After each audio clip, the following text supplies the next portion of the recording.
Hello, is the mic on? Yes, the mic is on. Nice. Hello, good morning. Welcome to the Future Festivals Day 2. My name is Sophia Hörhold. I'm your stage host today, meaning I will be here every hour or so to introduce the panels and let you know things that you might want to know. So just please download the app. I think I said this like 7 times yesterday. I'm going to say it at least 7 times today. No, I shouldn't. We have an app. One thing you can do is have a whole map of the sites, which is very useful. And one thing you can also do is vote for the Future Festivals Awards. We have 2 categories. The awards are going to be held tonight, and you can vote still. And you can do it on the app. You can vote for startups. You can vote for festivals. There's different categories. Please check that out and give your vote.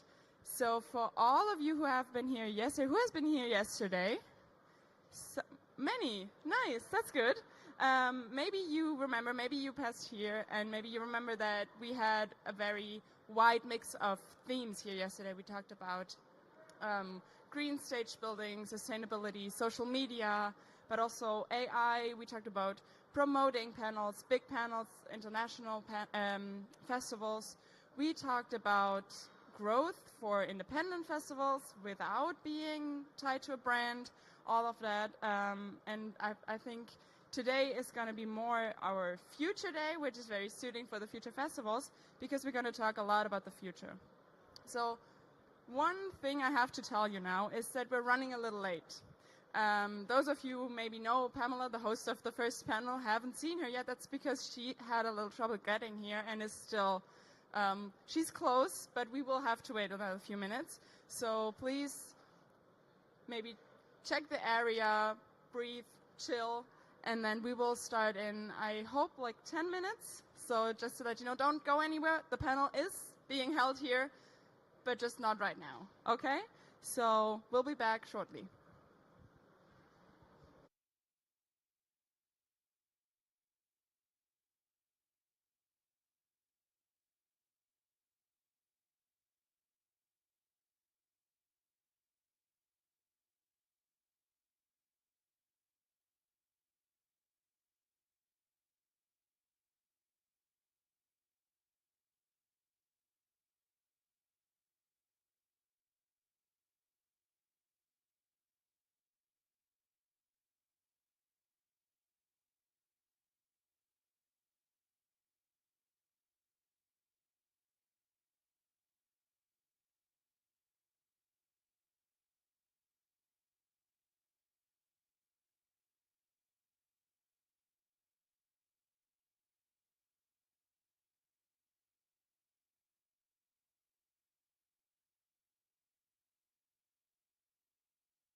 should.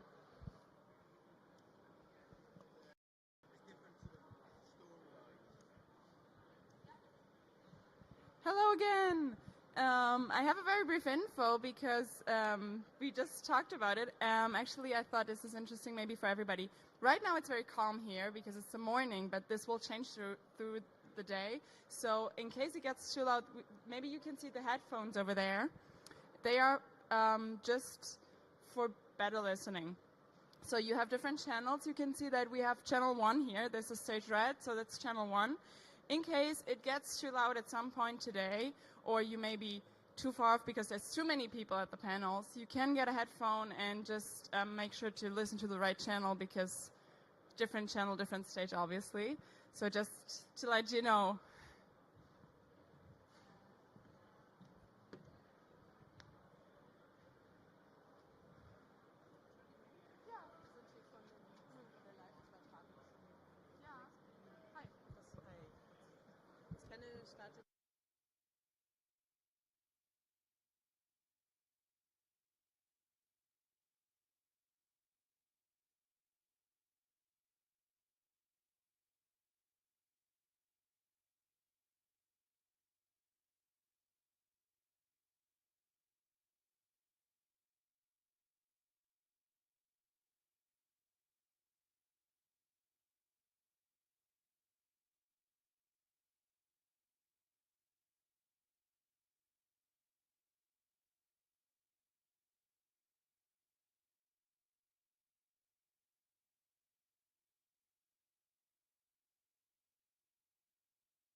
Okay, we can start. Thanks for sticking around. I already told you that we waited for Pamela. Here she is, so we can start the panel. I'm gonna make this short. I think most of you know why they're here. We're gonna talk about festival funding, how to get it right. That's the title. So we have some experts here. Please welcome Anna von Noonen. She's Managing Director of Eurosonic Nordislag. Tatjana Kaube, representative of the Managing Board of Initiative Musik. And John Rostern, Chief Executive of the Association of Independent Festival. And please also welcome your host, Pamela Owusu-Brenya. I'm going to keep this short. We're running out of time. Please come up to the stage.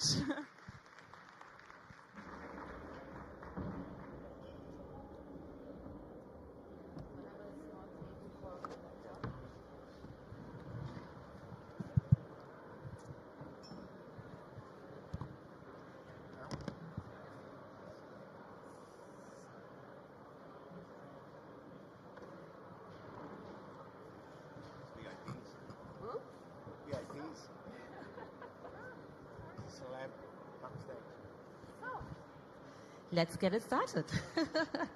Good morning, everybody. Thank you for being here. We will be having a beautiful conversation today on festival funding, how to get it right. And I'm super happy to welcome three brilliant people with me on stage who are working in the festival ecosystem, in funding institution, and as an association, where we come to a little bit later. We will be looking, I think funding is a blessing, but it has been much more challenging in the past years. And we will be exploring and talking about what model exists, what support structures are needed for festivals, and how can we ensure that festivals remain sustainable also in the future. So let me introduce shortly my panelists. Looking at my left, we start with John. John is the CEO of the Association of Independent Festivals in the UK. You're representing around 115 festivals. You advise in governments. You are, I think, chair of the live expert group for outdoor festivals, and you serve as on Creative Wales, which is also an institution. And then we have Tatjana Kaube, managing board at Initiative Musik, formerly senior culture policy leadership roles in Berlin's independent art sector, and also you were part of the Senate Chancellery. And then we have Anna von Noonen, managing director of ES Eurosonic Netherlands. Your background is in sustainability, innovation, renewable energies.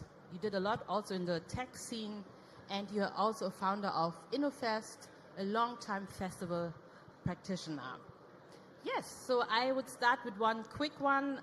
If you just could use only one word, what are the biggest challenges for festival at the moment? It can also be 2 words. Really, one word? Oh, 2. 1 or 2. Well, I can answer for independent festivals. Cash flow. Again? Cash flow. Yes. So having the money to pay the bills. Yes. Yeah. Perfect. 1 word. I'd say uncertainty. Uncertainty. I am the third one speaking now, so I agree with yours and like to add technology. Okay, perfect. I would say we start with Germany. Let me ask, who is basically having their own festival, who's working at a festival? I guess most people here, but is anyone running his or her own festival? So are you mostly Germany represent, or also other countries here? Germany? Not so many, actually. Wow. UK? No? Some other countries here in the room? Netherlands. Okay, cool. We will start with Germany, and we will start with Tatjana. Could you give us a short introduction to the festival landscape here in Germany, so that we all are on the same page, basically? Yeah, so it's a good time to be on the stage, because in September we published our festival study. It was the first study that looked at all festivals in Germany and like all the structures behind the festivals. So at the beginning we started to look how many festivals are there in Germany, and we found 1,800 festivals, not only in the popular music and jazz, but also in the classical music. But still, it's like a very impressive amount of festivals, which shows that there's a really vibrant festival scene. So all these festivals have like over 50,000 concerts or acts giving stage per year in Germany. So that's like really, really much. I don't know how many figures I shall tell. So for me, the most surprising fact was that 20% of these festivals were founded since 2020. I thought like since then no festival was founded, because like the times are so uncertain and the costs are rising and so on. But still, there are a lot of like entrepreneurs or like festival lovers that like want to start new festivals, and that's like for me really impressive. And the optimism is still big, I'd say, in the festival scene. So that's like really enlightening. Can you make it a little bit louder, because I don't know, we have almost no sound here in the back and I don't hear it so well. Thank you for the insight. And what structure type of festival stands out? And now with initiative music, you have a new funding specifically for festivals. Can you say a little bit about that? Yeah, it's the Festival Fund, which is funded by the federal government. It started in 2023 with 5 million euros. We had a big success in the last years. Actually, for the next year, the government only wanted to give 2 million euros, but the parliament decided that it will give 4 million euros. So next year we still have 4 million euros to fund the festivals. With these 4 million euros, we fund mostly popular music festivals or jazz festivals, but also when there are classical parts, or also when there's, I don't know, theater or lectures are part of the festival, they can also apply. Yeah, it's the fourth time we start the fund in the application phase is gone now, so in February I think we decide which festivals are going to be funded next year. In the first edition there were 800 festivals applying for it, in the last one around 600, and unfortunately we only can fund around 120 festivals because it's definitely not enough money. We are still working on getting more money, but as you all know, the times are not that good for more money from the state, but we're quite optimistic that we at least can hold the level. The focus on the festivals we fund is they have to have a special impact on socio-culturally criteria, or for example that's diversity or giving stage for upcoming talents or economic sustainability. They have to at least have a part of the festival that focuses on that. And also we are spending 70% of the money for festivals in non-urban areas, which is cities or areas with up to 100,000 residents, so that especially in the rural areas where sometimes the festival are the only cultural thing happening, so that they can survive or maybe even grow. Thank you so much for the overview. We will go to John, we will go to the UK. Maybe you can introduce a little bit AIF. What is the Association of Independent Festival? What role does it play in the UK at the moment in the festival ecosystem and in funding?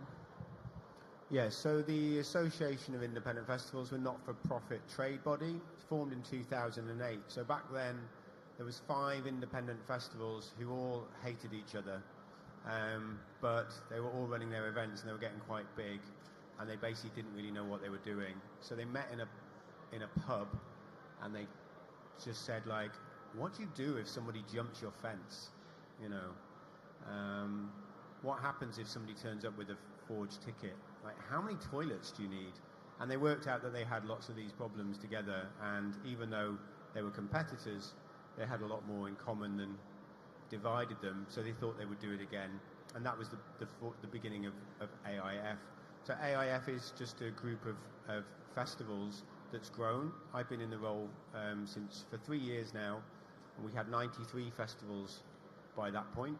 We now have in the space of a week, we're now up to 170 festivals in the UK, and all kinds of festivals. So some very small ones, like 1,000 people, up to the very biggest one is Notting Hill Carnival, which is a couple of million people, but most of the festivals are sort of between 1,000 and 20,000 people, greenfield site festivals. And we do lots of that same thing. They are together talking these days in a pub occasionally, but mostly in a WhatsApp group. I always point to my pocket because they're in my pocket talking, and they meet online and they chat, and a lot of what they do is that same thing. How do you do this? How do you do that? Because there's always problems. But increasingly, as an organisation, we might run campaigns to the industry or to the public about different things, safer spaces, drink spiking, drastic on plastic. We remove single-use plastic in the UK. And then increasingly, a lot of my job is actually talking to government. So the government will come to me and say, as they did this week, we want to charge more for policing. And so they come to me, and I represent the voices of all those festivals, and I say, no, we're not going to pay you any more money. Or we go to them and we say, we need some help, please.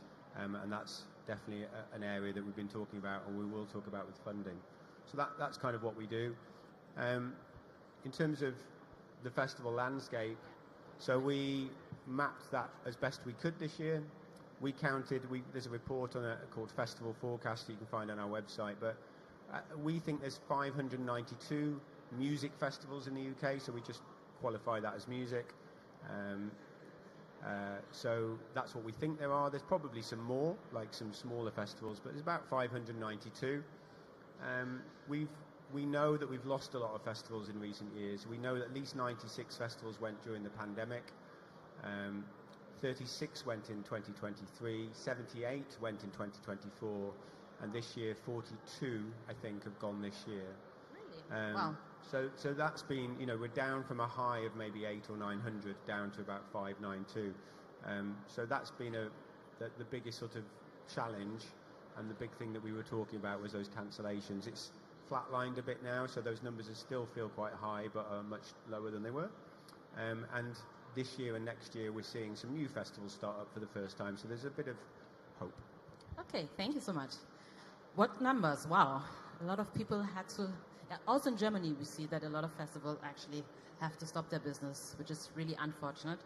Anna, now we're looking at the Netherlands. Maybe you can shortly introduce your festival a little bit, and then I would love to go directly also to the structure of fundings at Eurosonic.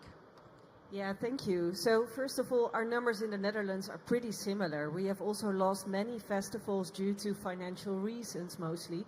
But not here to talk about these numbers because I'm Anna. I'm representing Eurosonic Noorderslag, or ESNS, Managing Director. We are Europe's showcase festival for emerging talent. So each year we try to set off the career of talents from across Europe. This year we host 39 countries, around 350 artists from 39 European countries again in January, and we try to set their career off in the best possible way we can, meaning that we focus on having a lot of industry professionals in the city of Groningen, where our festival takes place each year. That's media, bookers, agents, management, to make sure these artists are seen for the first time live and being booked at festivals, venues, get a contract out of it.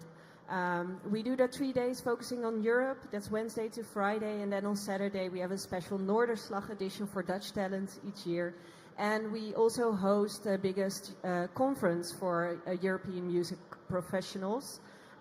Because when they're in town, we'd rather have a conference as well. Hosting around 4,000 delegates. And yeah, we've been at the start of the career of many artists, ranging from a lot of UK artists, James Blake, DXX, Dua Lipa, but actually also a lot of German artists and Dutch artists actually from across Europe. So that is about ESNS, and you asked me to tell us a little bit as a sort of a case study. Yes, how is our funding exactly. structured? You're the case study here. Yeah, on the panel. exactly. Ooh, high pressure. So we have a budget of around 6.5 million each year, and a little bit more than half is privately funded. And what I'm really, really happy about is that we have a really big mix of funding.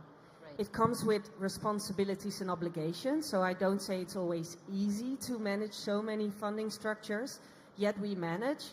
And in these times of rising costs and the income is not rising as hard, there's a lot of the inflation is actually going a lot harder than what our income is. This funding mix really helps us, because if one part of the funding, for instance, the municipality is not funding as much anymore, we do have a lot of other funding bodies to still rely on. So it has been quite difficult financially to us, but this is really something that that sort of pulls us through it. What is quite special in terms of our public funding is that we have a large funding. That's the biggest part of our public funding comes from Creative Europe, a program by the European Commission, helping us to support all of these emerging talents to be booked at other festivals across Europe. We work with 130 European festivals that book our artists after they've played Eurosonic.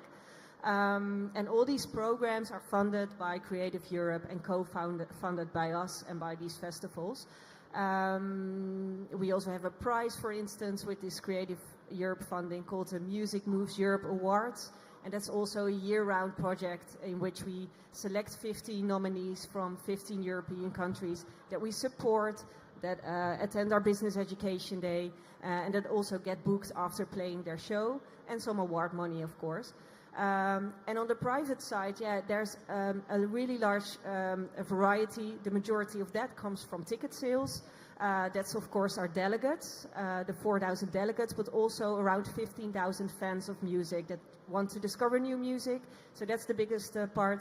And we also have quite some private money from sponsorships, partnerships. That's also the other half of it. And that consists of around 50 partners.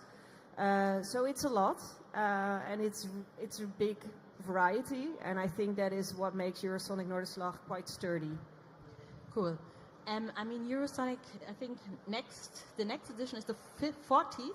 Yeah, we're having a Jubilee edition. It's our 40th edition, so we're celebrating. Yeah. Great. And I mean, look, I don't know how many years are you with Eurosonic?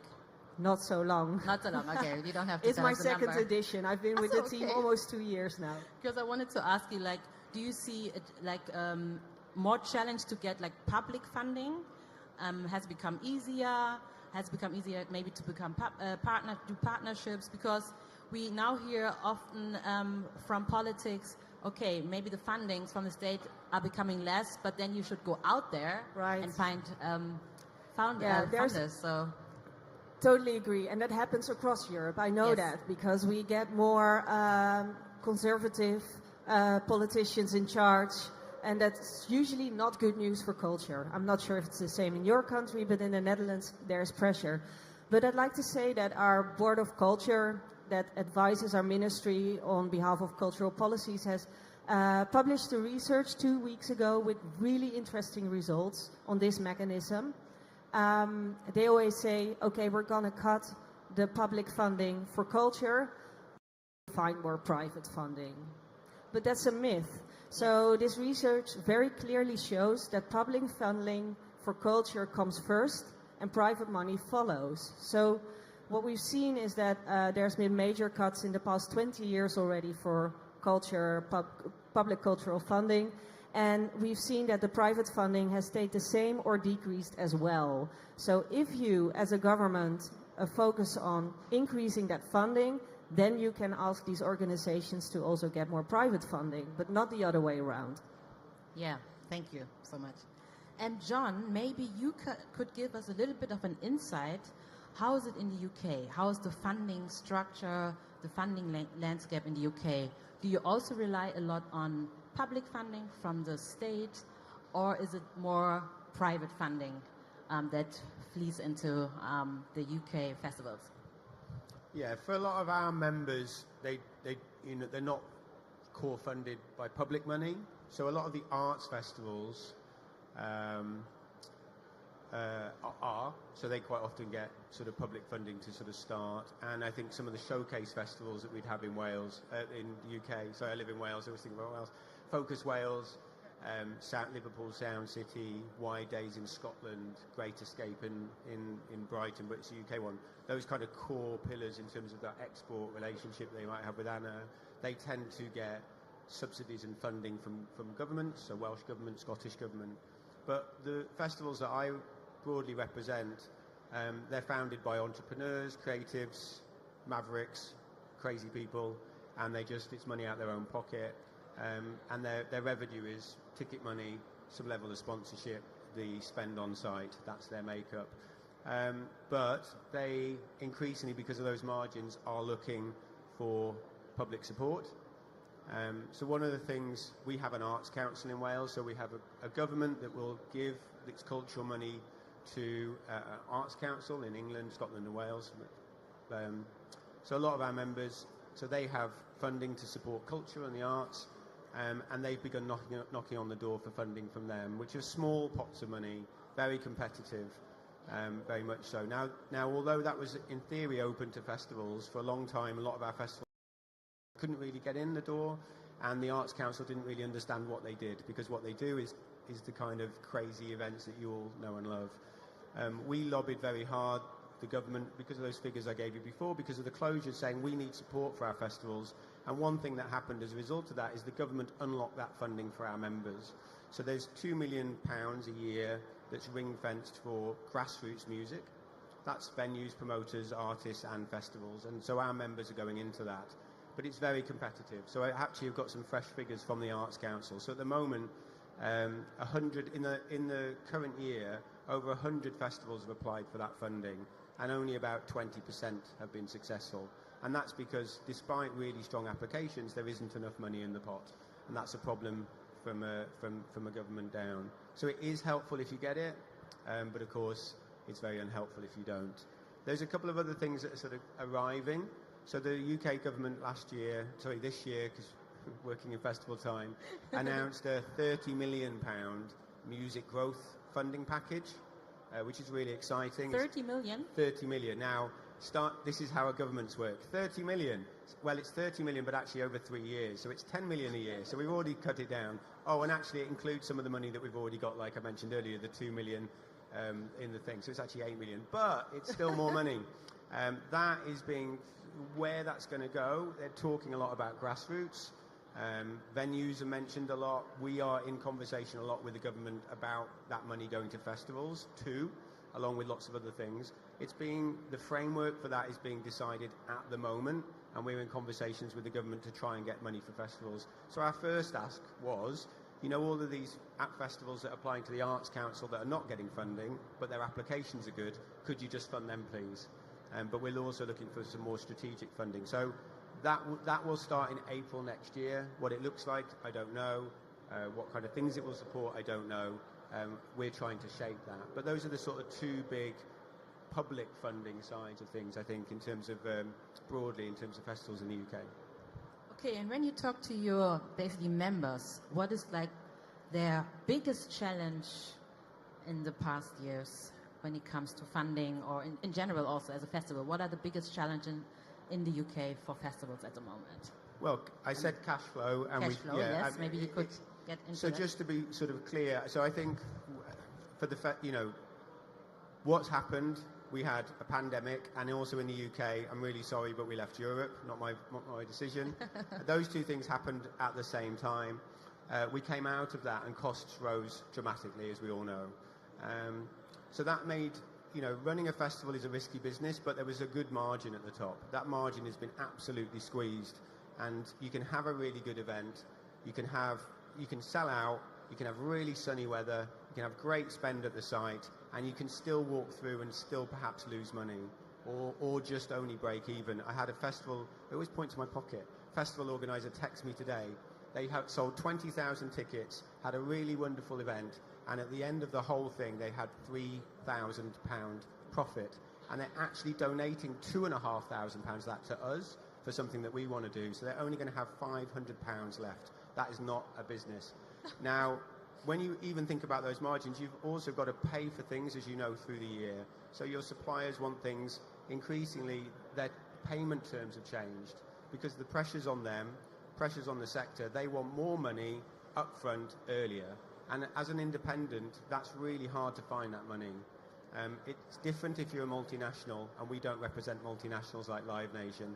Live Nation have got big pockets, and they'll pay you when they want to pay you. Right, the independents have to pay when the suppliers are asking, and it's really hard to get your festival over the line. And so, and that's the biggest challenge. It's not selling tickets. We're selling really well. We're selling better than ever, actually. Interesting. We're selling, this year we've had, and for the on sales for next year, we're, in our members, selling more tickets, selling out earlier. We've got festivals on sales for next year who are already doing record amounts. There's no problem with demand. The problem is in the margins, and the problem is paying for those margins. And with the suppliers, they work really, really well with us because they're all in the game too, but they've got their problems too. So it's trying to get everybody through that sort of line to the show. That's the biggest problem. Interesting, because I think in Germany, I mean, I don't know how it was last year, but we have really problems with selling tickets in Germany. I know that a lot of festivals are selling less, 20%, 25 to 30% less tickets. So it's...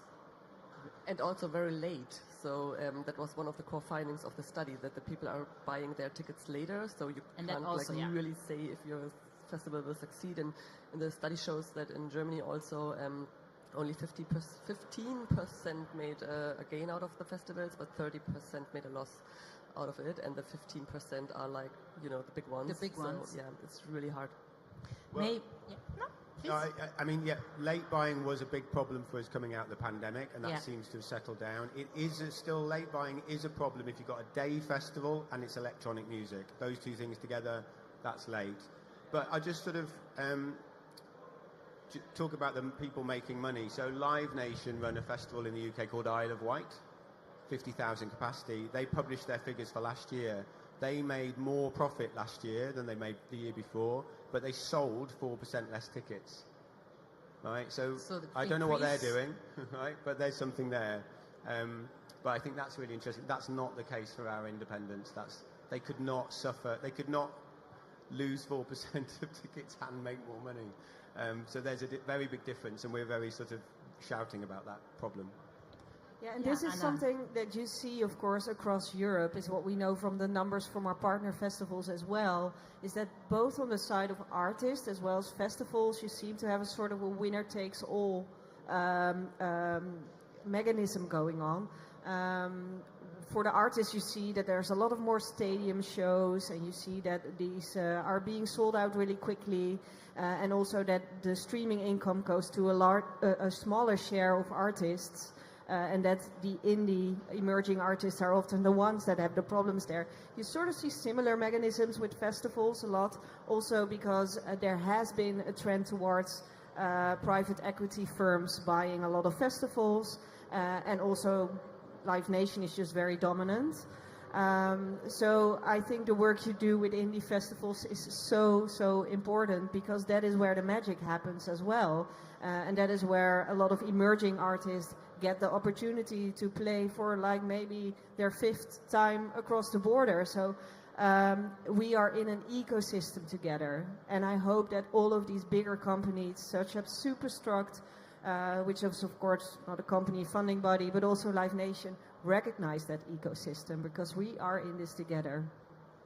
Yeah, Tatjana, maybe you could say a little bit to Germany. I mean, looking at the applications, I hope you can answer that question.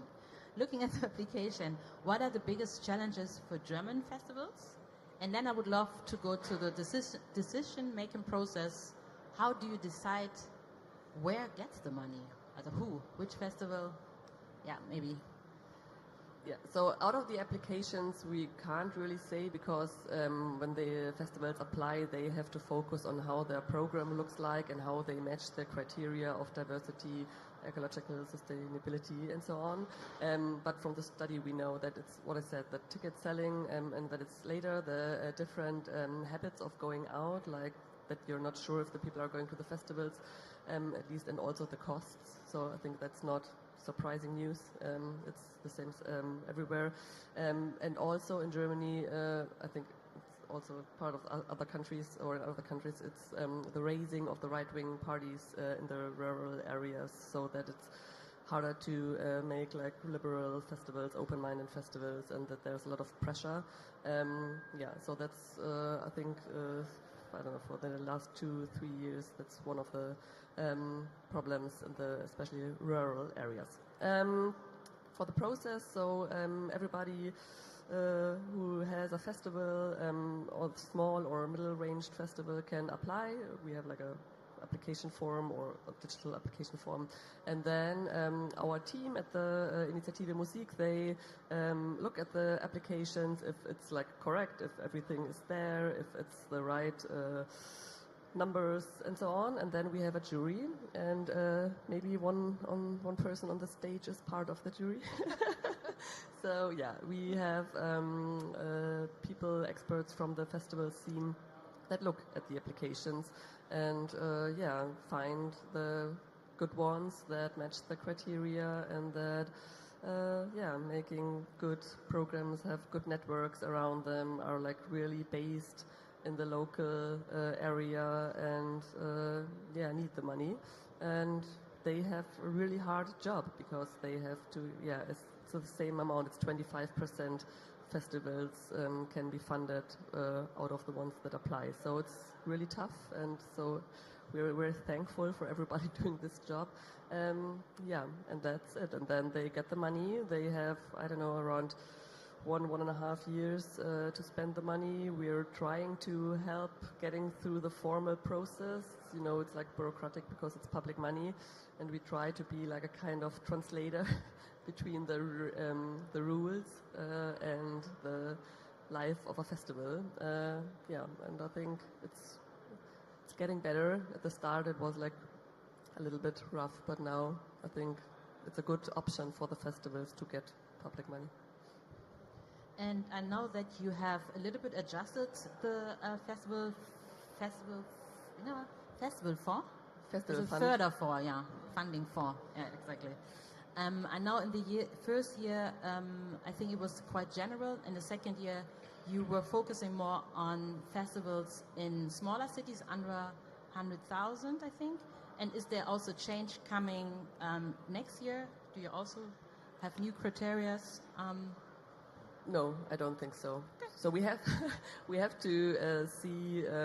So when the festivals are over, we are getting reports and we are scanning them, and also with the we have like a small board of festival makers. We are talking about the results and if there need to be adjustments. Maybe there are some, but I think the focus on the rural areas will stay because it's still necessary, and also reflects the distribution of the festivals. So the study showed that 60% of the festivals are in these areas, so it's only like the real world we are mirroring. I think it's going to be the kind of same way. And how is the feedback in general from people who maybe got the money, like looking back? A lot of festivals tell us that it helped them to focus, for example, on upcoming artists because they got the money and because it was a criteria to get the money. Also, when you're talking about diversity, a lot of festivals started to have, kind of also quotas, no? Like to look at how many is the gender diversity? And also disabilities or other parts. So they like really said it helped them to start focusing on that, and it's like really good feeling, and they are really thankful, of course. I mean, they're getting the money, but also we have complaints about that. Some festivals are not funded, or that the rules are so hard because it's public money. But we try to work on that. I mean, we don't have so much time, but I would also, we touched on this already a little bit, looking at the political and the financial climate, but now we're looking a little bit at the political climate. How is the current political climate nationally in your countries, in Europe, and how is it affecting festival and cultural funding, and how do you go about it? I don't know who wants to start. Like, what is a good advice to go about it? Well, I'd like to start with a small positive note here, because as said in the beginning, we are quite heavily funded, as well as our network is, by Creative Europe. And Europe is always like this black box, what's happening in terms of European policies, but actually something great is happening at the moment. So even though all of these individual countries are becoming more conservative, more right-wing, we see that now we have a commissioner that has proposed to double the budget for cultural funding after 2028. That means from, I think, 1 billion to 2 billion. So that's really good news. And I have to say that I might be too positive here because it has really not been approved by the parliament yet. But at least we see that someone dares to make a statement there. Let's hope now that all of the individual member states will also approve this budget, and that there will be sufficient budget within that budget for festivals and music, and we don't know that yet.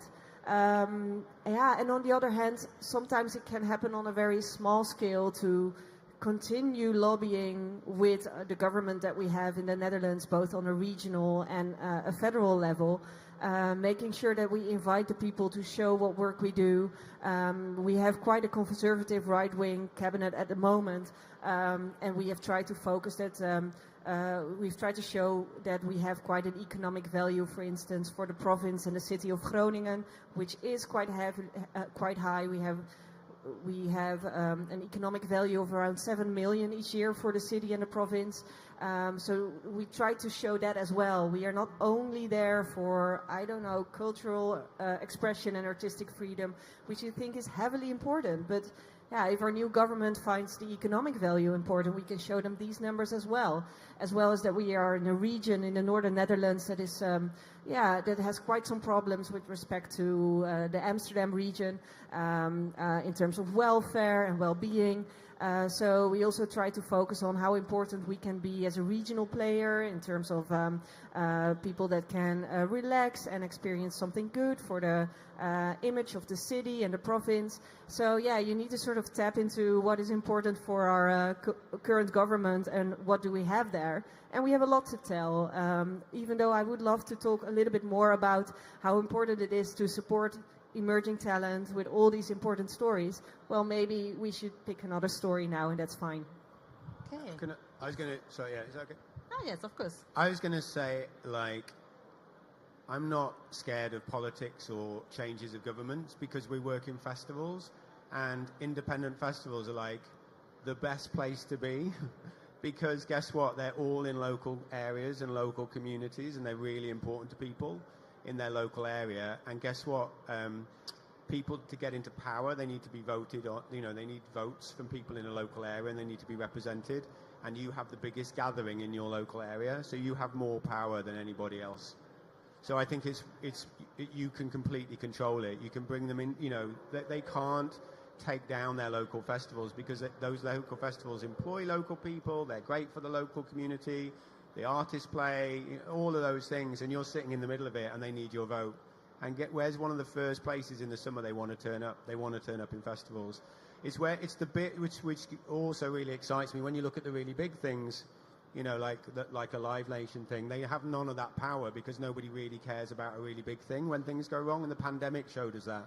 When the pandemic happened, the big companies, the Live Nations, couldn't get in the door at government. The small festivals and the small venues, everybody was listening to them because they were about local communities and local people. So that really gives me hope, and it's really powerful. And I think that yeah, don't worry about that. Just keep getting them in and keep getting, because they need your vote. They can't knock it down. I think the biggest thing for me, though, just want to say something about funding more generally, and you touched upon this. I'm not a big fan of funding because it's competitive. Because like we were just saying, it's 20% of you might get money and 80% don't. I wouldn't want to pick through the audience and say you can have some money but you can't. Who wants to pick, right? But and I think that's the hardest part of funding. But you were touching upon something that I think is important with funding, which is we really want to help people get from there to there with something like diversity, like with sustainability. There were some people at the back here earlier who run Pequal. They look at female urinals, like women's urinals. Oh, they're here, right? Brilliant. And some people might be like, oh, that costs a little bit more or whatever. But it's but to make the step, it doesn't cost more. To make the step, maybe a bit of funding to help you go on the journey with Pequal, right? That stuff's really important so that women don't have to queue in the toilets like you've always had to queue, right? So that sort of stuff's important. But the other part of funding for me that I advocate for is strategic funding that everybody can access. So when I talk to government, I don't want more money for you to make choices.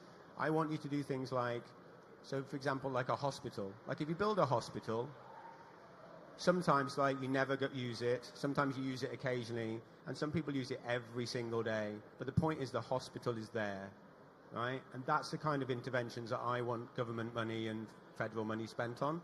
Things that are there that we can use if we need them. Maybe we never need them at all. But from a festival point of view, that's kind of what I want them to do. So I want them to accelerate these changes. I think that's really important. But I also want them to do things that everybody can access. And I think in terms of having conversations with people, that's the thing that I would be a big advocate for. Thank you. Thank you so much. It's almost like a final remark now.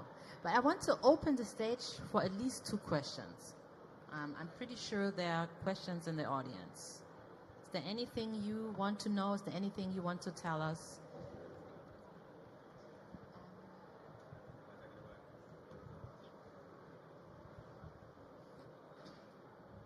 Well, thank you very much. I have just a question regarding Germany, because I get a little bit in touch with the initiative of music for a festival, but maybe I want to know if there are some festivals, Veranstalter oder Veranstalterinnen, organizers, who are struggling with the whole systematic structures in Germany, like you have to have some kind of Verein or GmbH or UG or GbR. If you have a UG, you can also apply for something like an initiative of music, like for the Förderung. Yeah, that was one of the questions. Or it has to be like just a Verein in a small town. Yeah. Yeah, so what we don't do is like fund private people, so you have to have a certain, like, I don't know, juristische Person it's called in German. So yeah, that's the point, but it doesn't depend which is it. So a Verein is also possible, and UG and even GbR. That means if 2 people connect for a GbR, then you can get a fund. Yeah, there's one more question. Thank you. The question is also for Germany. What are the criteria that make it more likely for a festival to get funding than the other one? Because it was mentioned earlier, but it was very broad, so that maybe festivals can work towards having those like criteria in place. So it's one point is that it's the size of the festival, so it's a small or middle-ranged one. The second one is that maybe the area where you are, so if you're in the rural area, it's more likely that you get funding, and you have your program has to focus on one of the 3 pillars, like diversity, ecological sustainability, or upcoming talents, and yeah, that's kind of it is. So like what's the formal criteria? You have to be there for 1 year at least, so new festivals are not allowed. There are, of course, like so in some cases it's possible, but it's like very special. And yeah, I think that's it. It's not that difficult. Yeah. Like a follow-up, is there any like statistics about like previous funding and which festivals have been funded, so that someone can like take a look at like examples and works toward them? On our website, there's the documentation about all the festivals that got the funding, and we have press releases. It's in German, but yeah, we have statistics, but there's no, so the jury doesn't publish reasons why festivals were not funded. So that's the first step where you didn't match formal criteria, and then the second step is the jury, and there's no explanation why the one was chosen or not. But there are statistics, I don't know which area they are from, how big they are, and stuff like that. Thank you.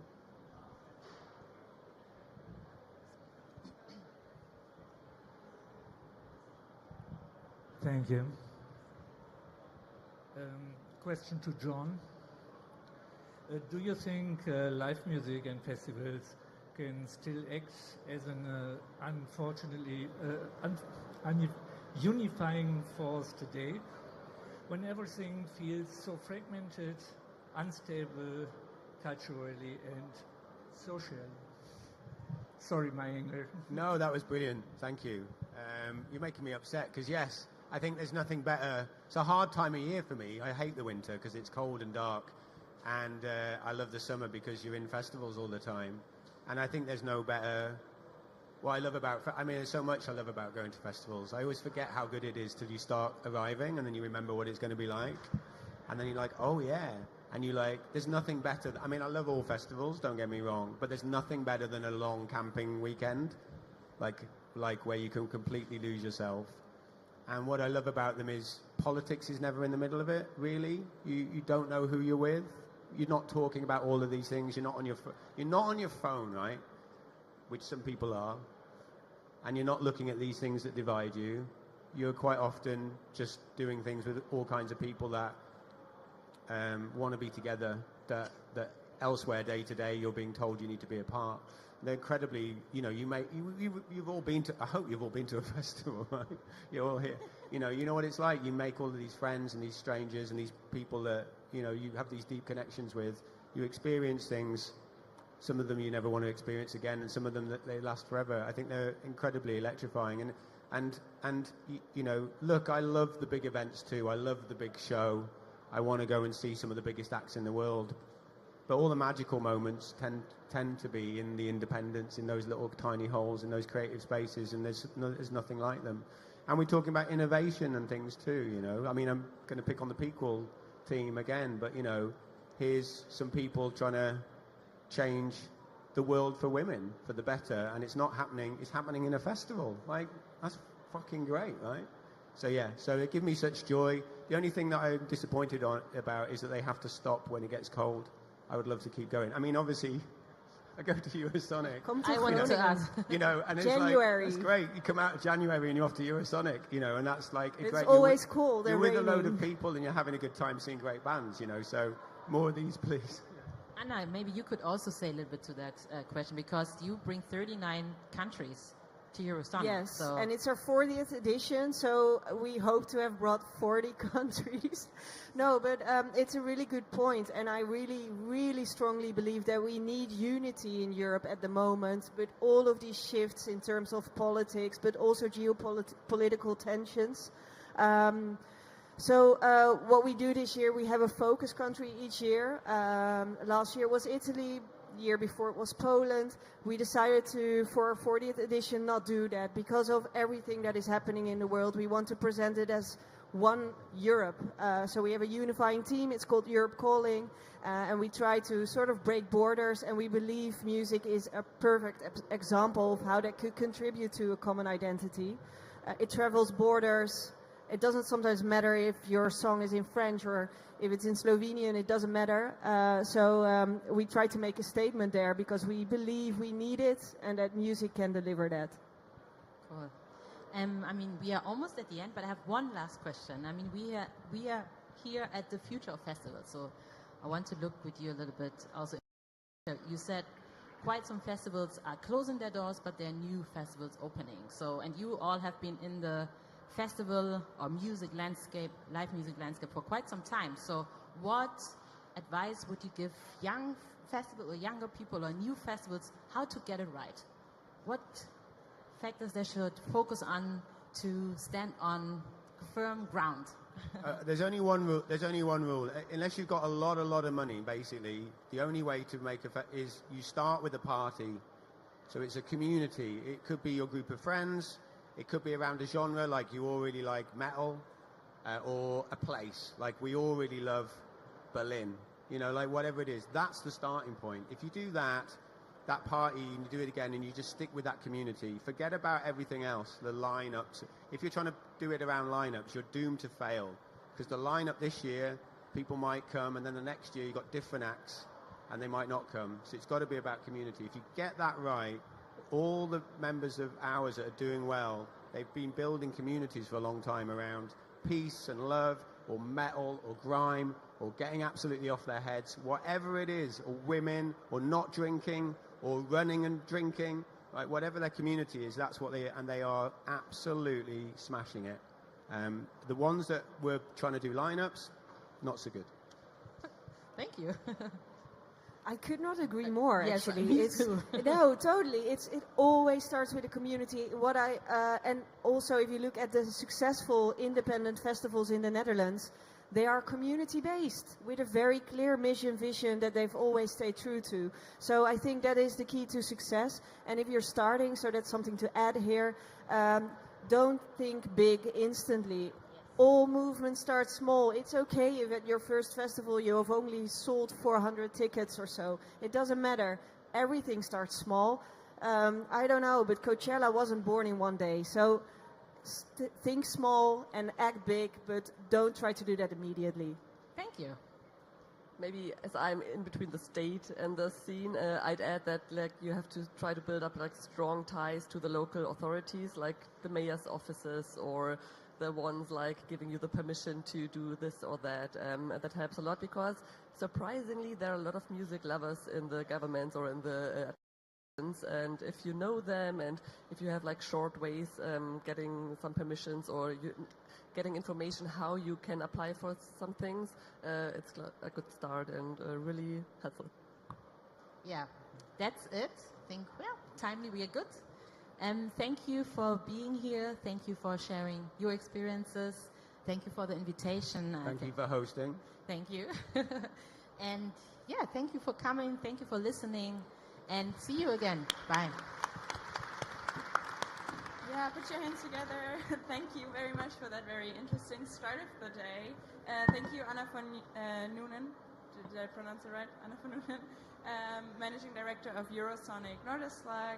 Tatjana Kaube, representative of the Managing Board of Initiative Musik. John Rostron, Chief Executive of the Association of Independent Festival, and thank you also for hosting Pamela Uvuzo-Prenya, freelance curator and creative consultant. Thank you very much. A round of applause, everyone. Well done. Good work.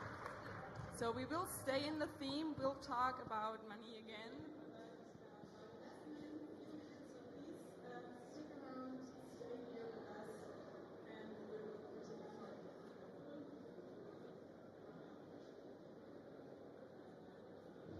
Tag 2 von Future of Festivals, das Treffen der Festivalbranche hier. Und wir waren auch gestern schon für euch hier vor Ort und wir schauen jetzt mal so ein bisschen zurück, was da gestern so bei uns passiert ist. Wir haben spannende Talks auf der Red Stage übertragen, die ist direkt hier neben unserem kleinen Interviewset. Es ging zum Beispiel um Green Stage Building, also wie können Festivalbühnen nachhaltig werden? Warum müssen sie vielleicht auch nachhaltig werden und welche Herausforderungen sehen da Festivalveranstalterinnen vor sich? Außerdem hatten wir hier in unserer kleinen Alex-Interview-Ecke spannende Interviews mit Leuten, die vorher auf Panels oder Talks waren. Das war ein ganz buntes Programm. Es ging zum Beispiel um das African Food Festival. Es ging um Hologramme, also quasi digitale Menschen, die auf der Bühne stehen, anstatt echte Menschen. Das steht teilweise in der Kritik, weil es natürlich sehr kostenintensiv ist. Was da so die Vor- und Nachteile sind, darum ging es hier bei uns im Interview. Außerdem war Salman Said vom Wacken Festival hier bei uns und hat uns ein bisschen darüber erzählt, was passiert, wenn Festivals so groß werden, also so wachsen wie das Wacken Festival. Welche Organisationsstrukturen müssen da die VeranstalterInnen bedenken? Welchen Herausforderungen sehen sie sich da gegenüber? Dann war eine freie Fotografin hier bei uns in der Interview-Ecke und hat uns darüber erzählt, über ihre Arbeitsbelastung und auch die Freiheit, die sie so ein bisschen in ihrer Arbeit hat, also dieses zweischneidige Schwert. Jetzt schauen wir mal ein bisschen auf heute. Heute übertragen wir auch wieder die Panels und Talks, die auf der Red Stage stattfinden. Jetzt gerade habt ihr schon ein Panel gesehen über die Finanzierung von Festivals. Und da war Tatjana Kaube unter anderem zu Gast, die später auch hier bei uns im Interview sein wird und uns ein bisschen darüber erzählt, warum Festivals kein Luxus sind, sondern warum wir sie brauchen, unter anderem für kulturelle Vielfalt. Außerdem wird Rüdiger Schmolke bei uns zu Gast sein.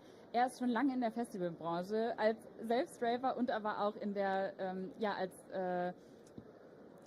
Sozialarbeiter in der Drogenszene quasi. Also er kümmert sich darum, die Drogenszene sicherer zu machen. Er betreibt Drug-Checking und kann uns da bestimmt ganz viele spannende Einblicke geben.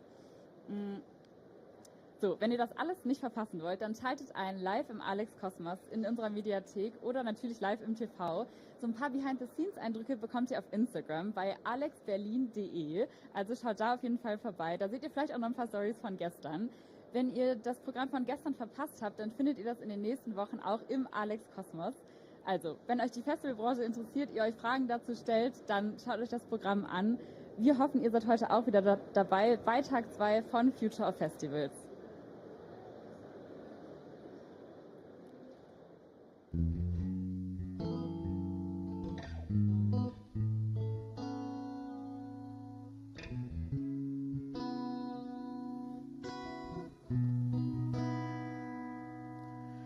Walking morning sun is shining, doubling the lime leaves, the dew is dropping.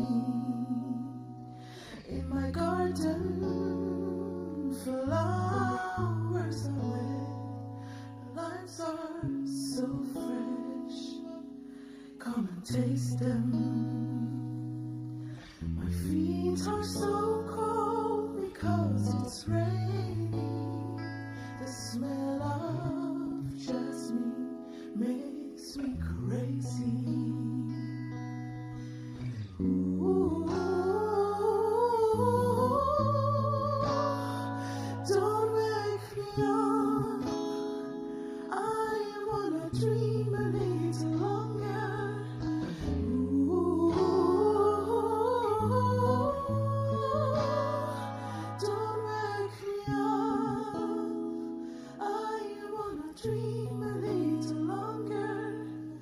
Walking, don't be shy, my darling. Look into my eyes, the trees are dancing. In our garden, flowers are red, the lives are so fresh. So are you waiting?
just for you, actually.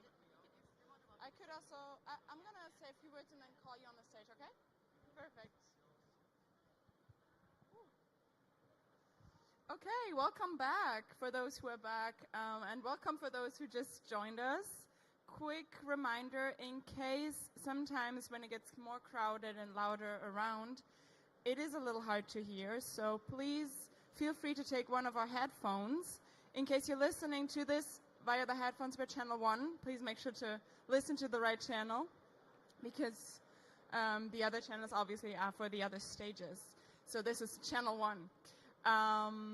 So yeah, we talked about funding in the last panel, and now we stay kind of in the theme. Financiation is still what this next panel is going to be about, but it's more going to be about investors and entrepreneurs. So still financing the future, financing festivals, but kind of a different angle. I'm very happy to announce our host. This next panel will be hosted by Lindy Delight. She's a transformation coach and conference curator, and she's guiding creative organizations and also leaders. And with her in this panel will be Olivier van Horshoven. He's founder of several international startups, part of the Flemish Foreign Direct Investment Agency, where he founded Startup Flanders to help startups and scale-ups expand. Also with him in the panel is Eva Werkles from the Dutch Embassy. She's a startup liaison officer supporting Dutch startups and also scale-ups here in Germany. And we have a little, I don't think, oh, it is up to date. That's very nice. Steve Rimmer's also with us from Tickets for Good. Please welcome our next panel. Feel free to come up to the stage. Clap your hands.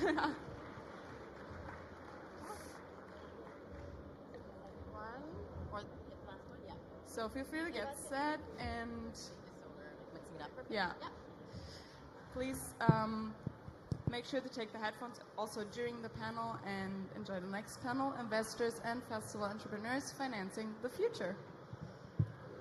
Good morning, everyone. Hope we're all doing well. Welcome to the Investors and Festival Entrepreneurs Financing the Future session. So the festival industry has been going through a crossroads.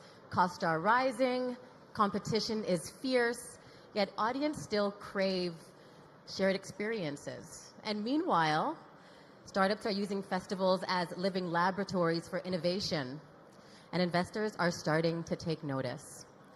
So today we're going to explore what it really takes to fund and scale innovation in this space. Let me invite each of our panelists to introduce themselves. Steve, I would love to start with you. Thank you very much indeed, and good morning. Thanks so much for having me. It's great to be here. Good morning, everyone. My name's Steve Rimmer. I'm the founder and CEO of Tickets for Good. We're a ticketing platform, but crucially, we're not a retailer. We help retailers and their clients to give away free tickets to healthcare workers. These tickets could be donated or unsold tickets. The way we think about it is by doing that, you can fill venues, increase revenues, and grow your audiences just by doing good. And the best way is always not just to do it discreetly and privately, but also to think about publicly focusing on social impact as part of your marketing mix and what you do. And my background is 15 years in live events, 10 years in ticketing. The last 5 years has been developing originally the ticket bank, like a food bank for tickets, and then post-COVID we pivoted to launch Tickets for Good for healthcare workers. Great, thank you. And Eva. Thank you, Lindy. My name is Eva Werkles. I am the Startup Liaison Officer at the Dutch Embassy here in Berlin, and I support specifically Dutch startups and scale-ups on the German market. Thank you. Olivier? Yes, so my name is Olivier van Horshoven. In my previous life, I was founder of several startups and scale-ups, and today I'm the founder of Startup Flanders. We are part of Flanders Investment and Trade, which is the export government agency of the region of Flanders, the north of Belgium. So just like Eva, we are focusing on helping startups and scale-ups internationalize or setting up shop in our region.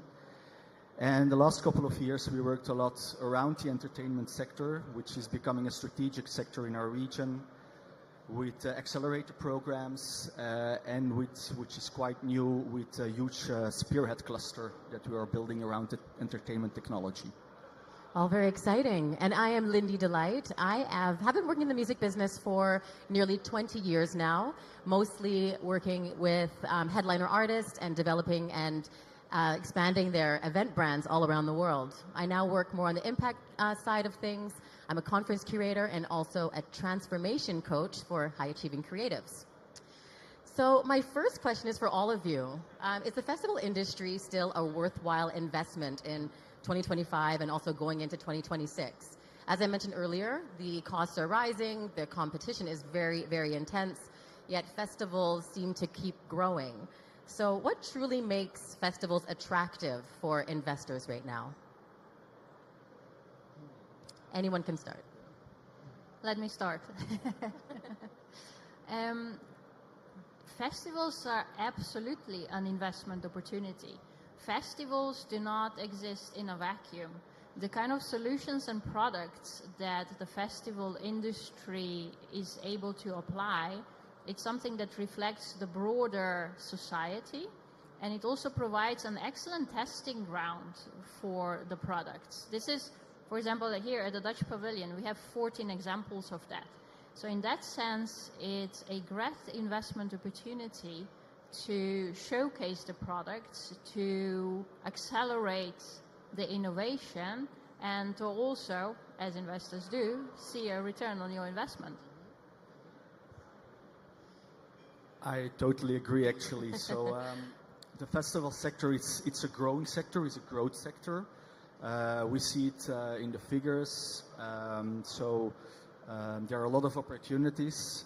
A lot of festivals are organized in the US and Europe, but we have huge potential outside the US and Europe, like in South America and Asia, Middle East. We see a lot of infrastructure projects going on, and you see that the festival sector is booming there, which is of course very important for investors.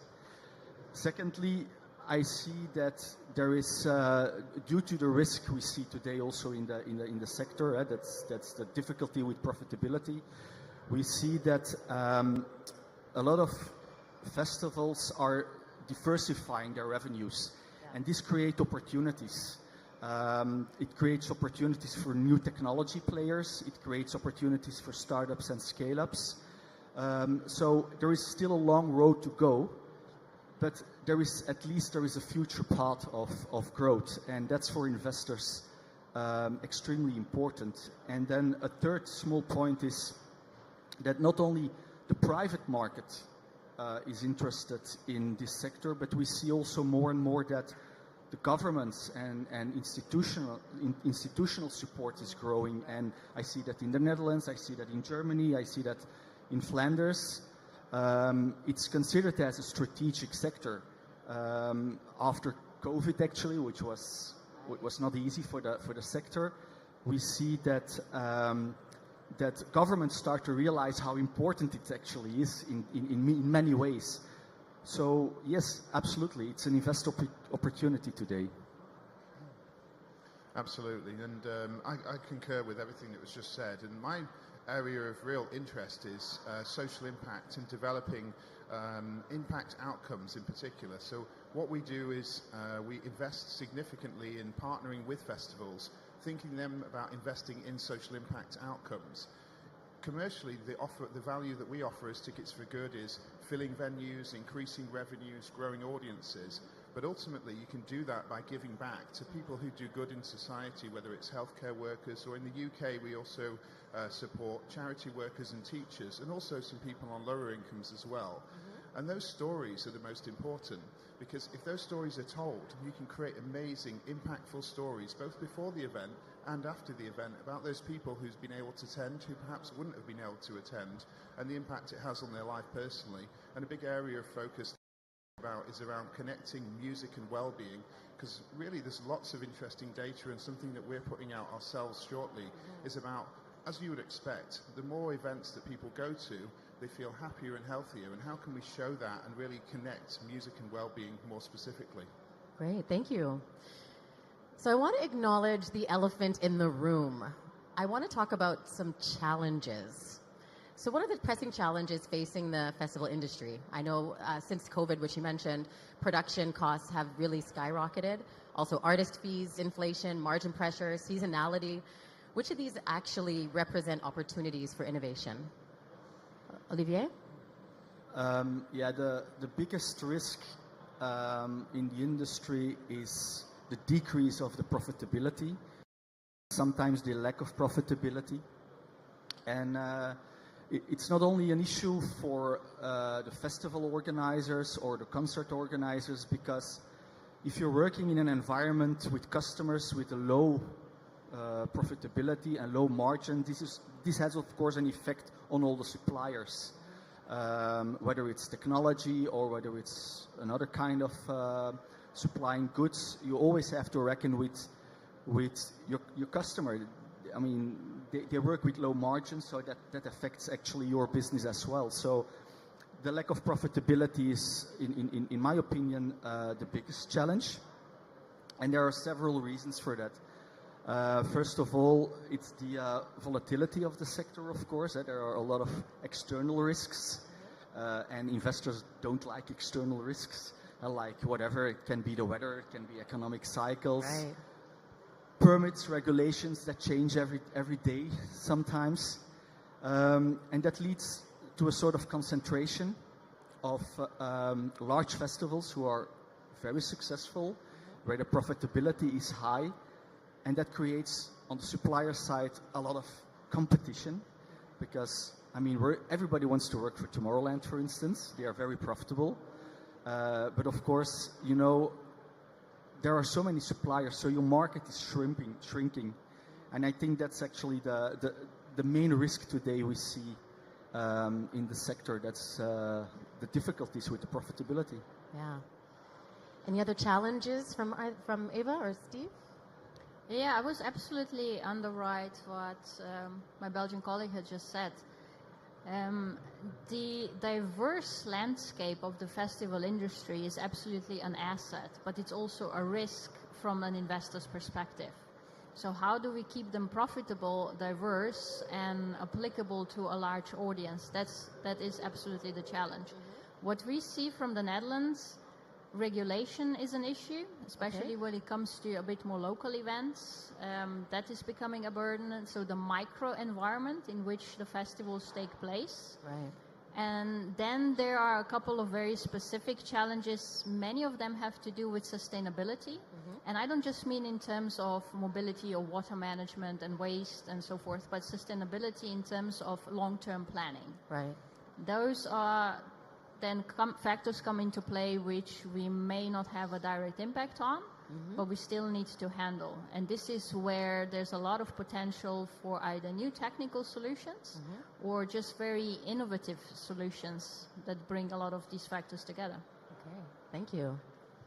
Yeah, no, the way I think about it is that it's like, who is investing in the festivals? Is it a commercial investor that's investing money? Or is it the local authority, the municipality that's investing support in terms of financial support, other support, or even just giving the space for the festival to be attended? And a lot of the challenges that we've maybe seen is the impact of festivals, especially in inner city areas, being very successful, but it does bring a lot of people into those inner city areas. Right. And one of the key things I think needs to be brought out is that value, both in terms of the economic value, in terms of how much is spent on tickets versus how much is spent in the local economy, but also the social benefits of attending events, and then connecting those events directly to people in that location. In particular, one of the challenges with rising costs and the cost of ticket prices needing to go up, the cost of living and possibly pushing people out who are lower on incomes is a key challenge as well. Yeah, thank you for sharing all of those. And also, you brought up some interesting perspectives that I haven't really thought of before. Olivier, so you launched Entertainment Lab with Tomorrowland. So before I get a bit more into that, I'm really curious, how did that partnership or that collaboration come about? Well, so what we actually see, like already Eva and Steve explained, there is there is a lot of things are changing, and the challenges for those festivals are huge. So Tomorrowland had an idea, or came to us with the idea of, listen, actually the festival we have, it's actually a mini society. We have the problems and the issues on a small scale that you have in real life as well, and we would like to work with it. We would like to attract new innovations that may be very important for us, but also for the rest of society. And so as a government, we supported that idea. We kickstart new ideas, and then they have to commercialize it afterwards, what they did today, because they have their own accelerator program these days, which is called Lab of Tomorrow, and Entertainment Lab is the accelerator program in it. So actually what we did, we started in 2024, and together with Tomorrowland, we defined 3 challenges. Not only challenges linked with the entertainment industry, like sound issues or audio issues or light, whatever, but also around sustainability, waste management, security, crowd control, for instance. Yeah. And so what we actually did is we choose the challenges. We invited startups to create a solution with a challenge, and then we added actually a 3rd dimension. We also added a large corporate to the challenge. Okay. And what's the core promise of Entertainment Lab for startups, festivals, and also corporate sponsors? What the promise is? Sorry. Yeah. So what are the promises or commitments that you're making? Yeah. The promise is that, of course, they can work with. It's an important case for them. It's an important pilot. Yeah. I mean, if you can put Tomorrowland on your list, it's very nice. But you can test it, and that's really, really important for startups, so they can check if they're really on the right track with their solution. But what we actually did is we added that 3rd dimension with a corporate, because then automatically you not only focus on the issues of the entertainment industry or a festival, but you have a corporate from outside the festival world, and they can bring new insights in the solution that the startup is building. Like we had an issue with waste management, because on a festival you have an international audience, so nobody knows where to put your plastics because it's different in every country. And we found a large corporate organization, Brussels Airport, because they have exactly the same issue, and they together worked with a startup to offer a pilot with Tomorrowland. And in the end, today they do not work with Tomorrowland as a customer anymore for several reasons, but they work with Brussels Airport as a customer. So that's actually the big promise we can make. Okay, thank you. And Eva, you support Dutch startups and the ones that are entering the German market. And often they're using festivals as the first laboratory, like you're also mentioning. Germany can be very enthusiastic yet cautious. What opportunities and obstacles do festival tech startups face when moving from the Netherlands into Germany? The main obstacle is actually the implementation of it, the adoption of it, and to be able to really implement your solution. So the German markets can be a little bit more cautious, and I'm sure other companies and startups here will experience that as well. It takes a little bit longer to establish that business relationship, and to get the German clients to trust you, that you know what you're talking about, and that you know that your solution will help them solve their problem. But once you've established that relationship, you have a very solid and very loyal client. What does work for us, for example, as it does for our Belgian neighbors, is the proximity. So the threshold is lower than it would have been from other countries. There is cultural similarity, and when it comes specifically to the festival industry, the kind of challenges that we face are also the kind of challenges that our German colleagues face here. So there is this willingness to try out new solutions and to really see the festivals as, I wouldn't say field labs, basically. Yeah. I think that's what Olivier said as well. You know, it's the solutions that we can then scale to the society and to other sectors as well. Yeah, thank you. And Steve, I'm really curious about the model for Tickets for Good. You said you'd mentioned that you take leftover tickets and you're able to distribute these to healthcare workers. Yes, that's yes, exactly can you right. tell me more about the model and how, and also, like, how do you partner with the festivals to get these tickets, and how do you get them to to these healthcare workers? Absolutely. Well, as a startup, it's been a really interesting journey, starting in the UK, then expanding to the Netherlands, and more recently to Belgium. So I've seen that perspective of international market expansion as well. But festivals for us have been one of our earliest and closest clients in terms of who we work with. We have two models that we focus on. One is donated of tickets, one is unsold tickets, because not every event sells out. Right. And what happens if you don't sell out? It's very difficult to discount on the open market, but what we can do is offer complimentary tickets to people doing good, in this case healthcare workers, as a way to bring more people to the event, to fill venues, increase revenues, but ultimately to grow audiences with new people. Whilst at the same time, if the event is sold out, there's a way to donate some tickets as part of the guest list. That way we can do it much earlier and also be public facing and use that activation as a way to tell the story of those people, and also that the festival's doing good, giving back to the local community because they want to, and that social impact is an important part of what they may view as important as the festival, but it might also have interesting connections to things like ESG outcomes, the UN SDGs, lots of reasons why it's commercially beneficial, especially for investors. When investors are investing in festivals, they may have these requirements for looking out for ESG modeling, CSR, lots of these acronyms that I can unpack. But a key part for us is about how do we help organizations to rethink not just about filling seats, but giving back from the beginning and thinking about it as part of their social responsibility much earlier. And festivals are a perfect way to do that. And how has the adoption been when you're approaching festivals to partner with? Well, we've been lucky that some festivals immediately get it. We've worked with one of the largest festivals in Belgium. It's a sort of a private activation. They chose to keep it private. But we also worked with more public-facing activations directly with artists who happen to be playing at festivals as well. So we did a public-facing activation with the Pixies, where they gave us a small amount of tickets as a donation, but to every show across the tour, including for the festivals that they were performing at.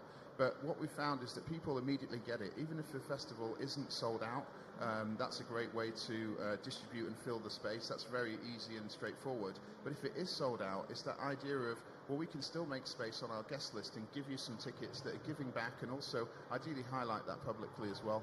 Yeah, I love it.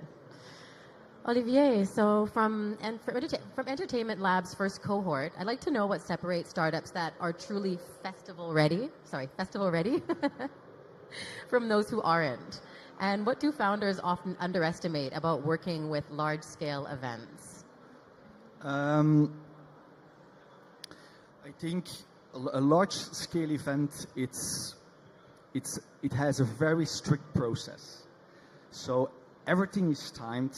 There is no room for mistakes, almost no room for mistakes. So that's actually the environment you're working in. So that's the environment you're working in. And on the other hand, you have the startups who would like to test something. Now, testing something in a very strict environment is not easy. I mean, that's really, really difficult. If you succeed, you can be assured that you're battle-proof with your product. But it's very difficult, and I see that was actually the main challenge for the founders and the startups that we were working with in our entertainment lab. That is that they do not realize that there is no room for mistake, even you do a pilot. So it takes a lot of time and a lot of preparation, even it's a really small pilot, because you're part of a huge festival, you're part of a huge community. And that's something you really have to realize, that that's the most important thing for the festival organizer, of course, and you have to adapt to it. And that was for many the most difficult thing to deal with. Okay, thank you. Eva, the Netherlands has become a hotbed for festival innovation. So I'm curious what makes the Dutch festival tech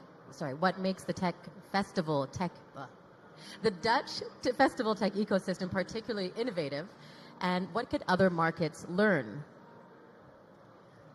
What the Dutch do really well is be dynamic and adaptive. Yes. We're not looking for that perfect 100% solution straight away.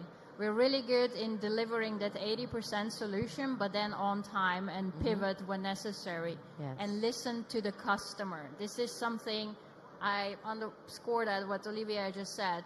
You need to have a festival product fit. You need to find the right festival, and you need to understand your customer, your client. Listen to them. This is something we'll tell them all along. And this is something that the Dutch are good in. We don't always get it perfect, I'll be honest about it. No one can. Sometimes we're a little bit too confident, and a festival environment also has the added value of functioning as a reality check. Never be afraid of that. Look what your competition is doing. Look what others are doing, because yes, and I'll give that to the Dutch, we are good, we are innovative, we are dynamic, but so are others. Don't underestimate that. Learn from your competitors and other startups and scale-ups. Thank you. Festivals are experimenting a lot with AI, also crowd tech, immersive art, and data platforms. From each of you, I'd like for you to pick one technology that you're betting on to transform festivals in the next 2 years. Steve, I'll start with you. Well, I have I'll answer it in a slightly different way, not to dodge the question, but just to say that in a world of AI, I also think that makes live experiences so much more important and interesting and successful.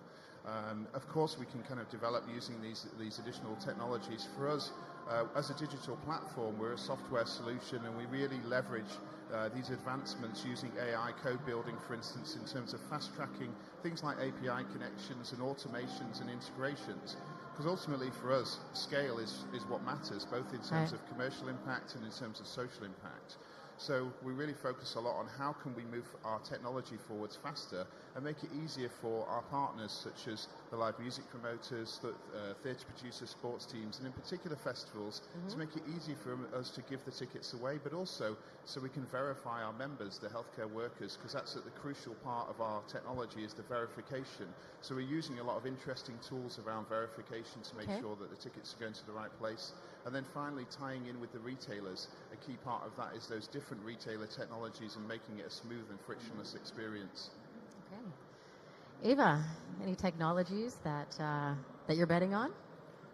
Two aspects will be really important. One is personalization, and the other one is immersiveness.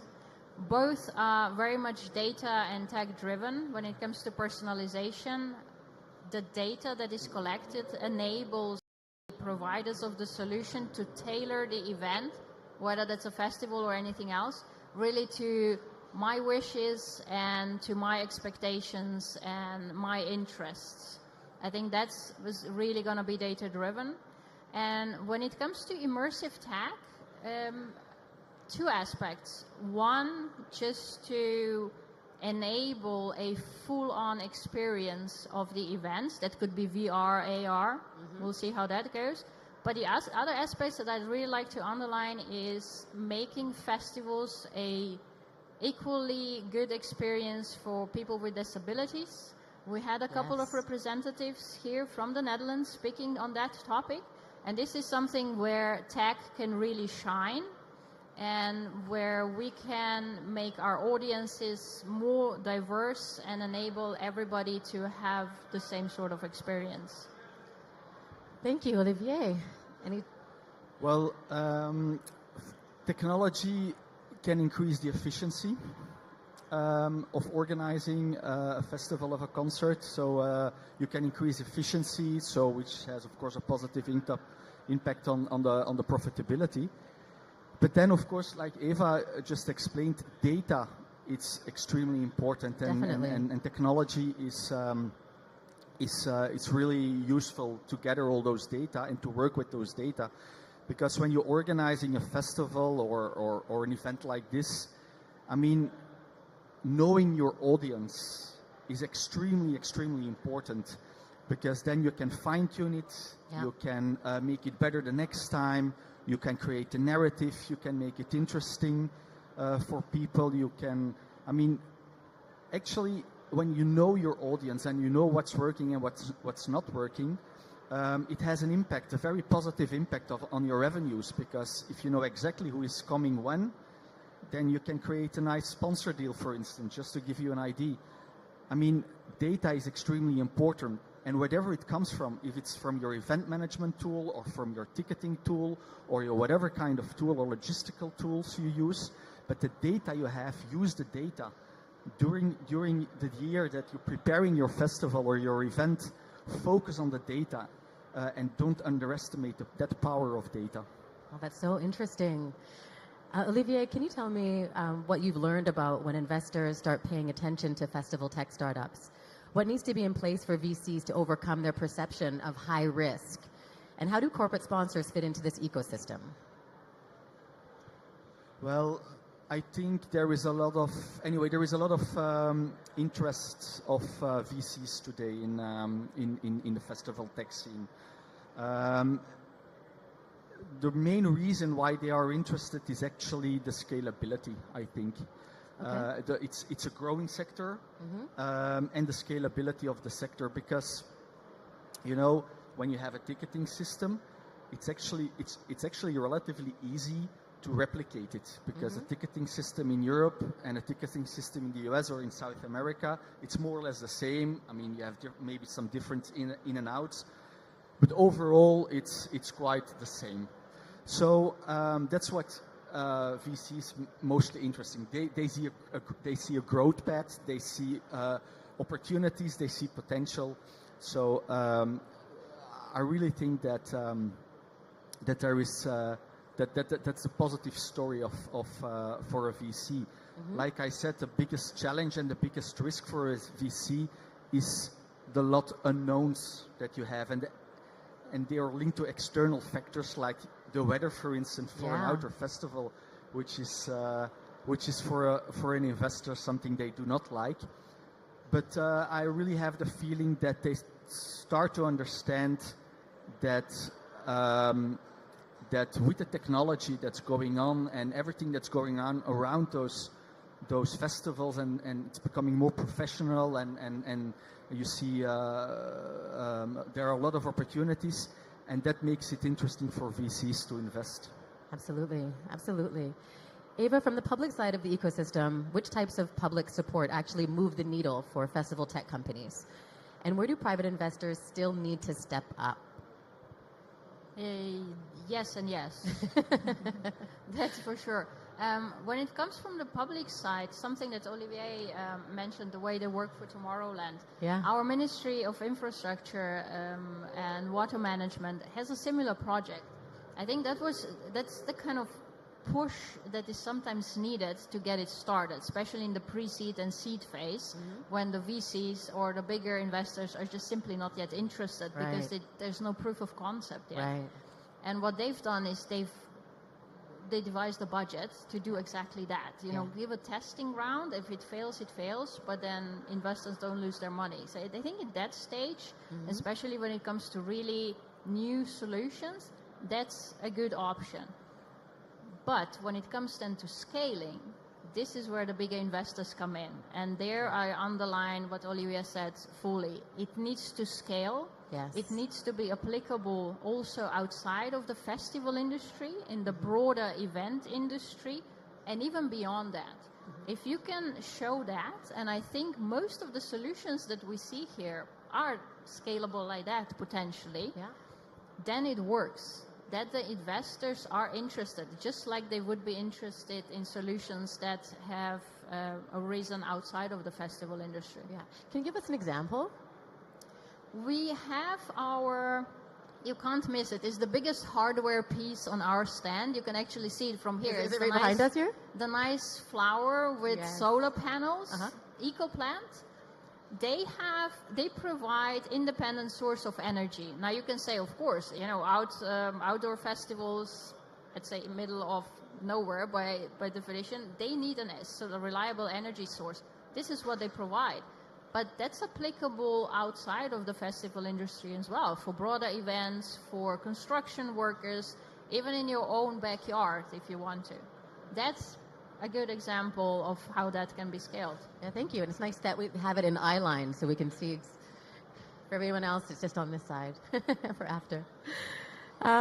So we discussed a little bit about sustainability, also a bit about inclusion, but how much do sustainability, inclusion, and accessibility actually influence investment decisions today?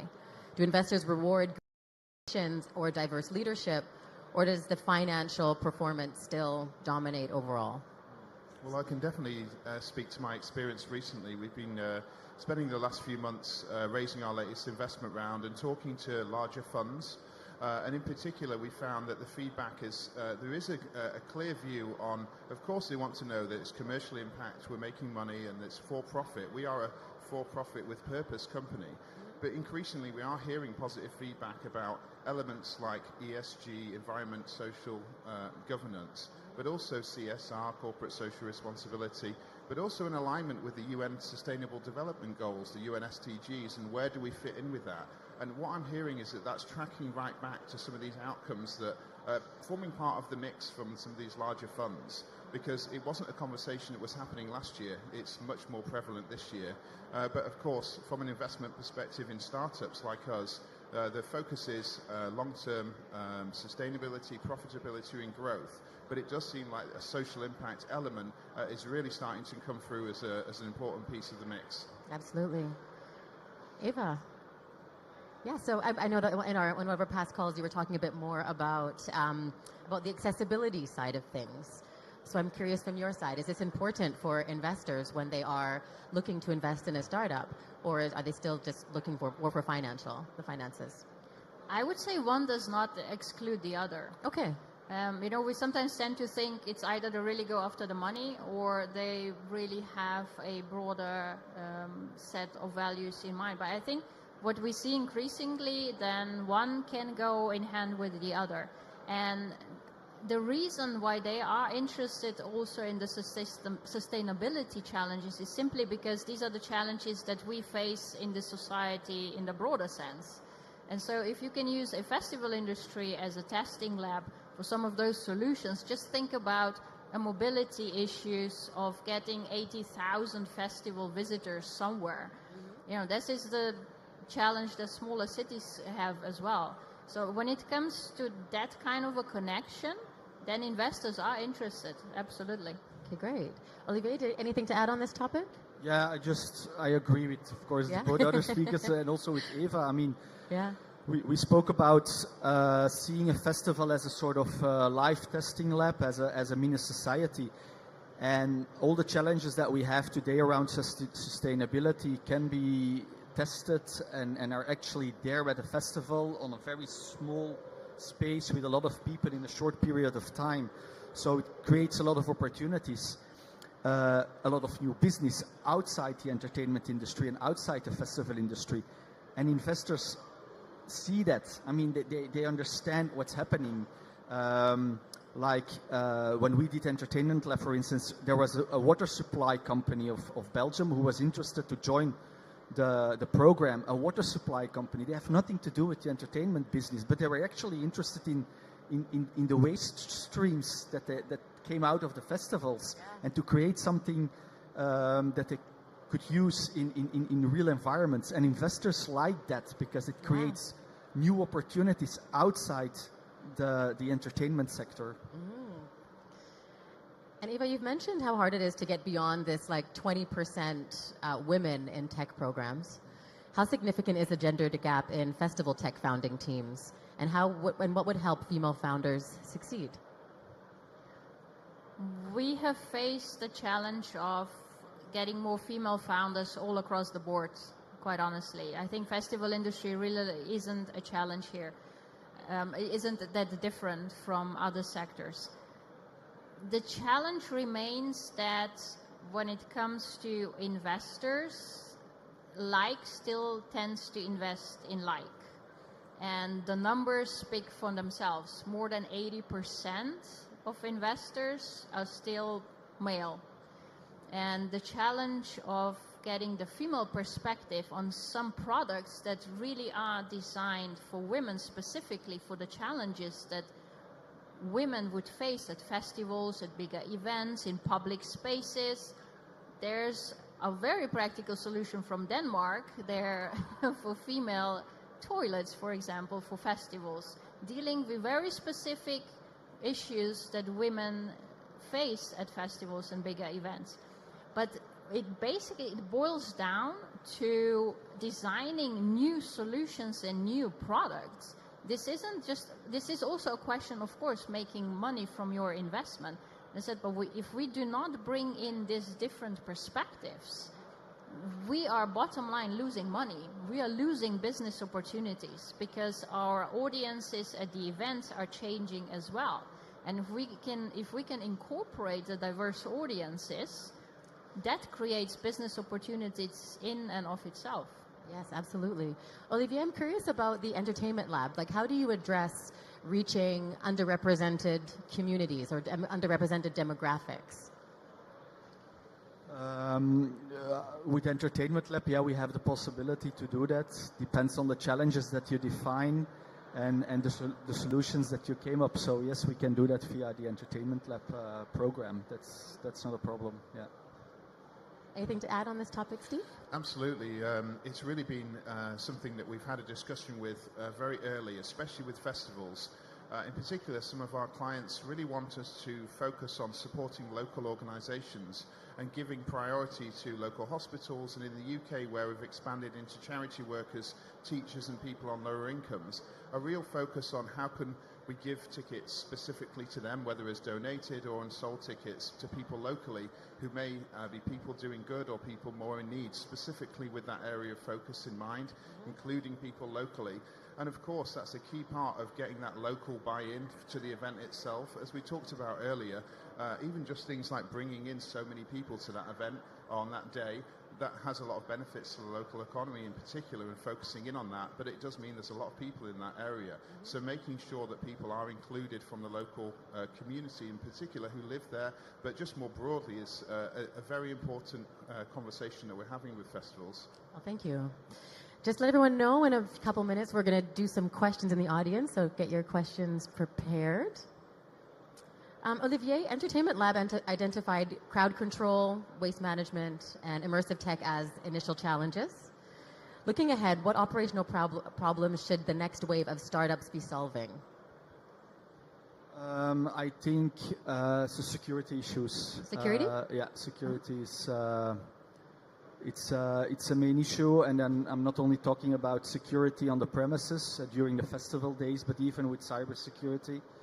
These days, I think there are a lot of opportunities to test in the coming years.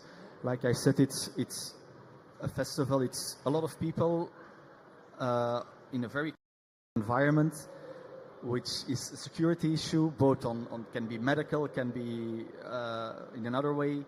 But I think that's an important challenge and an important issue that we can test and deal with accelerator programs like Entertainment Lab. Okay, thank you. And Eva, what are the toughest structural challenges festival entrepreneurs are facing? And given that this industry doesn't really see many traditional VCs exits, how do startups define success? I think that's a really good question, Lindy. This is something that we've been trying to figure out as well. It's easy to say scalability and return on investment. I think the picture is a bit more complex than that. The challenge that our companies have and will continue to have for the future is understanding your customer, understanding who's attending your festivals, understanding that the generations are becoming more and more mobile. They have a lot of experience with different kinds of festivals, with different kinds of countries, and understanding what works for your festival, how you can keep those customers and those clients not just for a one-off, but really in the long run. And here data can do a lot, adaptability can do a lot. I think that's supported with new solutions, aspects like security, catering, energy, waste management, mobility. That's the picture that we have to keep in mind for the future. I love it. Olivier, on the topic of success stories, can you walk us through a specific Entertainment Lab success story? And what tangible outcomes did the startups receive? Did they get VC interest? Did they get real data for pitch decks or commercial deals? Yeah, we had 3 challenges, and two of the three, I know for sure that they had some success.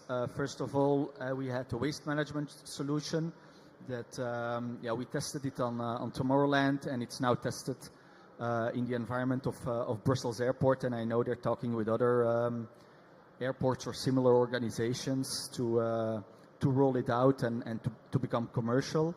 And then we had another startup who was actually testing crowd control with LiDAR systems. And so they did a pilot, and I know now that they won actually a project for the Olympics because they had a very strong pilot case. They could show that their product and their solution was working in a very harsh environment like Tomorrowland. And I know that they have now, it's rather small, but anyway, they're in. That's the most important thing for the Winter Olympics. Thank you. And I want to talk about collaboration. So with all of you. So Olivier, you pioneered bringing together startups and corporates and festivals. And Eva, you facilitate partnerships across borders. And Steve, you're doing partnerships with festivals and healthcare workers. What makes a great festival partnership work? And then also what kills them? Anyone can start. Well, I can talk about that. We've partnered now with thousands of events. Last year we did over 5,000 events through the platform, processing over the last few years over 1 million tickets and giving back to now over, in the Netherlands, for example, we've gone from 15,000 to 125,000 members out of our 600,000 members globally. But that's all come from these partnerships with the events. And what we've seen has been successful is starting early at the pre-sale or the on-sale and really thinking about building in an activation and innovation such as working with Tickets for Good from the beginning and showing how that by doing that you can leverage these social impact stories about the people that are accessing the events. One of the events that we worked on really leaned into the press and the communications, talking about how they're giving back to the local hospital, and that was picked up by the local press and really got some great buy-in. And then we also picked up the stories of the people attending and focused on them, as well as user-generated content, focusing on the impact stories of those people and highlighting how much of a great time that they had at the event. All of that was great public-facing marketing activity and press communications, whilst being a successful activation both in terms of donated and unsold tickets. That's a great initiative. Eva. So I work for the embassy, and in that sense you could say we are the public service. And from our perspective, a partnership works when we can offer our startups and scale-ups and their supporting organizations, like there's Tom from InnoVest. They offer startups the opportunity to test their products. When we can give them that kind of platform to showcase their solutions, that's how the partnership works for us. And then what kills the partner? What could kill the partnership? What could kill the partnership, or how could... Overpromise and underdeliver. All right. That kills any partnership, especially every business partnership. Yes. That's what I say. And Olivier? I couldn't agree more. No, it's a good partnership will work when you define your goals from the beginning, and that has to do with expectations and what the outcome will be. Trust also, but defining your goals and what you would like to achieve is the most important thing, because what you're actually doing is you are matching festival organizers. They are used to work with music and so on, with technology companies who would like to find a sustainable solution that has nothing to do with music on the other side. So sometimes it's really difficult to combine it, and so I think defining your goals and what you'd like to achieve, I think that's the source of success of every partnership. Great, that's really helpful.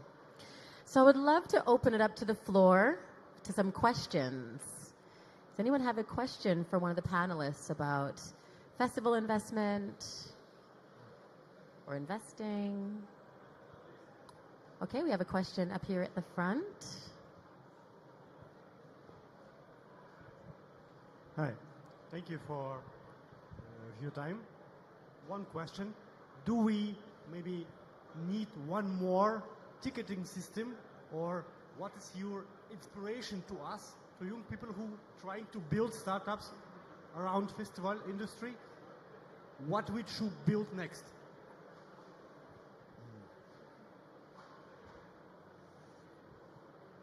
Well, I will, and of course, say that I'm already building a new innovation in ticketing, and crucially, we're not a ticketing retailer. We're a ticketing platform that supports retailers and rights owners to distribute tickets as a donation or unsold tickets. But I just think in terms of software and development, understanding the data that's coming out, because one of the key things that we talked about earlier and something we think a lot is all of the information that's coming back and how to bring that information together in a relevant and insightful way. So I'd say it's very much something in the data and insight space, and that's something that we're looking at as well. Yeah, I agree with that. So today we have a lot of solutions for ticketing, for food and beverages, for logistics whatsoever. So I think we now need to consolidate certain things because that in the end will also have a positive effect on the data you can extract and the decisions that you can make. There, I mean, we're still in that phase that we see a lot of new innovations popping up, like new innovative ticketing systems like the one of Steve, for instance. So we're still in that phase, so let it go, and at a certain time you will see a consolidation. But what the next big thing will be, honestly, I do not know. Otherwise, I wouldn't sit here, by the way. But I think making sure that it's accessible, it's easy to use, usability, I think it's becoming important. Yeah, I can underline then completely the experience of buying a ticket is ticketing system has become much more than just that. We've passed that stage, and I think the all-inclusive experience of an event where the ticketing system is really just the basis for your total experience of that event. I think this is where it's going towards, but how exactly that's going to look like, I think you can do a next step in that one. Can I add something to that? What I think that might be very interesting is that in many ways in festivals and in concerts, we're really focusing on the festival itself, those 2, 3, 4 days. But it's much more than that. We have to create touch points around the rest of the year, actually, so that you stay in top of mind, that you know your audiences, etc., etc. I think that might be a big it's a challenge. It's not easy. It costs a lot of money. But that might be very interesting to make sure that you're in top of mind, not only those 3 or 4 days or the month before when you start with your program, when you're communicating your lineup. No, it's the rest of the year. Like we have some huge festivals in Belgium, like Rock Werchter and Pukkelpop, the traditional rock festivals. I mean, they're really focused just on those 3 or 4 days. Then on the other hand, you have Tomorrowland. I mean, Tomorrowland, that's a universe. They're not only doing festivals around the world, no, they do immersive shows around the world. They have the Tomorrowland Academy, where you can learn how to DJ and how to become a music producer. They have their shop. They have a shop in Ibiza. They have their clothing lines. They have their perfumes. They have their wines, whatever. So they're creating actually a bookshop. They have their own bookshop. So actually they are creating touching points the rest of the year. So in the end, the festival is just an accumulation of a longer process of the narrative they are creating every year. So I think that's the way to go. It's not easy. It's cost a lot of money. But I mean, being an entrepreneur is never easy. It's the most beautiful job in the world, but it's not easy. And luckily, we're working in a creative business, so I'm quite sure that there will be a lot of creative ideas coming up to deal with that. I'm really curious, Steve, just a question that just came up. We're talking about ticketing and also we're talking about personalization. Where does blockchain fit into this? Well, of course, all emerging technologies that are kind of stable and secure have a role to play.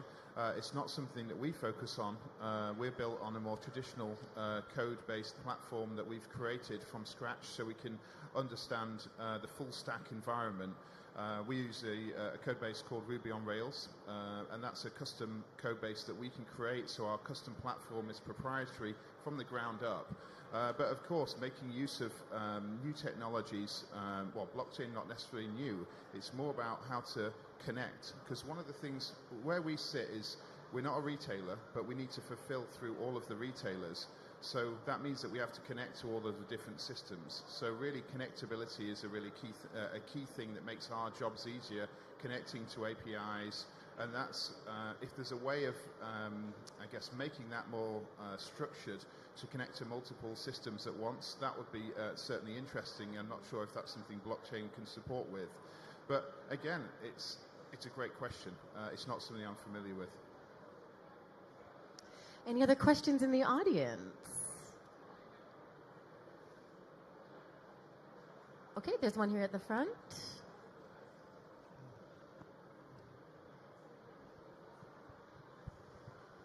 Yes, thank you so much for all of the input.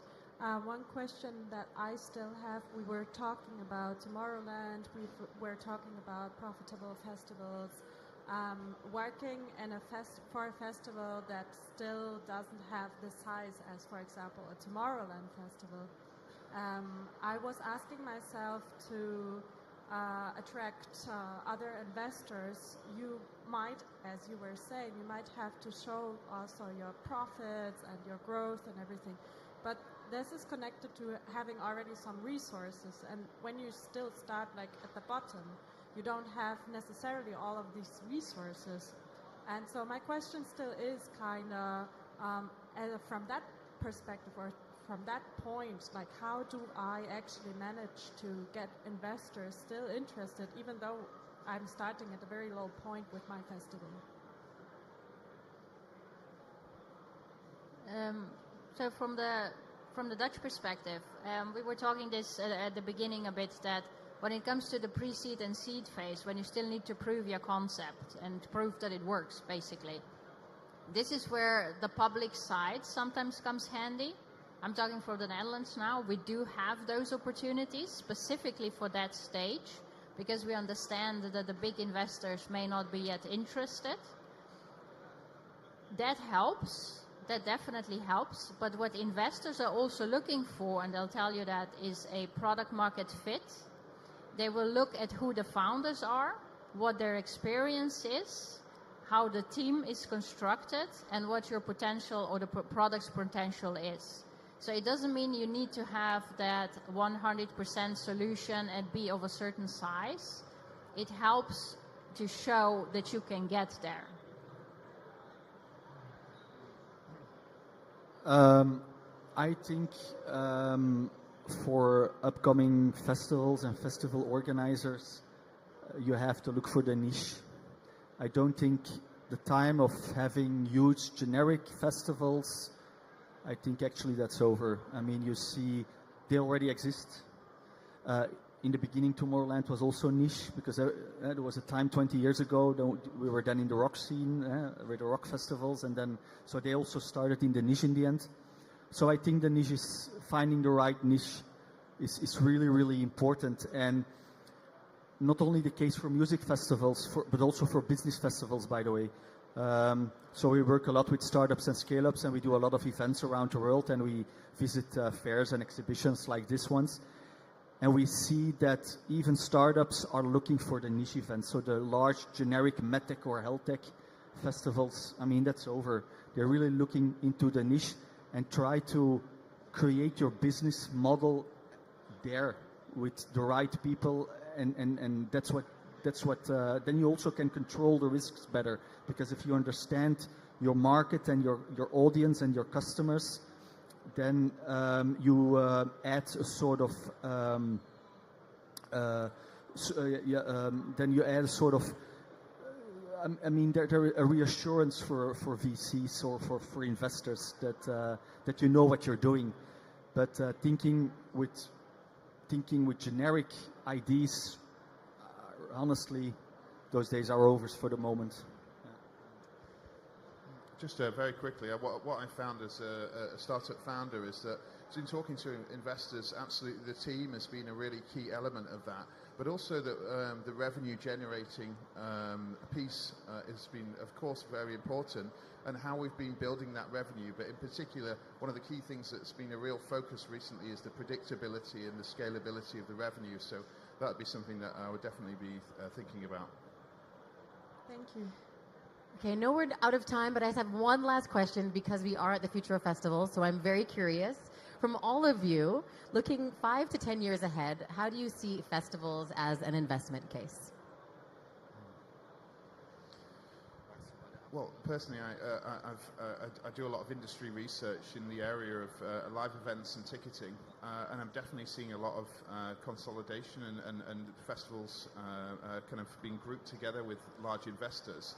And so my assumption would be that would continue. But then I think the more that those kind of the standardization comes in, the more that interesting new concepts and innovations will be coming in more strongly. So that's where I would see strong innovations and new concepts coming out and standing out more clearly. I think the festivals will follow the overall developments in the society and the tech advancements altogether. So I see definitely a bright future, and as long as you keep in touch with the Dutch, it's all going to be really well. I like that. No, the festival sector is it's a future-proof sector, and they will. I mean, it's a sector who can adapt to the new ideas, etc., etc. So I don't see any issue in the future. Actually, when we had COVID and we had to close all the festivals and all the concerts, I think then people started realizing how important actually festivals are in their lives. I mean, I cannot imagine a summer without festivals, by the way. So I think they're future-proof, but they have to adapt to the new demands of the markets and the interests of the market. Great. Thank you, Steve. Thank you, Eva. Thank you, Olivier. And thank you to everyone that came to join us. Thank you. Thank you. Thank you very much. Thank you so much. Thanks for this very interesting panel. Thank you all. Yeah, a round of applause, everybody. Thank you. So, quick announcement, as always, from my side.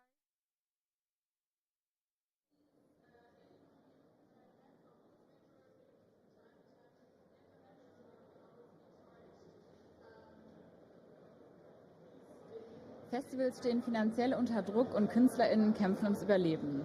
Und gleichzeitig brauchen wir die Kulturbranche heute mehr denn je. Mit mir hier in der ALEX-Interviewkabine ist jetzt Tatjana Kaube von der Initiative Musik.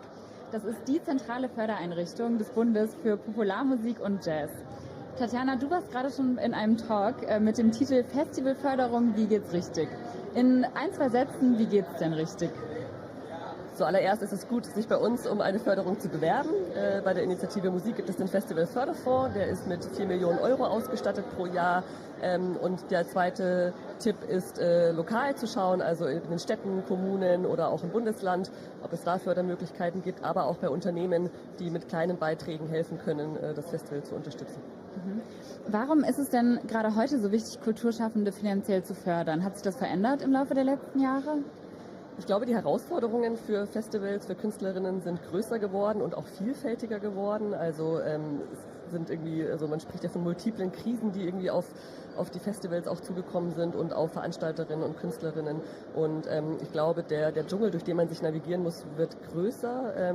Und ich glaube, ja, umso besser ist es, wenn so eine Einrichtung wie wir da auch ein bisschen zur Seite stehen können und helfen können, da durchzukommen. Ja, das ist. Kannst du mal so ein paar konkrete Beispiele nennen? Du hast gerade gesagt, der Dschungel wird größer. Welchen Herausforderungen sich die VeranstalterInnen und die KünstlerInnen so gegenübersehen? Genau, das sind einmal ganz klassisch die gestiegenen Kosten, also Energiekosten, Personalkosten, all das kostet mehr, aber auch zum Beispiel die Genehmigungen ist oft schwieriger zu bekommen, sei es wegen Lärmschutzmaßnahmen, sei es weil irgendwelche Naturschutzgesetze oder sowas dagegen stehen, die auch alle ihre Berechtigung haben, aber es wird mehr, genau, und auch die Fördergelder werden weniger, auch da wir haben gerade eine Festivalstudie veröffentlicht im September und 70% der Festivals zum Beispiel sind abhängig von Fördergeldern und zu 30% auch vollkommen abhängig davon. Und die Töpfe werden kleiner und von daher wird das auch schwieriger. Die Lage hat sich also ziemlich zugespitzt für KünstlerInnen, könnte man sagen, oder? Warum reichen denn die Einnahmen von diesen Festivals oder von Konzerten nicht? Also warum reicht das Geld, das der Markt reinbringt, quasi nicht aus, um das am Laufen zu halten?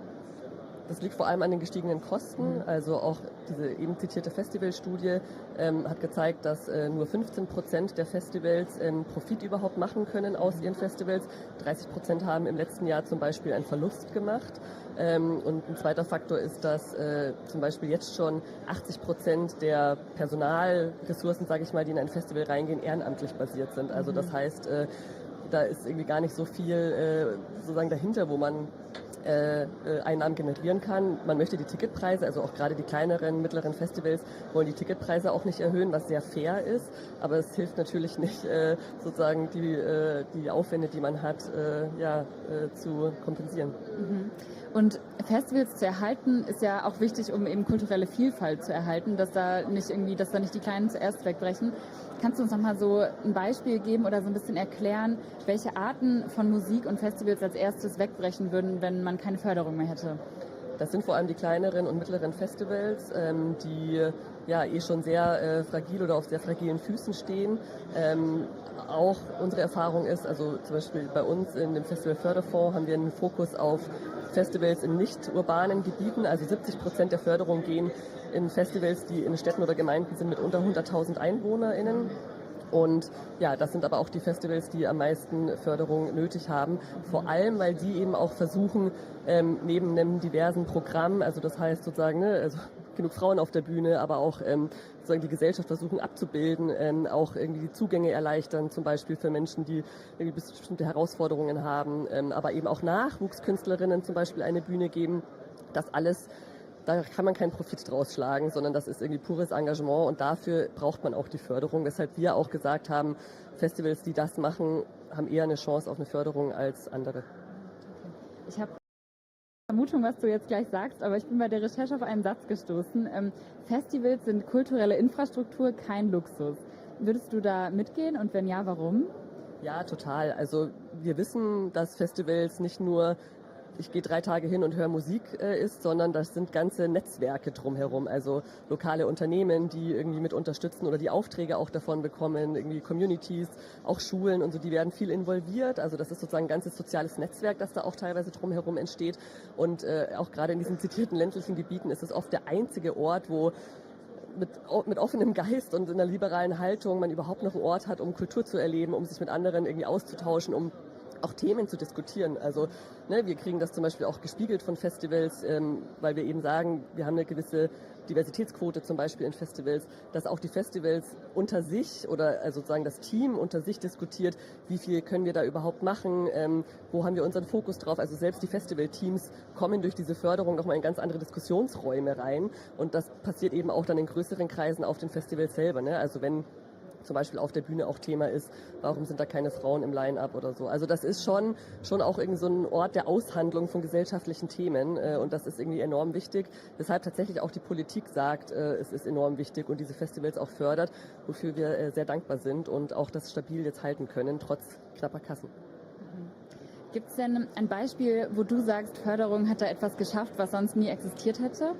Ja, es sind tatsächlich, also wir verwalten ja öffentliche Gelder, das heißt, wir kriegen auch immer Berichte und Abrechnungen, wo dann belegt ist, dass das Geld auch richtig ausgegeben wurde oder für die Sachen ausgegeben wurde, für die sie beantragt wurden. Und tatsächlich spiegeln sehr viele zurück, dass sie sich aufgrund der Förderung erstmals mit Themen beschäftigt haben, mit denen sie sich vorher nicht beschäftigt haben oder die Möglichkeit hatten, das überhaupt zu machen, weil es sonst einfach nicht ökonomisch möglich gewesen wäre, zum Beispiel Nachwuchsmusikerinnen auf die Bühne zu holen, weil es ist natürlich so, dafür kann man nicht so viel Tickets verkaufen wie für größere Acts. Also das kriegen wir sehr zurückgespiegelt, dass das sehr hilfreich ist und also man merkt eigentlich, dass wirklich zu 99,9% der Fällen positiv was zurückkommt. Man merkt, dass es eine Wirksamkeit hatte und dass es wirklich geholfen hat, entweder zu überleben oder sich noch mal ein bisschen breiter aufzustellen, neues Publikum zu erreichen, auch Menschen für Kultur zu begeistern, die es vorher vielleicht nicht irgendwie auf dem Schirm hatten. Also das ist schon sehr wirkungsvoll, muss man sagen. Teilweise überrascht uns das selbst, wie wirkungsvoll das ist. Du hast gerade gesagt, dass Veranstaltende dann sich mit Dingen beschäftigt haben, mit denen sie sich vorher noch nie beschäftigt haben, dank eurer Förderung. Meinst du damit sowas wie Diversität zum Beispiel? Ja, genau. Also wie bekomme ich zum Beispiel weibliche Acts auf die Bühne? Wie bekomme ich irgendwie People of Color irgendwie auf die Bühne? Wie kann ich Barrieren abbauen? Also nicht nur die Rollstuhlrampe, sondern eben auch Räume schaffen, wo sich alle wohlfühlen können. Also Awareness-Teams zum Beispiel, großes Thema. Also genau, das sind irgendwie alles Themen, die vorher oder ohne die Förderung nicht möglich gewesen wären. Hast du denn einen Tipp für die Zuschauenden hier, wie die jetzt ganz gezielt, ohne diese großen Gelder, die der Bund zur Verfügung hat, wie die ganz gezielt KünstlerInnen und Festivals unterstützen können? Was wir in der Festivalstudie herausgefunden haben, ist, dass eine große Herausforderung für Festivals ist, dass die Tickets so spät gekauft werden, dass die Planbarkeit dadurch total verloren geht und man irgendwie erst ganz spät weiß, wie viel kann ich vielleicht noch investieren, weil die Ticketeinnahmen entsprechend sind. Also früh Tickets kaufen ist auf jeden Fall ein guter Tipp. Auf Festivals gehen überhaupt, das ist ja relativ klar. Oder eben, weil die ehrenamtlichen Strukturen so groß sind, vielleicht auch tatsächlich ehrenamtlich aushelfen beim Festival, sei es ein Tag an der Bar oder ich weiß nicht wo sonst. Aber das sind, glaube ich, so 2 große Faktoren, wie man sein lokales Festival unterstützen kann. Also ihr da zu Hause seid jetzt hoffentlich überzeugt, die zu unterstützen. Du hast aber auch mal als Referentin des regierenden Bürgermeisters in Berlin gearbeitet und hast da quasi die Politik überzeugt, sich für Musik einzusetzen, für Kultur. Du hast jetzt gerade schon gesagt, eigentlich sind die da schon ziemlich on board, also die sind schon sehr unterstützend. Glaubst du, da bräuchte es trotzdem noch mehr? Also mehr Geld ist immer gut natürlich und die Frage von, also eine Diskussion, ne, die wir oft haben, ist so, welches Genre fördert man, welche Kultursparte fördert man. Ich glaube, was wir noch mehr brauchen könnten, ist sozusagen ein größerer kultureller Begriff, der so ein bisschen Flexibilität auch erlaubt in den Förderprogrammen. Aber auch da sind wir eigentlich sehr positiv gestimmt. Also aus den parlamentarischen Kreisen zum Beispiel ist die Offenheit da irgendwie sehr groß. Die sagen, es gibt da Expertinnen, also wir haben ja zum Beispiel auch Juryverfahren, da sitzen Expertinnen aus der Szene, die auswählen, welche Projekte gefördert werden. Also da gibt es irgendwie auch gar keine Einmischung, sondern da ist irgendwie völlige Offenheit und auch, also die sehr darauf vertrauen, dass die Expertinnen das schon richtig machen. Plus, die PolitikerInnen haben ja auch alle Wahlkreise zum Beispiel, ne? Die haben auch dann oft ein Festival bei sich und wissen um die Wichtigkeit und die Bedeutung dieses Festivals. Von daher ist da die Offenheit tatsächlich sehr groß und die haben sich eben auch sehr eingesetzt, dass das Budget nächstes Jahr wieder genauso groß ist wie dieses Jahr, obwohl an vielen Stellen gekürzt werden musste im Kulturbereich. Stichwort Kulturkürzungen in Berlin ja auch, ne? Ja, in Berlin ist es besonders dramatisch, also sind wir im Bund noch ein bisschen besser davon gekommen. Ja. Hast du denn vielleicht so zum Abschluss für uns noch ein Festival, wo du so richtig gerne oder mit dem du so richtig gerne zusammengearbeitet hast, wo du sagst, boah, das müsst ihr euch mal anschauen? Also ich selbst, also in Berlin mag ich sehr das Atonal-Festival, das ist irgendwie für experimentelle elektronische Musik, das ist eine ganz spezielle Stimmung, das ist im Kraftwerk Berlin, ist natürlich auch ein sehr besonderer Ort, das mag ich sehr gern, da entdecke ich irgendwie Neues, das ich vorher nicht gesehen habe, aber auch eben bekanntere Acts und sonst mag ich tatsächlich so kleine Festivals, viel in Brandenburg, wo ich bin, die ja für 2 Tage auch im besten Fall noch an einem kleinen See sind, da gehe ich auch tatsächlich gerne hin. Okay, ja, dann vielen, vielen Dank für das Interview. Das war Tatjana Kaube. Du hast uns davon erzählt, warum Festivals eben kein Luxus sind, sondern warum wir sie brauchen, weil sie kulturelle Vielfalt schaffen. Und hier geht es jetzt weiter im Programm.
Der Konsum von illegalen Substanzen ist weiterhin ein großes Thema auf Festivals und braucht Präventionsarbeit.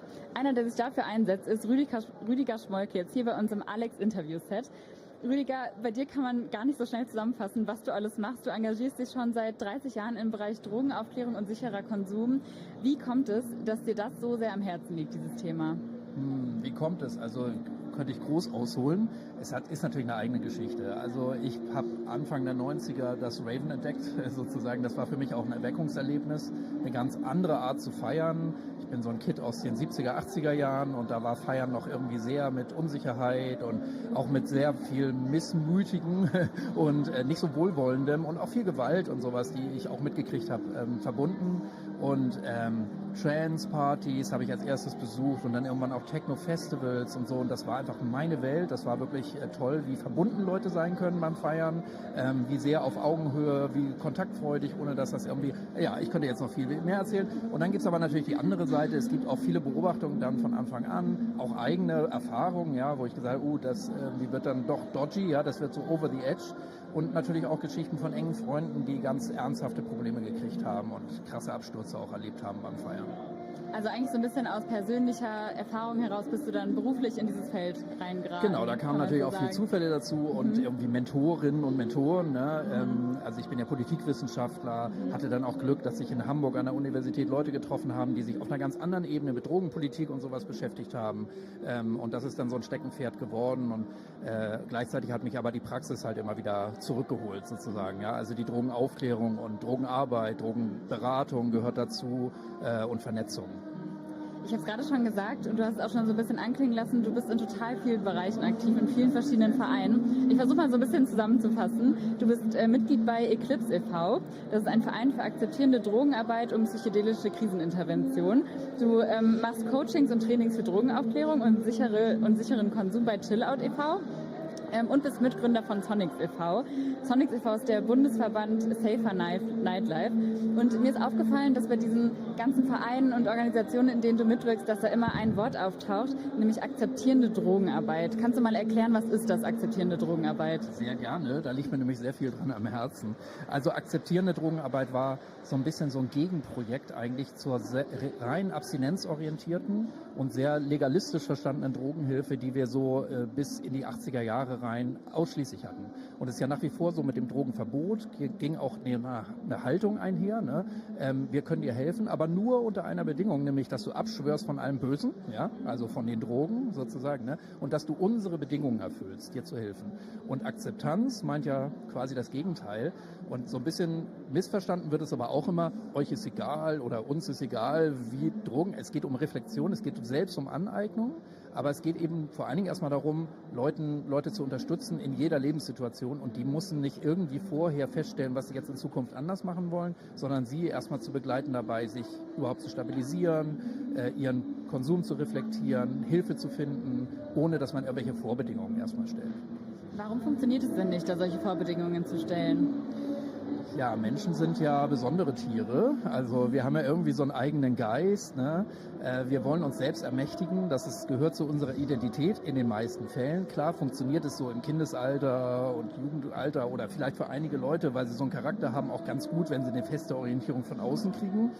Aber die meisten nehmen ja Substanzen zum Beispiel ja auch nicht ohne Grund, sondern es ist ja eine bewusste oder mehr oder weniger bewusste Risikoerfahrung. Man will irgendwie Grenzen erkunden oder neu austesten, vielleicht auch überschreiten. Man hat sich auf den Weg gemacht und da ist mindestens dann der Weg überschritten, wo es dann reicht, von außen irgendwas vorzugeben und zu sagen, du hast dich jetzt aber mit dem Feuer verbrannt, mach das nie wieder, sondern Drogen sind natürlich auch was Faszinierendes, sage ich jetzt mal, und das ist in ganz vielen psychologischen Prozessen so. Tragen tut erst, wenn wir uns selber die Ziele setzen, wenn wir selber davon überzeugt sind, wenn wir so intrinsisch, sagen wir auch, ne, also wenn es so von innen kommt, ja, wenn ich wirklich innen überzeugt bin. Und dabei unterstützen wir auf dem Weg erstmal das zu definieren für sich, auch immer wieder neu zu definieren. Und wenn das dann irgendwie zum eigenen Ziel auch wird, dann kann man gucken nach einer Strategie, wie will ich mich verändern? Will ich vielleicht gar nichts mehr nehmen? Will ich bestimmte Substanzen nicht mehr nehmen? Oder will ich Substanzen irgendwie sicherer nehmen? Heißt eigentlich akzeptierende Drogenarbeit meint, dass man so ein bisschen Perspektivwechsel macht, dass man nicht von außen drauf schaut. Du nimmst jetzt aber illegale Drogen, wir helfen dir da nicht, sondern wie können wir dir mit deinen Bedürfnissen vielleicht helfen? Kann man das so zusammenfassen? Ja, genau. Also wir nehmen zum Ausgangspunkt erstmal, wie ist die Lebenssituation der Person, was ist ihr wichtig im Leben überhaupt so. Es ist ganz wichtig, auch ein bisschen nach vorne zu denken, ja, und mal zu gucken, was ist überhaupt die Perspektive, was ist dir am wichtigsten. Und für einige, oder für ganz viele Leute jetzt auch in der akzeptierenden Drogenberatung geht es gar nicht darum, irgendwie eine Sache auf keinen Fall nicht wiederzumachen, sondern es geht darum, bestimmte Situationen zum Beispiel nicht zu erleben oder zu merken, irgendwie, okay, ich habe jetzt so ein vielleicht ein Lebensalter erreicht oder eine Phase, wo ich grundsätzlich was verändern will, aber wir würden immer angucken, so, was ist eigentlich deine Situation, was wünschst du dir eigentlich, wo soll es eigentlich irgendwann mal hingehen, so, und dann strukturieren wir zusammen. Du warst vorhin in einem Panel zu Gast, da ging es um Drug-Checking. Was ist denn Drug-Checking und was kann es leisten, was vielleicht auch nicht? Wo kommt es an seine Grenzen?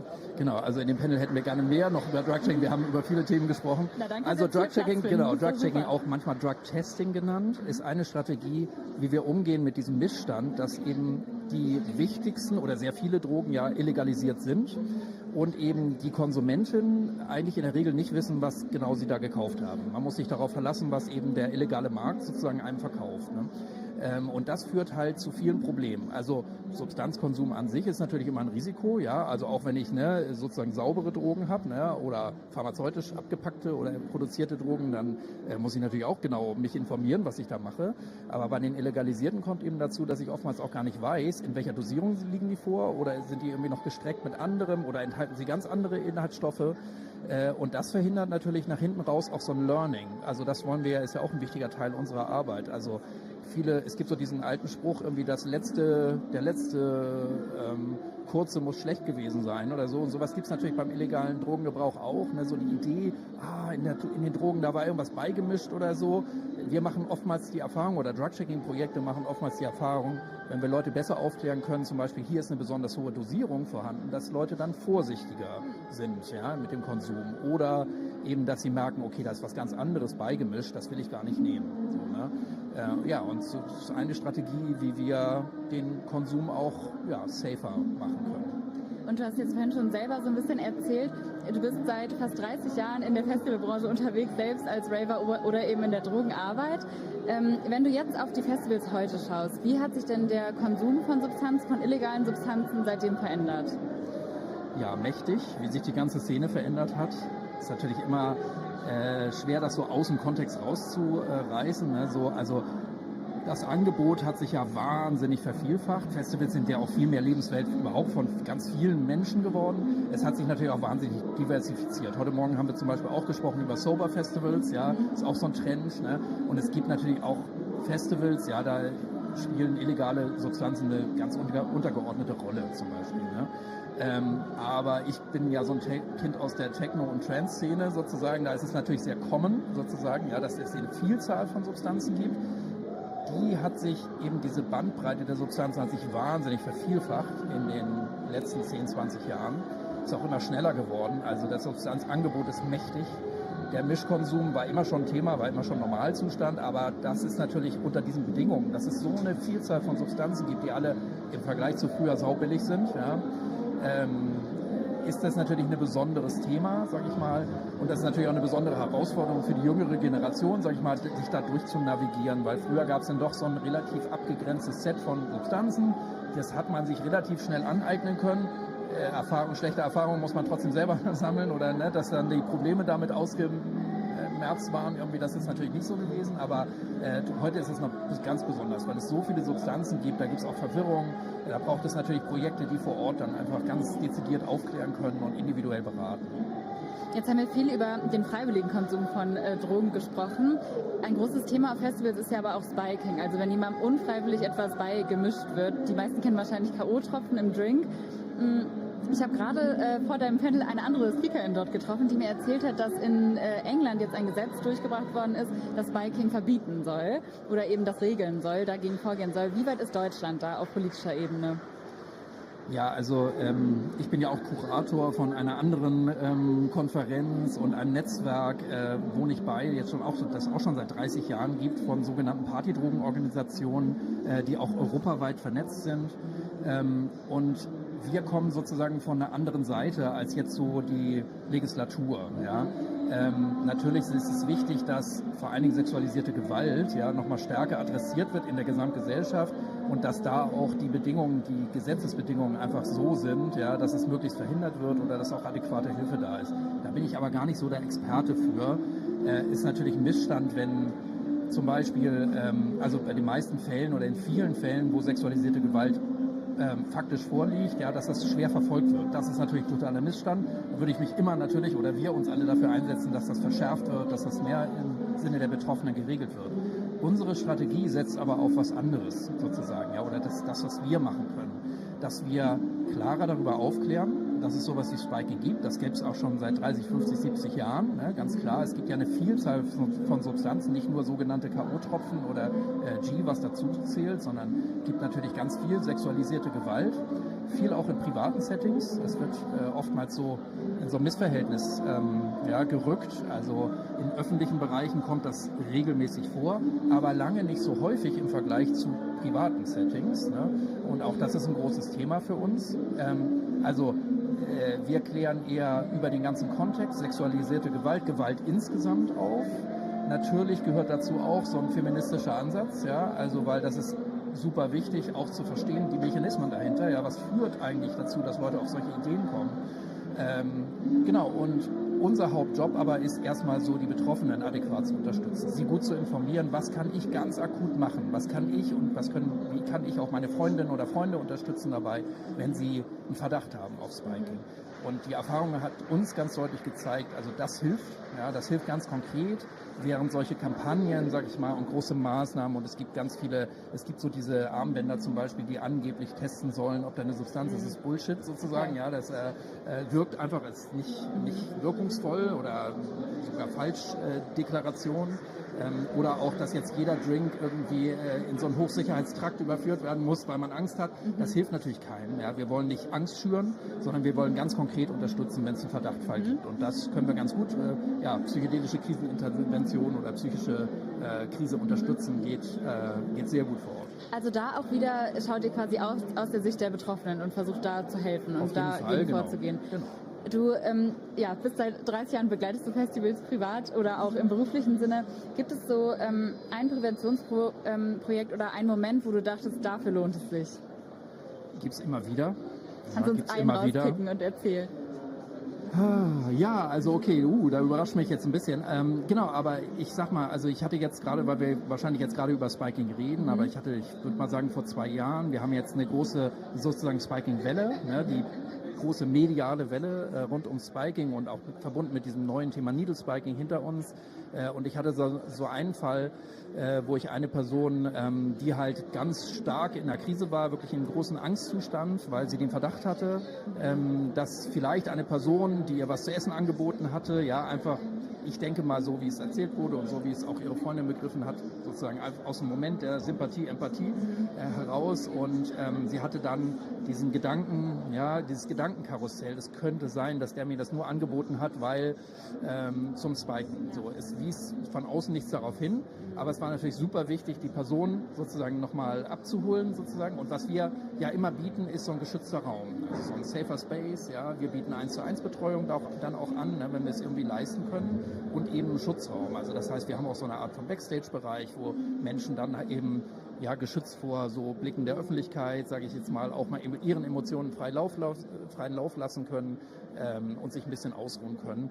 Und das war ganz rührend für mich und toll dann zu sehen, wie sich so innerhalb von eigentlich wenigen Minuten, vielleicht waren wir am Ende, es war ungefähr eine halbe Stunde, wie wir so im Kontakt waren, ne, mit Unterbrechung, mit Begleitung auch durch die Freundin, aber wie es einfach gelungen ist, wieder total runter zu beamen, so eine Person, und die konnten dann sogar auf das Konzert gehen, auf dem Festival, was sie sich eigentlich rausgesucht hatten, mit ein bisschen Verspätung durch diesen kleinen Vorfall sozusagen, ja, aber es war so von totaler Panik eigentlich und totales, wirklich angstvoll aufgerissene Augen, bis 20 Minuten später wirklich wieder gechillt und sicher. Das hört sich nach einer sehr, sehr erfüllenden Arbeit an, also ihr scheint da wirklich was zu bewirken. Genau, deshalb macht das ja auch so viel Spaß. Dankeschön, Rüdiger Schmulke hier bei uns im Interview bei ALEX Berlin bei Future Festivals Tag 2.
Hallo, auch von mir. Ich bin Ella und wir sind immer noch live vom Future Festival 2025. And I am here with Natalia Osko-Jakov. Hi. I'm so happy to have you here. How are you? Thank you very much. It's such a great event. It's like a huge playground, especially for festival makers. I just want to have all of them as partners. Yeah, you are the festival director of the Valley of Arts Festival. Can you say it in Hungarian? Művészetek völgye. So it's the Valley of Arts. We have 40 stages. Wow. 3,000 shows, workshops during the 10 days. And over 200,000 visitors, mostly Hungarians, because we have a lot of theater, for example, or literature, but we have a lot of fun for foreigners as well. So all those who would hang around the Lake Balaton, actually it's kind of popular around Germany as well. So a lot of Germans would pop up there, and we would have some French people over as well. So those who would stay anyways at the Lake Balaton. But it's just a big feast of cultural community, you know, people meeting each other. Yeah, because it's a multi-art festival. I don't think we have that many multi-art festivals in Germany. It's usually music or literature or films, but can you tell us a bit more about the program? Well, you see, it has a synergy in between these crossovers, because now a lot of productions would actually born in Valley of Arts, because a lot of artists would just hang out there for the whole 10 days with us. They meet each other as well. It's like an art camp at the end of the day. So, and like this, perhaps a guy would come there or join us because of a pop rock concert, and then this someone would just end up at doing some board games or at a classical music or theater show, and or learning some folk dances, you know, and that's the synergy. Basically, that's even in Berlin, you have so many genres around, and an opera house or you know, all the institutions. But at the beginning of the night, you have to decide which kind of genre you would join for that night. But at the Valley of Arts, it's usually not the thing is happening to you what you actually thought would be happening. You would meet random people and end up in watching other shows, and perhaps, you know, exploring some new things that you would never imagine are for you. Yeah, that's the concept. That's probably really good, because if you live in Berlin, you have limited time. You always choose the cultural event to go to, but with a huge festival like that, you just try out more. So a lot of people would have some shows they picked when they arrive, and then start exploring the yards, because we are situated in 3 villages, and you go around yards and barns, and perhaps there is a TV show screening at one end. There is a workshop. You would learn how to do this analog photography or video workshop, or how to make TV, or someone would interview you. Yeah, that sounds amazing, actually. And you've worked there for quite a while, right? You've been with the festival since 2013? Well, I've been there since 2011, actually. And but the festival is now in its 35th edition next summer, from the 24th of July until the 2nd. So it was a kind of revolutionary festival, because it was started in 1989 when the system changed in Hungary. So we always keep up to the revolutionary spirit in order to showcase the latest shows and latest art that is possible. Yeah, nice. So let's talk a bit about the panel you're going to be part of today. It's about the economic power of festivals when it comes to tourism and development of rural areas. And you're also part of a foundation, the Arts for Rural Development Foundation. Yeah, because when we joined the festival, we could see that already the festival since 1989 gave fame to these 200 people villages, and we had this hypothesis that perhaps it would work out somewhere else as well, and we started some smaller festivals elsewhere as well.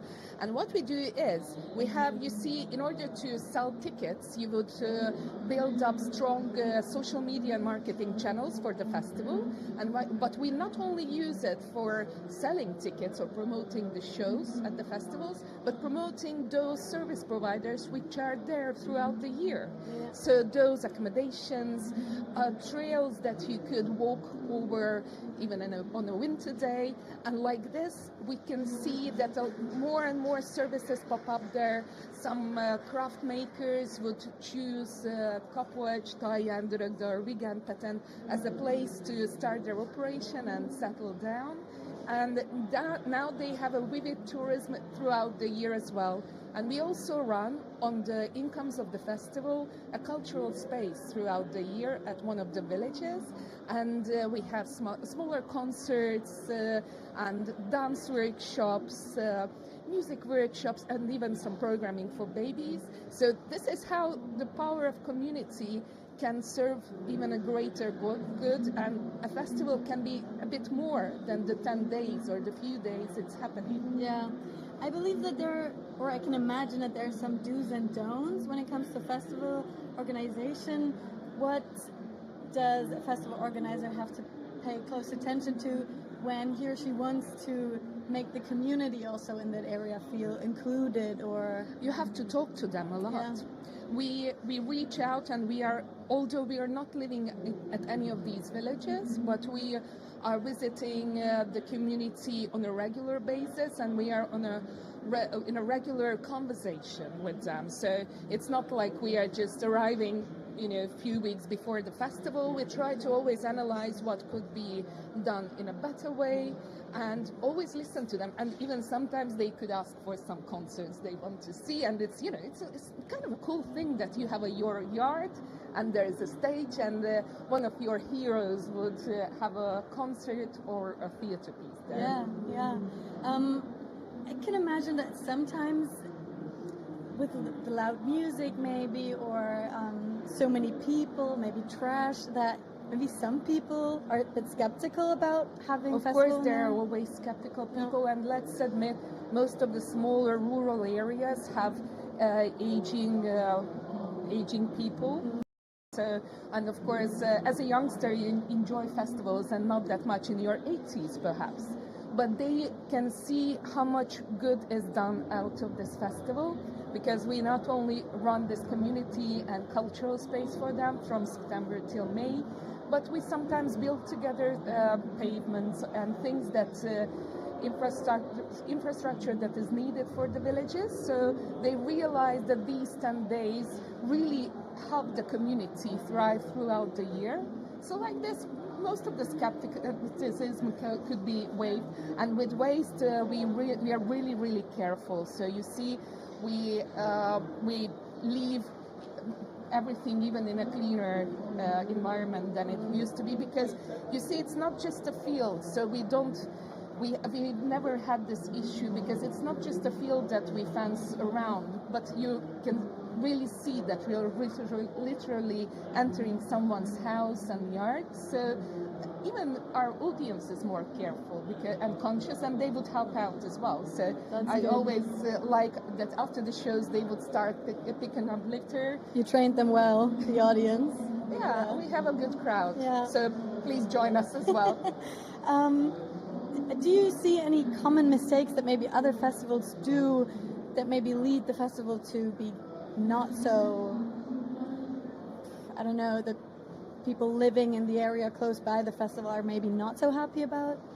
Well, as you mentioned, trash could be something that if you're not, because you don't have to only take care of the actual festival spaces, but all in a wider circle, and that's a common mistake that you would, of course, naturally thinking of only of that space, and lack of communication, as I told you, might be a problem, and actually lack of surveys. We do a lot of surveys, and we use the data that we collect throughout the festival and all the feedbacks, and always try to address them as well in order to improve. So be mindful when you organize with all the feedbacks, because a minor thing or something that looks or appears to be really minor can lead them to bad consequences. Yeah, I can imagine. Something that we talked about right before we started this, I think I read on your LinkedIn that you also worked in Brussels as a cultural diplomat. Yes. Please explain to us, what's that? Well, I joined the Ministry of Foreign Affairs of Hungary, but as you can see, what we all do here at Future of Festivals, we are cultural diplomats. It was just the institutionalized form of it. So yes, I was serving as the head of the Cultural Institute, the Liszt Institute of Hungary in Brussels. It's like the Goethe Institute. So, and I was a diplomat and both, keeping up with this massive and like really colorful cultural space and could promote Hungarian culture in the capital of the EU. So it was a great experience as well. But I really enjoy joining these events, and everyone is at their stands. They are cultural diplomats because, whenever you go to someone, they would promote where they are from, why is it important, and even, as you can see, they always advise someone else from other stands as well, from their countries. It's cultural diplomacy. Yeah, I think that's such a good way to look at it, and probably lots of people who are very culturally engaged don't even see themselves as cultural diplomats, even though they are. Yeah. Let's do some quick questions for the end. I have some. Perfect. So, what changes or what do you hope to see in the festival scene in the future? Communities building up and a lot of togetherness, because what I can find nowadays, especially with the internet world, we think that we are in connection with people, but the real connections are born at festivals or cultural events, I would say, and people need that. Okay. What advice, this goes a bit in a different direction, but what advice can you give to young people who are maybe trying to work in the event and festival sphere? Just please enjoy it, because it's kind of a job that could drag you in, and I think it would be something that you can really say that it is a hobby as well.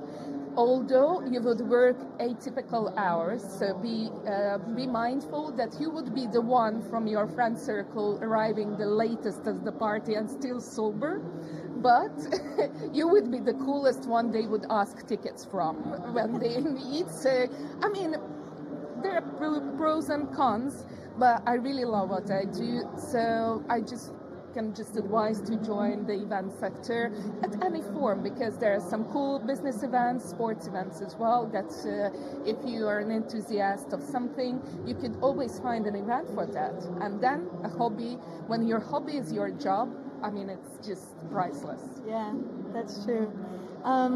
So what's your personal favorite festival? Of course, the Valley of Art.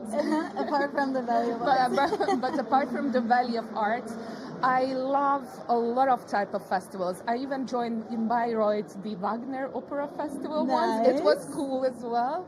But I went to unsere Music Festival, so I'm trying to tell you some German ones. Perfect. Yeah, and in Brussels, while I was serving there as a diplomat, I joined so many festivals. There was a bird music festival, and a festival for everything. So I really enjoyed the city festival format as well. Yeah. But there are some cute festivals in Hungary as Bankito or smaller ones where, you go and do camping.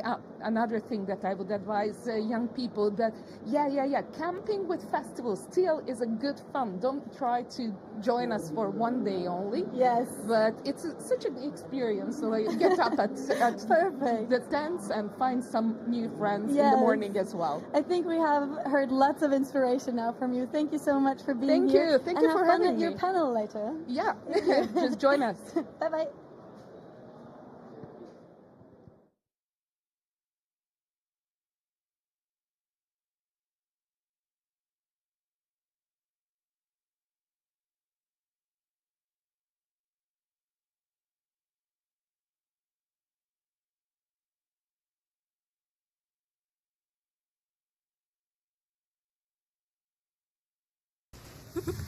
Hallo.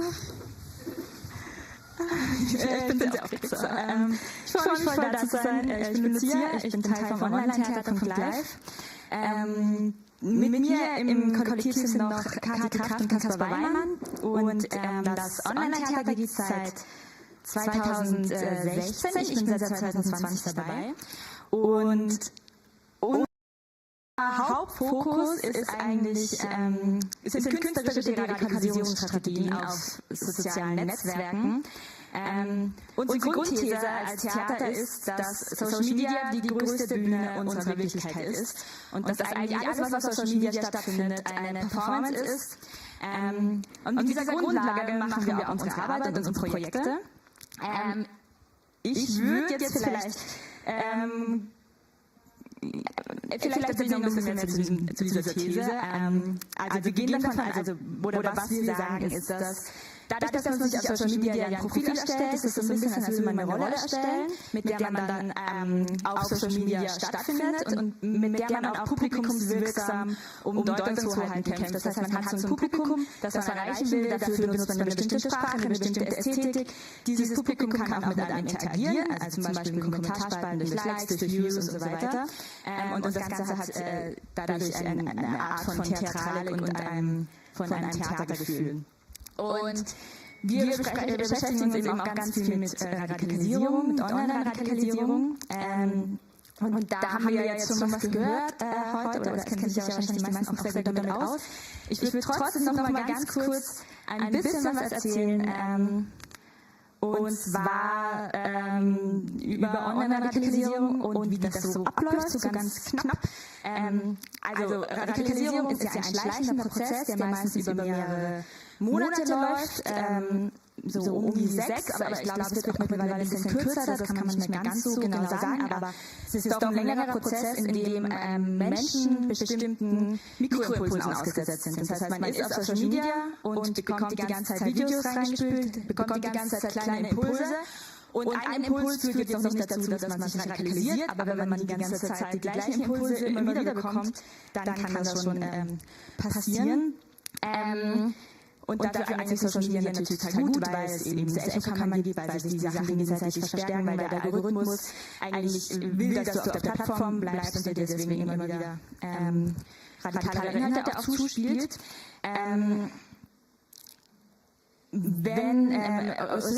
Radikalisierung ist auch oft mit einem Plattformwechsel verbunden. Das heißt, man geht zum Beispiel von den Plattformen wie YouTube, TikTok, Instagram, dann auf eine andere Plattform, Telegram zum Beispiel, wo es dann eine Person gibt, die dir schreibt, wo es auf eine Art noch privater wirkt, wo du irgendwie noch mehr emotionale Verbundenheit zu der Person spürst, die dir die Nachrichten schickt.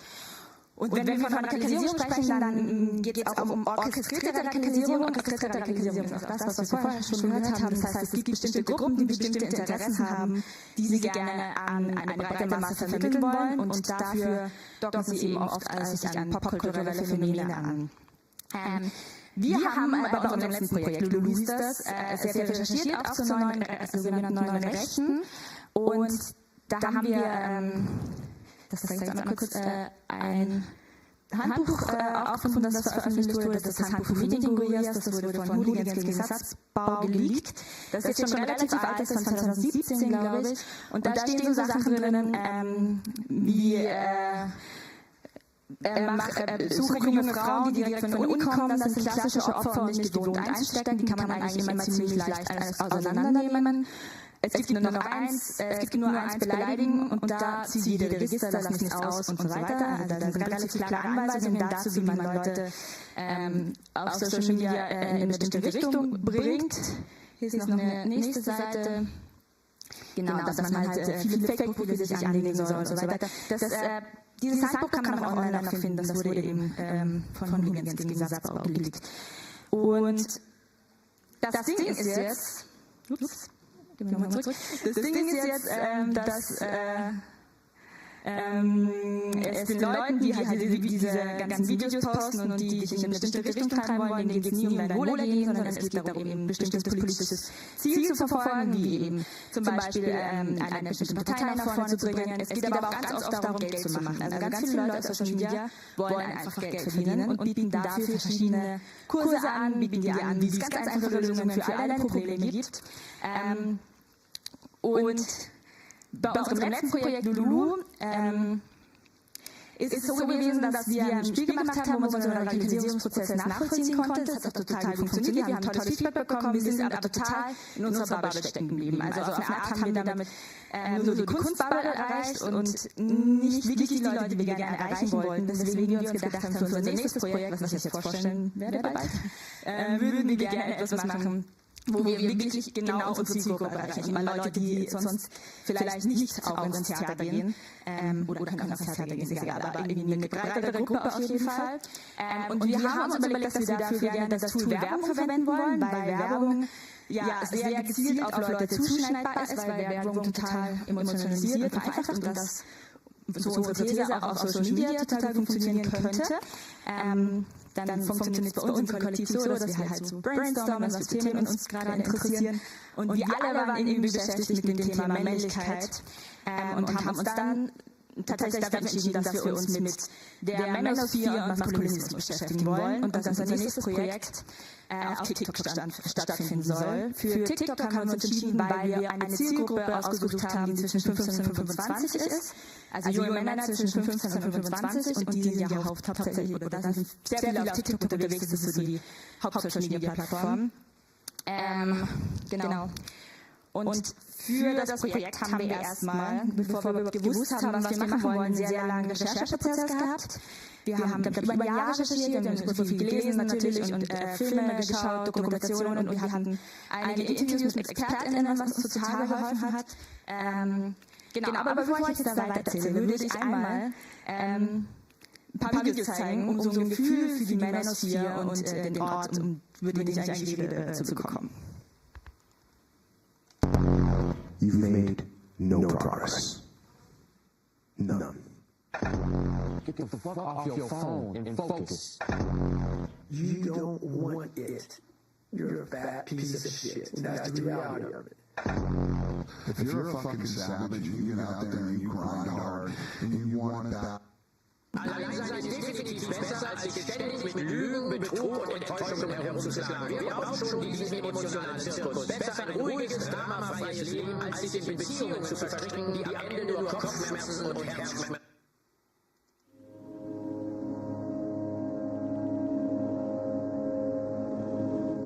Like, not everyone can smile over, okay? Like, some people are dealing with shit, okay? And I come on here, and I'm like trying to like be entertaining, but I'm miserable inside, and like, I don't feel like I'm respected at all. I feel like this is the one podcast.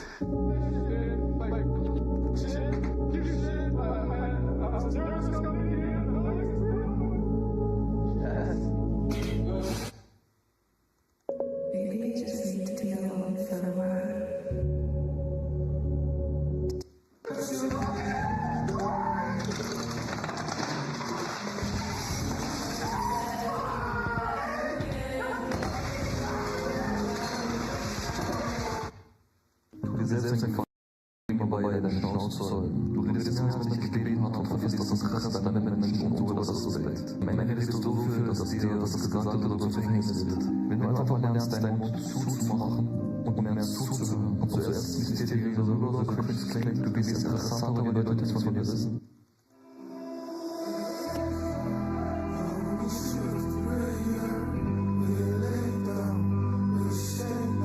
Frauen, Bruder, wir sind in Zeiten angekommen, wo wir uns von Frauen anhören müssen, was es heißt, ein Mann zu sein. Die eine sagt, diese ganzen, die keine Gefühle zulassen, sind voll die. Die andere sagt, Unterschied zwischen Junge und einem Mann. Ein Junge sagt angeblich, ich will nicht, dass du beste Freunde hast. Und der Mann sagt, du kannst so viele beste Freunde haben, wie du willst, männliche. Steht da, Bruder, vor Kamera, man sieht alles, die will mir was erzählen von Männlichkeit. Du hast nicht mal dein eigenes Geschlecht gecheckt.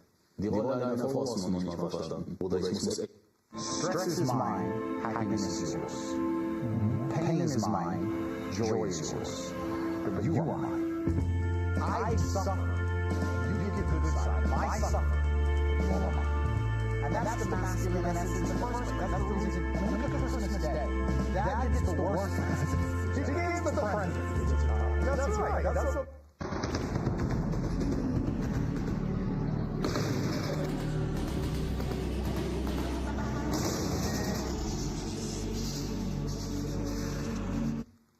verarscht, während dir deinen Kopf mit Verlust ist sie mit ihrem Kopf gar nicht bei dir. Denn wenn sie deutlich weniger als du in Beziehungen investiert, dann lass es einfach sein, mein Freund. Sonst wirst du auf die Fresse fallen. Schließ uns an, wir arbeiten an uns und sorgen uns um unsere Zukunft.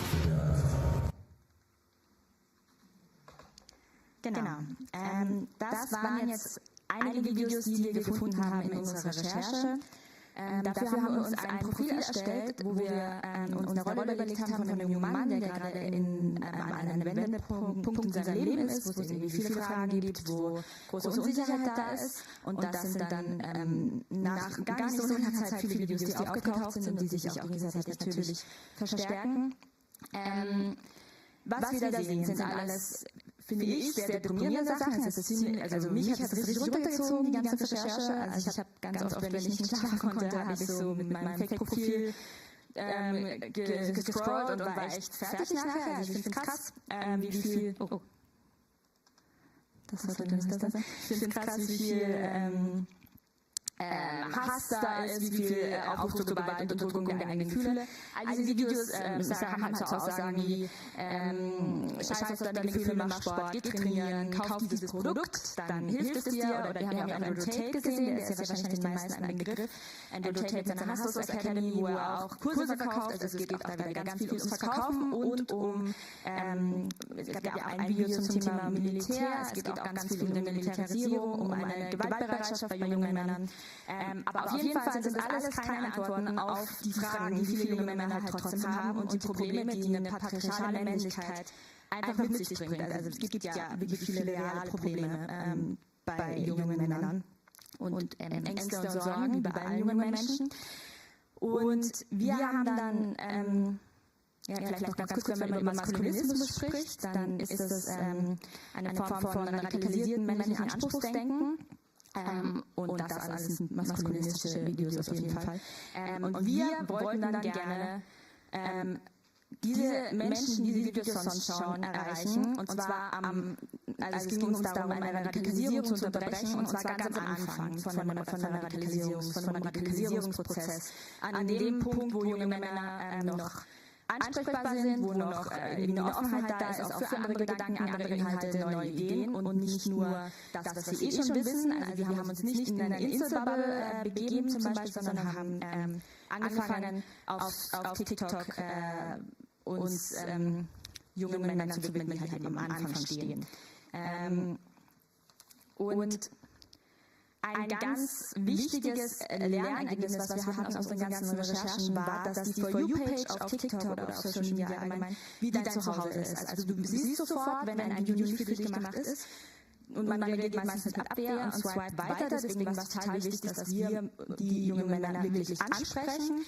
Inhalte, die wir dann vermitteln wollten, waren sowas wie, oder es ging vor allem um den empathischen Ansatz, also sowohl eine Empathie zu haben mit den Problemen, als auch Empathie zu vermitteln und vor allem das Thema Umgang mit den eigenen Gefühlen. Und Ziel war es eben dann, diese Gewaltspirale zu durchbrechen. Und ich glaube, ich würde jetzt einfach mal die Accounts herzeigen. Und zwar ist das der erste Account, den wir erstellt haben. Hör auf zu kämpfen, Mann! Ständig kämpfst! Entweder mit Fäusten oder in irgendwelchen Challenges. Stärker sein, schneller sein, mehr Muskeln haben, mehr Frauen abkriegen. Wozu dieses Ganze? Warum? Ich habe keinen Bock mehr drauf, besser sein zu müssen. Und dass du denkst, du bist besser sein als ich. Ich will, dass wir eine Verbindung miteinander haben. Ich will deine Gedanken, deine Sorgen und deine Gefühle ernst. Und ich will sie verstehen. Ich will so darauf reagieren, dass du dich von mir gesehen hast. Weil du mir wichtig bist. Mein Bro ist gestern vor meinen Augen zusammengebrochen. Bis dahin immer eingemacht auf, ich bin der Stärkste, ich kann nichts runtergehen, ich krieg nichts klein, ich krieg alles alleine hin. So weit drauf. Und irgendwann mal den Druck gesucht, dass er einfach nicht mehr konnte. Und er war vor meinen Augen komplett auseinandergefallen. Er konnte kaum reden. Er hat einfach da gesessen und geschluchzt und geweint. Ich dachte, er hätte keine Luft vor euch. Ich hatte kurz Angst, es muss mal in den Krankenwagen. Ich habe dann den Arm genommen, wir haben da gesessen. Haben nichts gesagt, stundenlang. Ohne ein Wort zu sagen, haben wir da gesessen und uns einfach nur umarmt. Und dann wurde er irgendwann ruhiger. Wir haben gesprochen, wir haben die ganze Nacht durchgesprochen. über uns, über unsere Freundschaft, über unsere Beziehung zu irgendwelchen anderen Leuten, zu unseren Eltern, zu Freundinnen, zu Freunden, über alles. Das ist das erste Mal in 14 Jahren Freundschaft, dass wir so geliebt haben. Wir haben uns dann gefragt, warum? Warum muss sich alles immer aufstauen, bis man beim Platz und warum man irgendwie miteinander reden? Warum fangen wir nicht früher an, aufeinander zuzugehen, miteinander zu reden? Warum muss es erst viel werden, bevor wir uns treffen? Wir unterdrücken so viel, ich weiß, dass viele von euch da draußen genauso geht. Und wir dürfen so nicht weitermachen. Das ist auch erlaubt. Schlecht mit euren Bros. Und auch wir brauchen. Genau, das war der erste Account, den wir erstellt haben. Ich springe mal ganz kurz vor. Wir haben insgesamt eine Woche, also wir haben sehr lange an Accounts gearbeitet. Wir hatten eine Woche, wo wir die Grundlagen entwickelt haben. Da hatten wir insgesamt 6 Accounts geplant für unterschiedliche Zielgruppen. Auf 3 haben wir uns dann am Ende festgelegt. Und die ganze Kampagne, die wir auf TikTok gefahren haben, die ging über 3 Monate. Es war nämlich, das ist vielleicht auch wichtig zu sagen, das Ganze ist ein Pilotprojekt. Also es ging uns erstmal darum auszuprobieren, ob unser Ansatz, dieser Hacking-Ansatz, überhaupt funktioniert. Und dieser Account, der heißt ALEX Mindset, das ist, würde ich sagen, der erfolgreichste Account von den Accounts, die wir hatten, oder zumindest der mit den meisten Followern. Wobei TikTok ja gar nicht so unbedingt Follower-based, sondern eher Watch-Time-based ist. Also du kannst auch mit einem einzigen Video komplett viral gehen. Du brauchst nicht unbedingt viele Follower dafür. Deswegen eignet sich TikTok auch total gut, um so Sachen auszuprobieren. ALEX Mindset ist so eine Art großer Bruder Coach. Der spricht so ganz viele Themen an, wie redest du mit deinen Bros, wie sprichst du überhaupt über deine Gefühle, wie nimmst du die wahr. Und zwar ist es ganz wichtig, dass wir eben eine Sprache verwenden, die unser Zielpublikum, nämlich junge Männer, die sonst die Videos sehen, die ihr vorher gesehen habt, dass die angesprochen werden. Das heißt, wir haben bestimmte Emojis verwendet, wir haben halt Bro viel verwendet, wir haben nicht gegendert. Das Wort Feminismus haben wir, glaube ich, auch nur einmal verwendet und in einem Video, was dann praktisch schon ganz gegen Ende der Kampagne entstanden ist. Und bei ALEX war es so, dass es eine sehr hohe Interaktion gab. Also es gab teilweise 300-400 Kommentare bei diesen Videos. Die Leute haben sich total geöffnet. Es gab natürlich auch Abwehr oder Leute, die gesagt haben, ich bin keine Pussy, ich brauche das nicht, ich brauche keine Hilfe. Es gab aber auch Leute, die zum Beispiel, es gibt ein Video bei ALEX, da geht es um Suizid bei Männern und da hatten wir dann ganz viele Suizidankündigungen in unseren Kommentarspalten. Und wir haben auch die ganze Zeit gesagt, Videos und Kommentarspalten sind unsere Bühne. Sobald jemand eine private Nachricht schreibt, geben wir uns sozusagen zu erkennen und sagen wir, dass hier ein Projekt ist, dass hier mehr Leute dahinter stehen, weil wir sagen, ab dem Punkt ist es irgendwie nicht mehr keine Bühne mehr. Wir haben nämlich auch viele private Nachrichten bekommen, also die Accounts haben viele private Nachrichten bekommen, wo auch Leute geschrieben, also es ist unterschiedlich, bei dem Account zum Beispiel ging es halt viel darum, dass Leute geschrieben haben, sie würden gerne mal mit ihm quatschen. Ich zeige mal den nächsten Account und erzähle nachher noch mehr über das Projekt. Dinge, die ich nach der Trennung gelernt habe. Part 1. Du brauchst nicht eifersüchtig sein, wenn die andere links trifft. Dass meine letzte Freundin auch männliche Freunde hat, war bei uns ein Thema von Anfang an. Ich war so eifersüchtig. Und wir hatten jedes Mal Stress, wenn sie einen Freund treffen wollte.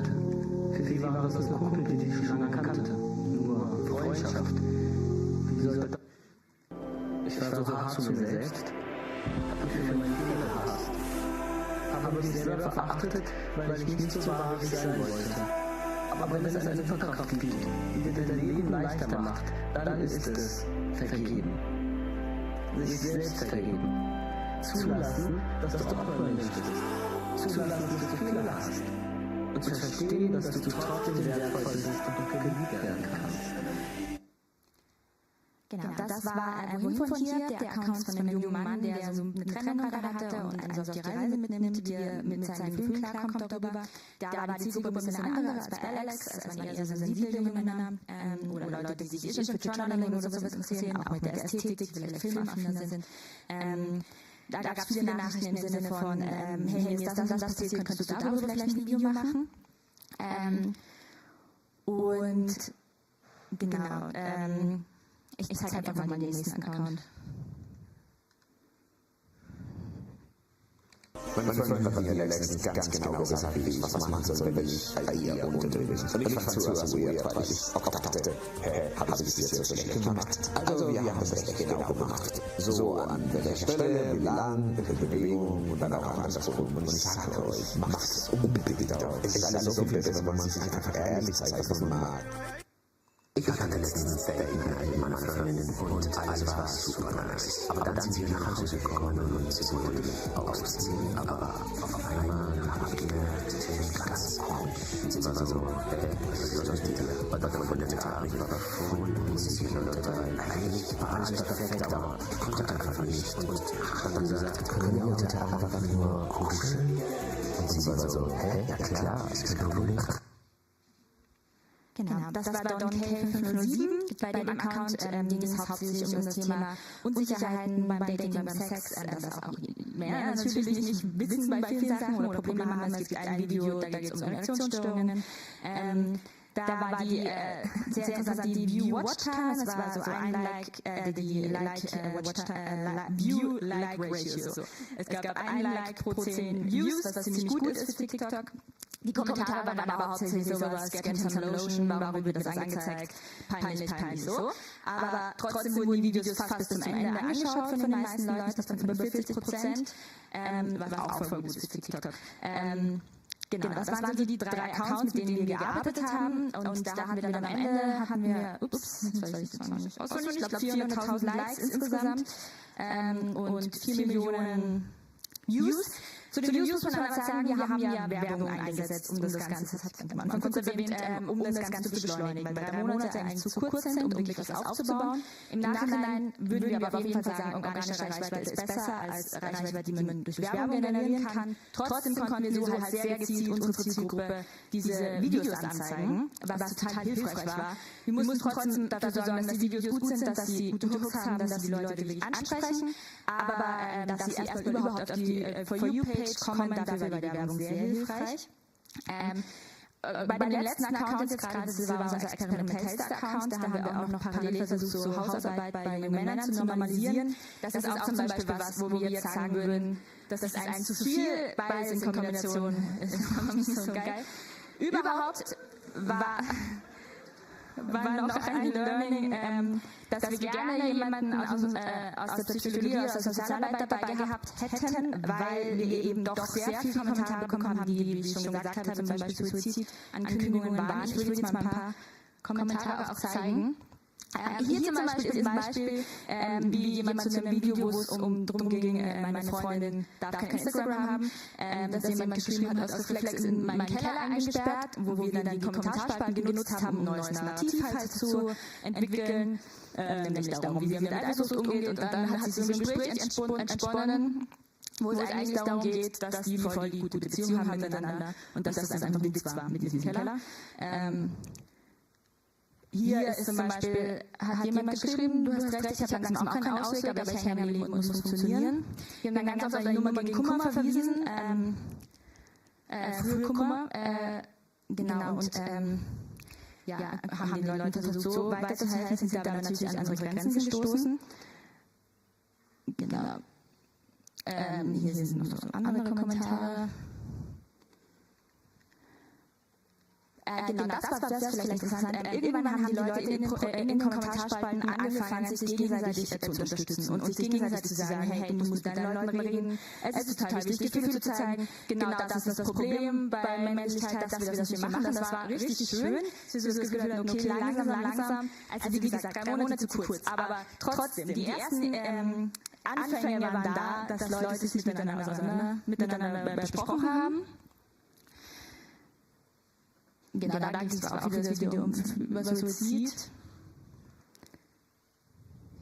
Hier gab es wieder Leute, die sich gegenseitig aufgehypt haben, das war auch geil.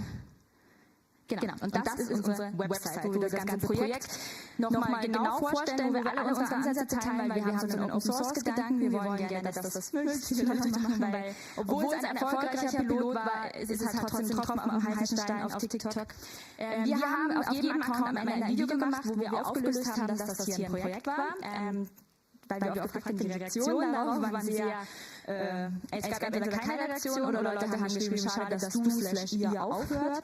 Ich glaube, es hängt auch viel damit zusammen, dass Leute mittlerweile oder vor allem die Zielgruppe ja auch weiß, dass Social Media einfach ein Ort ist, wo halt hinter vielen Accounts ja auch viele Menschen stehen. Deswegen war die Überraschung oder gab es keine Aggression oder keine Enttäuschung oder sowas.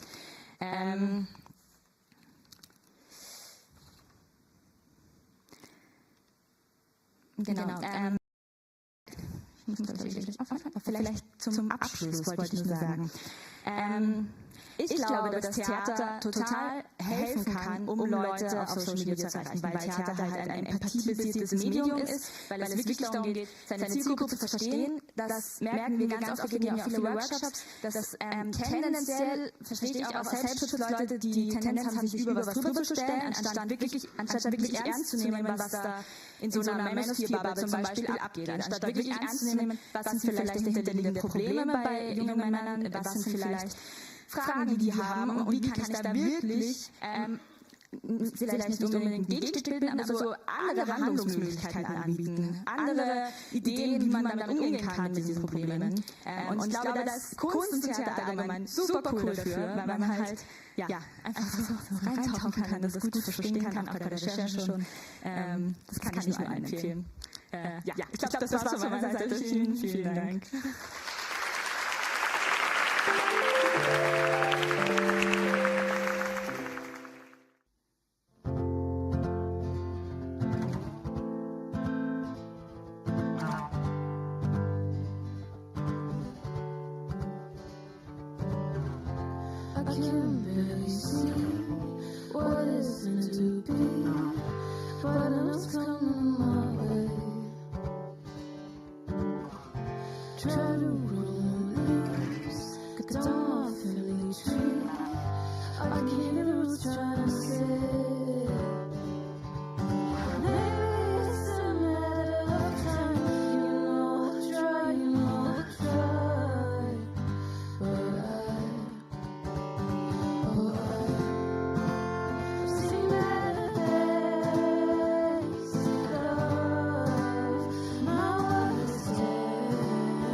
noch gibt es vieles, was dich hält.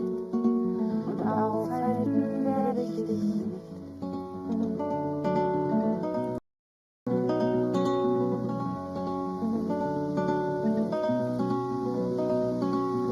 Wir sind auf den Teufelsberg gestiegen, ich lauf los, nur ein paar Schritte, es gelingt. Und der Drache fliegt und zieht unbestimmt. Natürlich kann man fragen, was das Drachensteigen bringt. Man steht nur rum und hält die Schnur, aber die Seele fliegt ihm. Hoch oben, hoch oben, hoch oben man fliegt. Und immer der Sonne entgegen und du lachst. Heiter und friedlich dabei.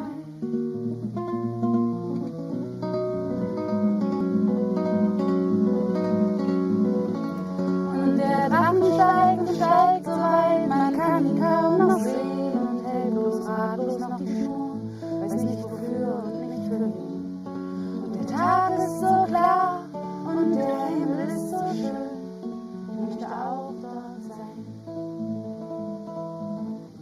Hoch oben, hoch oben, hoch oben man blickt und immer der Sonne entgegen und du lachst.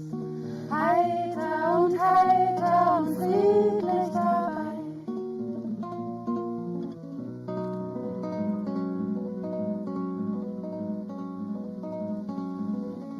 Du hast Flügel an den Füßen und den Schellen in deinem Blick und musst alleine auf die Reise. Ich stehe am Fenster, schau nach, seh zu den Wolken und zurück mit einem Stück Schnur in der Hand, seltsamerweise. Und Halbmond und Halbdrachen zieht's am Himmel herauf und strahlt hell durch die Nacht. Und ich hoffe, du lachst noch immer heiter und friedlich dabei. Und heiter und friedlich dabei. Und heiter und friedlich dabei.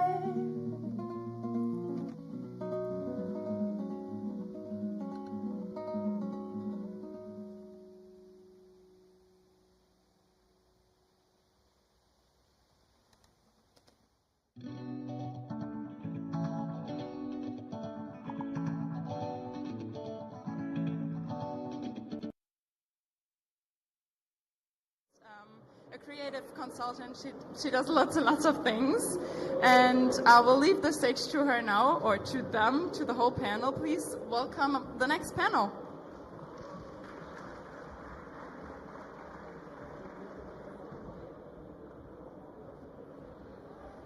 Thank you so much, Sophia. Wow. Please give it up for Sophia for being such a great stage host. Not only today, already also yesterday, and I know what I'm talking about because this can also be like a very challenging job, and I know how hard it is to do it in a good way. So, but now it's my pleasure to be deep diving into the topic of festival tourism. And I don't know how you guys are, but when I was at the very first time of my life at the festival, it was a once-in-a-lifetime experience, and I think I was 13, 14 years old, and ever since I go to festivals, and as I'm getting older and older, the festival experience that I wish to have is getting also more and more exclusive. And this is exactly what we're going to talk about now. This festival tourism economy that grew within the generation of millennials, and therefore we have our wonderful experts that Sophia already introduced to us. This is Greta, Natalia and Benjamin.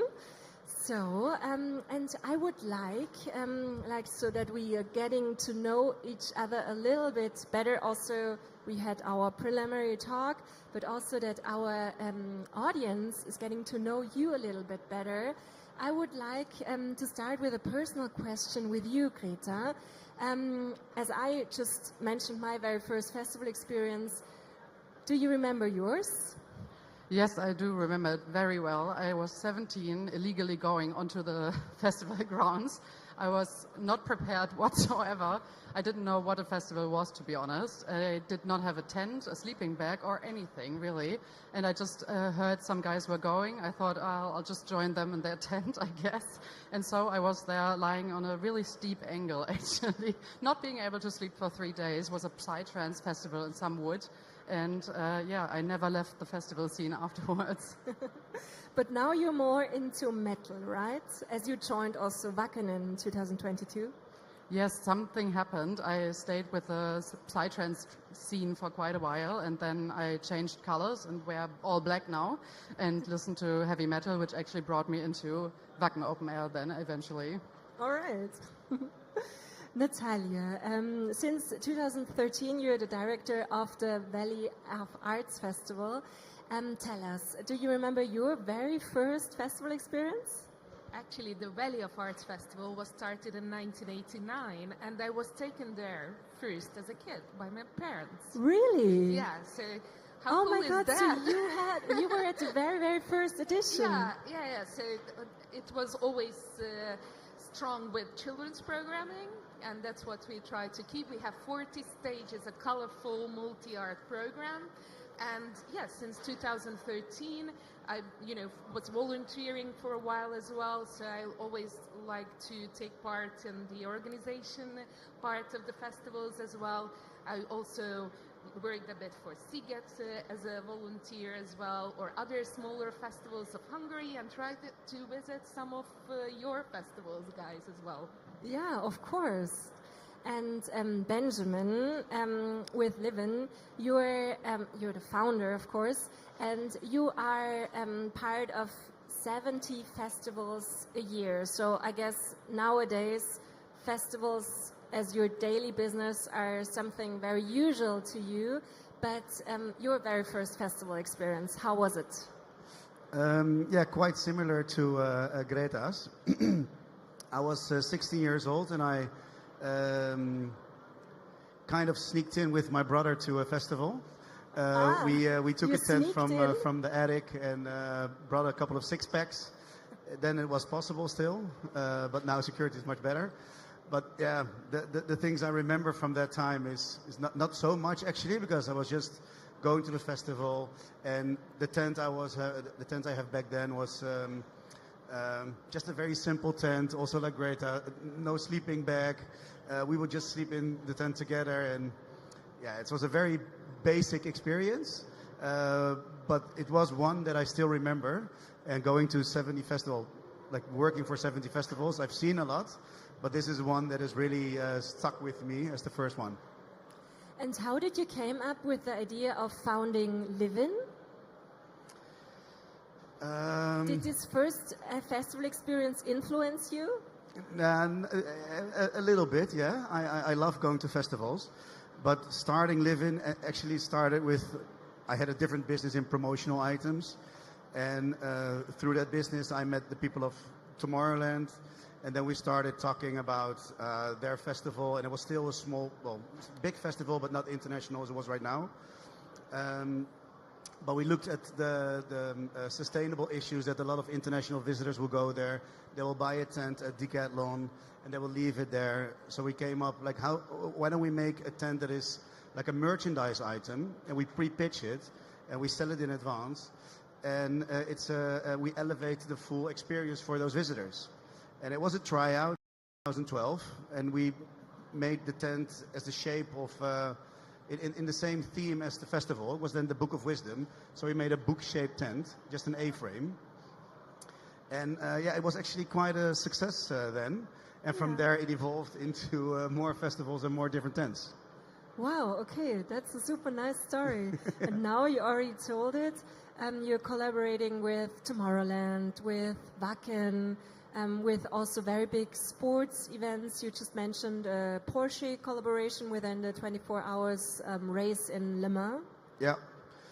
So actually what we do at Livin, we try to look at the full scale of a festival and try to create a comfortable level for each of the levels that are at the festivals, for all the visitors that are there. So we have a very budget solution, just you pick up a tent and you pitch it yourself, up to the most luxurious events where you have like a own bathroom in the accommodation. And with one new accommodation, it's also here at the fair. That's one that really, Porsche could identify themselves with the service that we had and the accommodation that we designed. And together we created a full service resort style campsite at the Le Mans 24 Hours track. People from all over the world, they flew them to this campsite, and it was something really new. We cooperated with the Marriott Hotel, St. Regis, and it was like a 5-star resort. It's completely changed the way we work at, it completely changed our perspective of what we can do for remote locations and what kind of lodging is possible there. And there you also offer like different, let's say, levels of exclusivity for the people who are living on the festival, right? And this is also what is bringing us to like the core of our discussion, the economic and touristic side of the whole festival area that you're like basically in the core of. So what we try to do is come up with solutions for the full demographic of a festival, for all the visitors. And that means that for every budget, we need to have a solution. And for the people who travel there, like Greta and I, we just said, like when we were 16, 17 years old, we don't have any budget, and we are okay with just bring your own tent. But from mid-30s or early 30s, you need some more comfort. And you start seeing nowadays festivals more like a destination. You will travel there. It's an anchor in your holiday. Maybe you will spend 2 weeks on a road trip with just that one festival that you want to go to. Maybe it's a beach festival in Croatia. It's a festival for restaurants, for chefs in Italy, or in Hungary, like a multi-genre festival. It's just a destination, and the whole travel is around that festival. And someone who are collaborating with is Wacken. It was the year when you joined Wacken, or 1 year later, that the collaboration started. And maybe, Greta, you can tell us something about also the different levels of accommodations that you're offering right now at Wacken. Yeah, sure. So I actually overtook the whole special camping at Wacken in 2022, but in the after festival. And then we actually, I think someone from you guys was there in 2022 already, and then we joined forces. Yeah. And when I overtook it, there was a lot of things already happening, but it was a little, I think Wacken actually started in around 2008 with like camper park, with different like camping for vans and stuff like that. And there were so many suppliers, so much happening, and I just came in and looked at it as a product for actual product management and thought, well, this is a really big thing, but I think it just needs structure, to be honest. We need to be able to see what is our demographic, what are people looking for, is it easy to understand, which in my opinion wasn't at that time. So I just overtook the project, yes, and joined forces with Liffin and different suppliers. I looked at what we do have currently, what do we need to grow. So we do have 5 different areas currently, and I was careful to look into having a low budget version, for example, which is our TNT area, where you only have like a basic tent, maybe like an air mattress within, but we can go up to our moshtel, which is the most premium thing we have. And then you have... How can I imagine the moshtel? Well, I've heard so much about it. Yes. I think it's a really, really nice area, and we are lucky in Wacken because we have a demographic that is a little older than the typical festival guys. How old are they? In Moschtel, we have the oldest target demographic, so it's around 40 plus, more like 50 to 60. I think the average in festival is more around the 40s, but in Moschtel it actually is the highest. And we do have like a fast lane. You're really, really close by festival infield. You have your own container, so it's like a fixed structure where you have your bed, you have like a luggage shuttle, you have your own food and beverage offerings, you have really high exclusive sanitary facilities. So there's quite a range of things you get with. And how much is one of those tickets for the weekend? It really depends on what product you have. So I think for 2026 we have 8 different units. It starts with 2,000 euros. And then for the whole festival, for the 4 days? That's just the accommodation. Okay. And the festival ticket is actually on top. Okay. So you're around 2,000, maybe 2,900 euros for a unit for 2 to 4 people, in Mostel at least. But for 2 to 4 people, not per person? No, not per person. It is for the whole unit, and you are happy to put in as much people in as beds are in there. Okay. Yeah. Okay. Wow. And then we do have Residence Evil, which is a really beautiful area where all the live-in tents are. So there we have options from 2 people tents to up to 6 people tents, which are really beautiful as well. And that's a bit further off, but really nice setting. It's a bit more quiet, I would say, and a little younger, for example. So you do see how target demographic chooses and where people go. For example, the new area, the TNT area, is really low budget, easy entry. A lot of international guests coming there because they don't want to bring anything else. And it's really cool to see. This was also what I was wondering, if you can target where your guests are coming from. Can you say that, like, the Germans, they're more like Mostel guys, or the international audience is whatever? I don't know. Is there a targeting possible, or do you see anything? Yeah, for sure. We do track. We do have like a guest journey afterwards. Not journey. How do you call it? Survey. That's the word. To see where people are coming from, how everything went. Obviously, we want to know if people were happy or not. And Mostel is predominantly Germany, Switzerland, Austria. That is really interesting. Residence Evil, for example, is way more international guests. A lot of Australians, New Zealand people, which is really fun to see. It's really interesting. And then all the plots of land. So we also sell just the land, for example, Bauuwe's Garten. And that's Germans only, because they do come with their own car. Most of them are Germans anyway. Yeah, but we are careful to track data and see where people are coming from, to know who's coming and what can we offer, how can we make the service even better for them. Mm-hmm. Okay, wow, that's super interesting. And what's also very interesting is the Valley of Arts Festival, also in comparison to Wacken, because you're also Hungary's oldest and largest interdisciplinary cultural event. And what can you tell us about the accommodation situation at the Valley of Arts?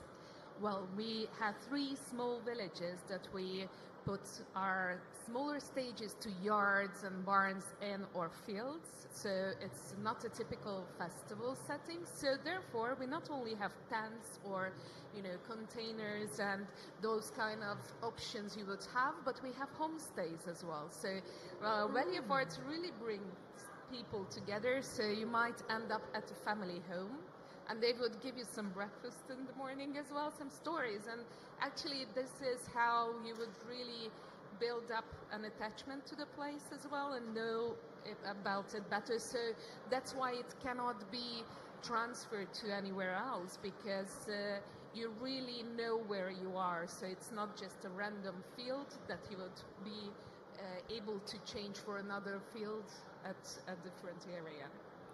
And that's also very interesting in if we have the point of view on the local benefit, the local economic benefit for the people.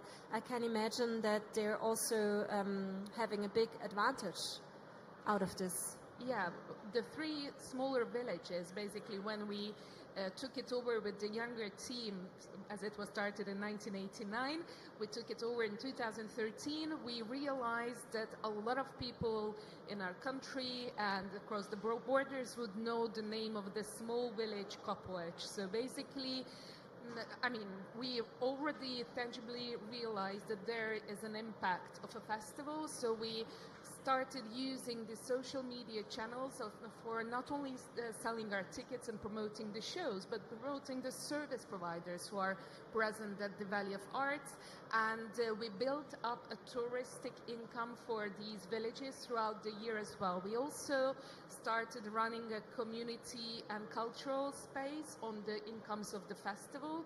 And we do build every year some smaller pavements or infrastructural things that are needed for the villages. So basically those people really feel the impact of the festival, the positive impact, and not only the negative one with all the strangers going. I mean, just imagine when you're in a small village and then you have another 20,000 people around. So it's just a different setting. And but that's how it works, and then that's how we started implementing this model in other villages as well with Arts for Rural Development Foundation, and started collecting data as you do, guys, and realized most of our festival contents are language-based for Hungarians, and a lot of people, as we are selling tickets and can see, would buy from Australia, UK or Germany as well, are those Hungarians who live abroad, and they coordinate their vacation with the festival dates. So it's a great opportunity for them to see the state of art of Hungary and having a snapshot. And as you just mentioned, the Arts for Rural Development Foundation that you're the chair of, can you tell us some more about it? Well, we have numerous partnerships with smaller festivals in tiny villages, rural areas, and we teach those organizers how to use these promotion channels not only for the festivals but for the good of the community as well. So it became a network, and we even helped an area in Transylvania and Romania as well to implement this model. So it's collecting data for the rural festivals. And then we started the Hungarian Tourist Program Foundation, and that one started collecting data with ants on sports, cultural and business event basis as well. So we hope to give back some inputs to the event sector, and we also educate each other throughout other events and fairs. Wow, that's super nice. Thank you so much for doing this. We try. Yeah. Yeah, so what we see here is that economic impact for the region is very, very high. I guess in Wacken it's similar? Well, Wacken obviously is really bound to the brand is the village, and I think it's a really beautiful thing to see as well. So the Wacken Open Air started in the 90s, and it wouldn't have been possible to grow in that size without the farmers, with all the people from the village. And it's so cool to see once you're on site, the whole village does celebrate with us, to be honest, and they are excited. Their families come in and they rent their gardens, and like little children are running around and doing like the collecting deposits and stuff. And a lot of the local crew as well are people that do have regular jobs, and then they go on vacation just to work for us because they have been doing so for 25 years. So I think the impact, just not like socially and in terms of economy, is huge, because our CEOs make a really big point as well of think globally but buy locally, and I think that's really, we all try to implement that in our work because we're so connected to the area. That is where we are. The lands are, the fields are the ones we use for every year, and it's going to stay that way. And yeah, I think that's the biggest impact we have on the site. I mean, we bring tourists in. Wacken has like 2,000, maybe 3,000 people living there all year round, and then all of a sudden there are like 85,000 people just swarming the area, and yeah, making it the destination. I think I wouldn't have known Wacken, and I live in Hamburg, so I'm not too far off. And I know Wacken just because of the festival, and that's for everyone, or most people as well. Yeah, but I've been there also several times, and every time when I come there, I feel very welcomed when you're like driving slowly through the village in the auto colonne, and everyone is smiling, they're greeting, they're waving. Yeah, honestly, there's a lot of pride in being from Wacken and being part of the crew, for example. Like we have the crew shirt, and people love just being part of it and having their impact as well. And it's a really beautiful thing to see how it's like a family affair almost. I mean, it's giant, but it still amazes me every time I'm there. And I came from a big city, and then I just got implemented in this whole world, and it's just really cool to see. Wow, good to hear. And Benjamin, now I'm wondering, as you're working with so many different international festivals, is this something where Valley of Arts and Wacken are exceptions? Or is this something that always happens when a festival is coming to a certain place where normally not so much is happening, that there is a positive cultural and overall economic interaction and advantage for the people who are living and working there? Could you agree on this statement? Yeah, definitely. So for specific festivals that we work with, the bigger ones out there with a lot of international visitors, people will come not only to the festival, but they will travel to the country. So if you're going to a festival like DEFCON or Tomorrowland, it's not only that festival that you go to. You spend some time in Antwerp or in Amsterdam. You will go see a museum. You will eat at the local restaurants. It's a lot more. The ripple effect of a festival through a country is much bigger if you have a lot of international guests. So besides the point that all the local people will work at the festival, or farmland will be rented out, all the small shops actually profit from it. It's the economic pool is huge for a festival outside of the festival as well.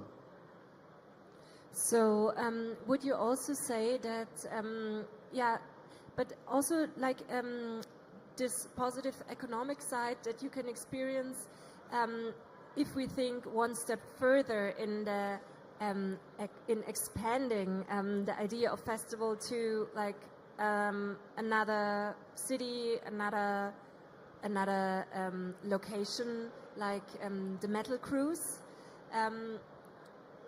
Is this same principle working like everywhere? That's actually a very difficult question. So I've had experience with traveling to festivals to different countries, and with festivals like Tomorrowland or Mysteryland, or like what we do is we complete the experience with all the accommodation as well. So we try to fully give the expected experience to the festival in a different country. But that's just very difficult. But there are so many different rules. But either way, if you have a festival in a different country, the economic impact is again quite big, because the festivals that will travel to a different country are also the big destination festivals. So they will bring directly 30,000, 40,000 people for a weekend or maybe a 2-week holiday to that country. Like 40,000 people go to Brazil for Tomorrowland. The impact there is quite big, and yeah, but it's very difficult then to fully deliver on the experience, because there are so many factors in place that you can't really control. Natalia, what do you think about this growth aspect and this expanding aspect of the festival experience? You see, that's why with the Hungarian Tourist Program Foundations, for example, we do some sectoral surveys and researches. For example, KPMG delivered one on the business, sports and cultural events effects. What we realized, we are still not that good at data reporting, so that's why we try to encourage all the partners just to collect their data. Because what we can see sometimes, we cannot put the magnitude. We can feel that there's a big effect, but it would be better to show the exact GDP share or the GDP that is driven by the event. So I hope that within a few years I could come back with some more tangible numbers. But yes, so of course, as I could see this model working in a small scale there, I would be 100% sure about the visitor journeys, where they come from, how they are coming there, what else they would do around the festival, because I'm doing my surveys and I've been doing them since 2018 now, so for quite a long time and with a quite high efficiency. But I would be really interested on the whole Hungarian event sector's impact, because let's admit, sometimes they think of us as like really nice gatherings, yeah, these are the funny people doing their camping music stuff, but it's always, you have to support your claims with data, unfortunately, to be taken seriously, and not just the best friends with some more alcohol and free tickets. Yeah. And Greta, you proved successfully that this model can work out. I think the Metal Cruise was the first cruise ship festival on a cruise ship that ever took off, and ever since it's a success story. What can you tell us? How was this possible to implement the idea and to transfer it even to a cruise ship?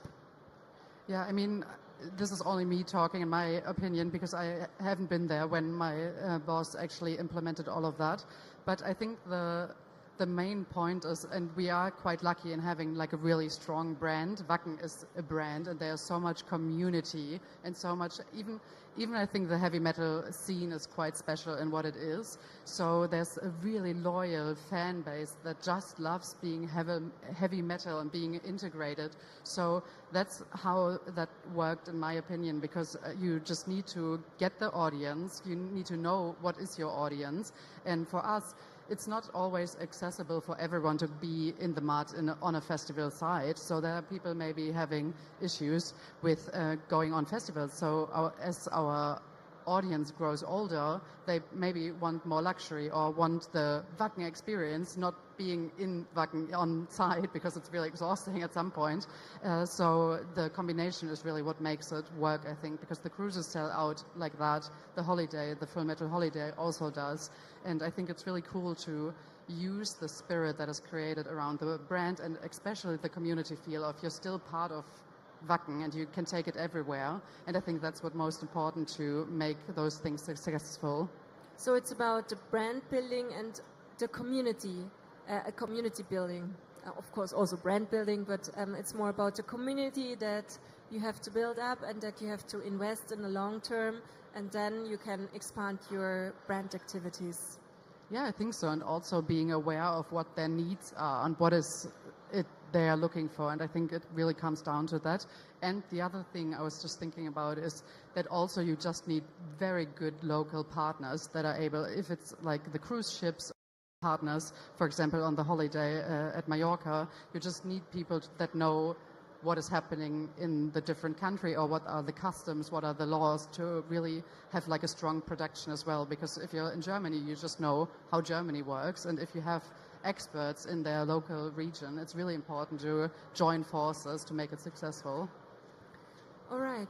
And I guess you really need to communicate to your audience that what's going to be different. So what is the similarity, but what's going to be different clearly, I guess, because we tried to, and we started a smaller festival, on practically speaking, at the other end of Hungary. So, but there we have wineries, for example, so we started communicating that, yes, we would have the multi-art content, but here you would have some more historic trails and some wineries involved, etc. And you would have to formulate what you wouldn't find there. So you wouldn't find the 40 stages, and it's only 3 days long, so with a lower density. And that's, I guess, why your transition was kind of successful as well, because you could explain it well and manage the expectations, right? Yeah, I think so. And it's just communication is always key, I guess, and making sure that there are enough things that are close enough and similar to the Wacken experience, but being different as well. And what is different is you're on a cruise ship, you have the luxury of your own room, for example, or you can also travel and see different areas and stuff like that. So it's a mixture between old and familiar nostalgia and also having something new and exciting.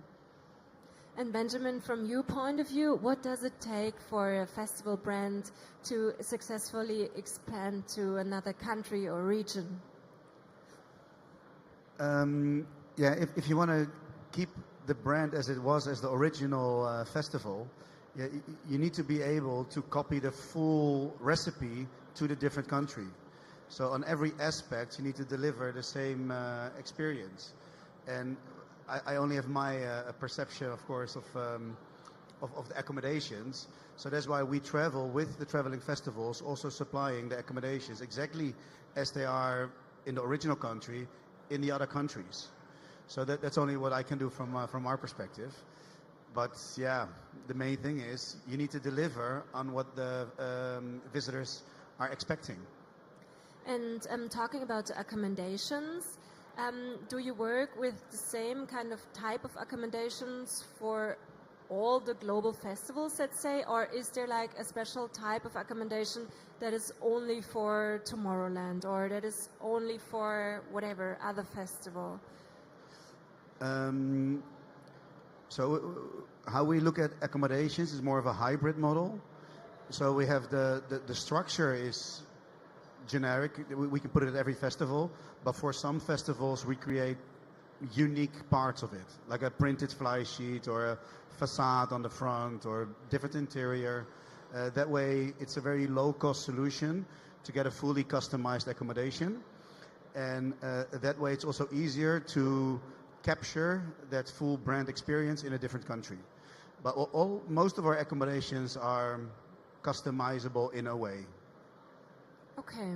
And do you kind of see a trend in this, or do you have a feeling where it is going? Is it getting more and more luxurious?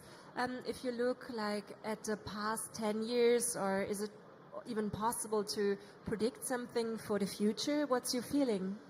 Yeah, I think the future, it's not about creating more luxury. It's that's a misconception, I think. It's about creating more comfort. And comfort doesn't need to be luxurious. Comfort is already a low-cost pre-pitched tent that you only bring your backpack and you can go to the festival directly. And I see a significant growth there on the lower end of the market. It's also a more sustainable approach. Like, don't buy any new tents, don't buy a new sleeping bag. Just go to the festival, rent it, and we will clean it and pitch it to the next festival again. I think there's the biggest growth at the moment. Okay, so it's about comfort and it's about sustainability. Natalia, sustainability is a topic that is very close to your heart, as we already heard as well. Would you agree on what Benjamin just said? And actually, it's an interesting thing because in Hungary, comfort is getting like so in focus with especially Gen Z guys. So yeah, they would go for romantic tent-ish feeling, but with a really kind of proper toilet, bathroom and shower options and things like that, which actually is a challenge in a way. But of course, you know, you cannot tell them, okay, I did festival experience like this, you have to do it the same way, you have to do your festival experience without a sleeping bag and a plain tent. So of course you have to be careful with that. But what I can see now more, that the wooden houses or the preset more solid structures are getting more attention, and the bring your own tent or the pitched up simple tent wouldn't be something that the Gen Zs would go for. It's more my age, actually. Yeah. Then the aspect affordability comes into play, and the more luxurious the experience, the more it costs as well. And for my opinion, is or not even my opinion, what we see in the market is that the lower end is growing quite rapidly for the Gen Z. And in terms of comfort, it's not about a bring your own. It's just getting a normal bed to sleep in for an affordable price. That's already a big step forward, instead of like getting all these tents from the shops and bringing them and leaving them behind because they're too wasted to pack them and bring them back home. So it's a big variety of different events as well. We see different... Well, it's a great opportunity to have such providers because like this, of course, it's more sustainable if you use these tents and logistical elements at more festivals rather than you as a single festival trying to buy all of them. And yes, sustainability is something that I guess we are talking about a lot in these circles. There are some Green Deal and Green Festival manuals, toolkits as well, and I think we are trying to learn from each other the most of the time as well. And what I also really love is I do work really closely with our sustainability manager because we have those glamping areas and they are almost like a closed up area, so you can test a lot of things as well without like having to do the whole campground. But so there we tried out like solar energy for just all the tents. Almost worked, but there's so many options we can do, and I think the sustainability really comes into play so much because you have like a small group of people that doesn't need to be 85,000 people, but you could try so much things with those smaller sample size, which is really interesting as well to see and work with. And you see the homestay system as well. It was already a sustainable ground to build on at the Valley of Arts. And well, the camping part, let's admit, actually just a note, of course in Hungary we wouldn't have such big problems of people leaving so many tents behind. At the Valley of Arts we never had a problem, and I would think that, for example, at Sziget or those bigger festivals that attracted more internationals, it was always the traveling party who would have that problem around, because of course you don't want to take a 20 euros tent with you and then pay another 50 or 100 on a Ryanair for that. And so basically all festivals have different backgrounds as well, so we didn't have to deal with this part that much, but we hope that we could educate faster our youngsters eager. And as you already mentioned, the different generations during this talk, is it even possible to say, okay, now these are the millennials, the Gen Xers that are like the base of the festival tourism economy, or as you just said, it's also the Gen Z that is asking for more comfort at the festivals. Is it even possible to talk about generations in this way, or is it like an overall thing and an overall change that we can see right now? Well, at least in my opinion, I think it's a almost global thing. I think after Corona and all the pandemic things, people got a new understanding of sanitary things as well, and just are more closed off and want their own tent and want to have the nice showers and stuff as well.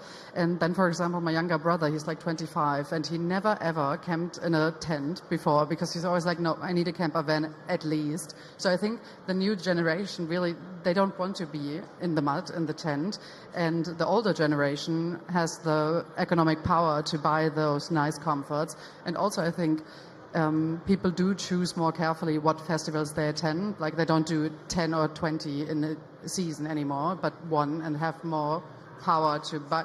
Well, I used to be like that, I'm sorry. Maybe just 5, okay. No, so they choose more carefully and then obviously have more power to buy more things on site and invest in more comfort and being comfortable on site. So I think it's not just the new generation needing or wanting more comfort, but also older people as well.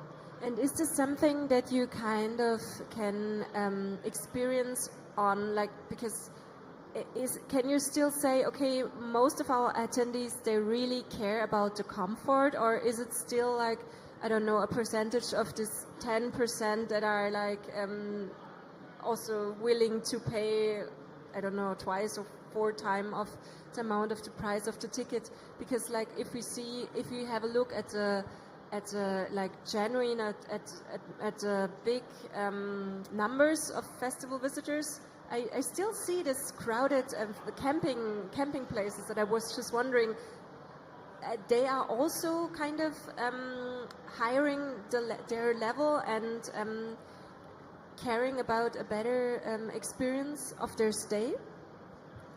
I'm not quite sure if I grasped the question correctly. Like the majority of the festival campers, do they also care about a higher standard?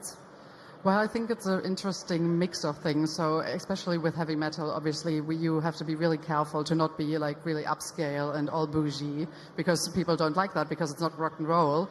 So we do try to make the regular campsite as comfortable as well, because the camping part is such a big part of the festival experience. I mean, how many times you just stay in your camp and miss your favorite band because it was just so nice. So we also do make an effort to make sure that even the regular camper have a good time and have good facilities as well as the ones who pay more. But obviously, if you pay more, you are probably more likely to be closer by, have shorter walking distance as well. So you just need to navigate and balance all of those things that are affordability, sustainability, but also the economic part. Okay. And Benjamin, how do you see this aspect of like the normal camping fields? Is there also the comfort increasing right now, or is there a tendency? Yeah, I fully agree with Greta, and it's all the festival goers demand or appreciate more comfort, and that's already in smaller lines for the shower or flushable toilets, or the having a little bit more space for your tent. Those are all small things that add up to the comfort of visiting a festival. Like the ones we went to when we were 16, 17, the experience we had then. Of course, some of the people who go to the festival still have those experiences, but much less than when I was 17, I think. All right. Okay. And how do you see it, Natalia? Well, Valley of Arts has a really robust all ages concept. Therefore, we cannot feel the changes that rapidly, fortunately. So we have teenagers, 20, 30, 40, 50, 60 something-ish visitors. But, and as I told, we try to collect data a lot. Comfort, yes, is a key.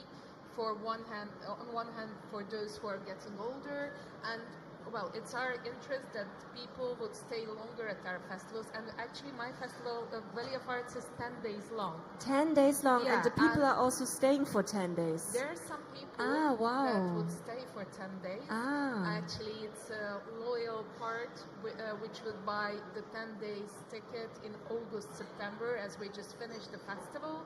We always, the next day, start the 10 days tickets, passes. And they directly buy for the next year. Yeah, and they would buy the 10 days long passes. But of course, some of them would anyways have weekend houses around the Lake Balaton, because it's an interesting location you would perhaps anyways be in connection with. So, of course, we try to collect these feedbacks and try to improve our campsites. And yeah, so it's not a luxury. It's not like putting up a Louis Vuitton tent or something. It's about flushing toilets. Just the basics. Just the basics create a little bit more comfort. Which, of course, then means higher costs, setting up costs. Yeah, it's another question of financial sustainability of the whole festival model. When the A-list stars are getting, like after the stadium shows, the big higher prices, higher fees, infrastructure is getting, more expensive. We will see how it ends up and how we can hold together this model. For us, for example, as a trick, we use as many infrastructural possibilities of the setting and the 3 villages that is already there as possible. We use the villages actually as decors, and we don't put up a lot of additional stuff. And we try to promote that these places are as beautiful as they are. But we will see how it ends up, because if then at the end of the day to build up a camping would be as building some residential area, then you will have to try another model. All right. As we are heading towards the last 10 minutes of this talk, I was wondering if you, our dear audience, are also having any questions that you would love to ask? Yeah, we were waiting for the microphone. Yannick, there's one over there. As we are also having our viewers via the stream over here in the first row. Thank you. Hi, my name is Yaksha. I have a question for Benjamin. I was wondering how Liffen operates. Do you manufacture your own tents? Do you buy them from manufacturers? Do you rent them and then sub-rent them to your clients, or a combination of all three? It's an interesting question. Yeah, so we manufacture everything ourselves. So we have our own purchasing office in China, and we work directly with factories. We are developing our own fabrics to, like the tents you buy off the shelf of the brands you all know in all the stores, they're not for professional use. We had a few of them. We had some problems with them at some events. So now we are just saying no to all the off-the-shelf products. We are developing everything ourselves, and we control the full production of all of our products. Are there any more questions? Yes. We have another question in the first row.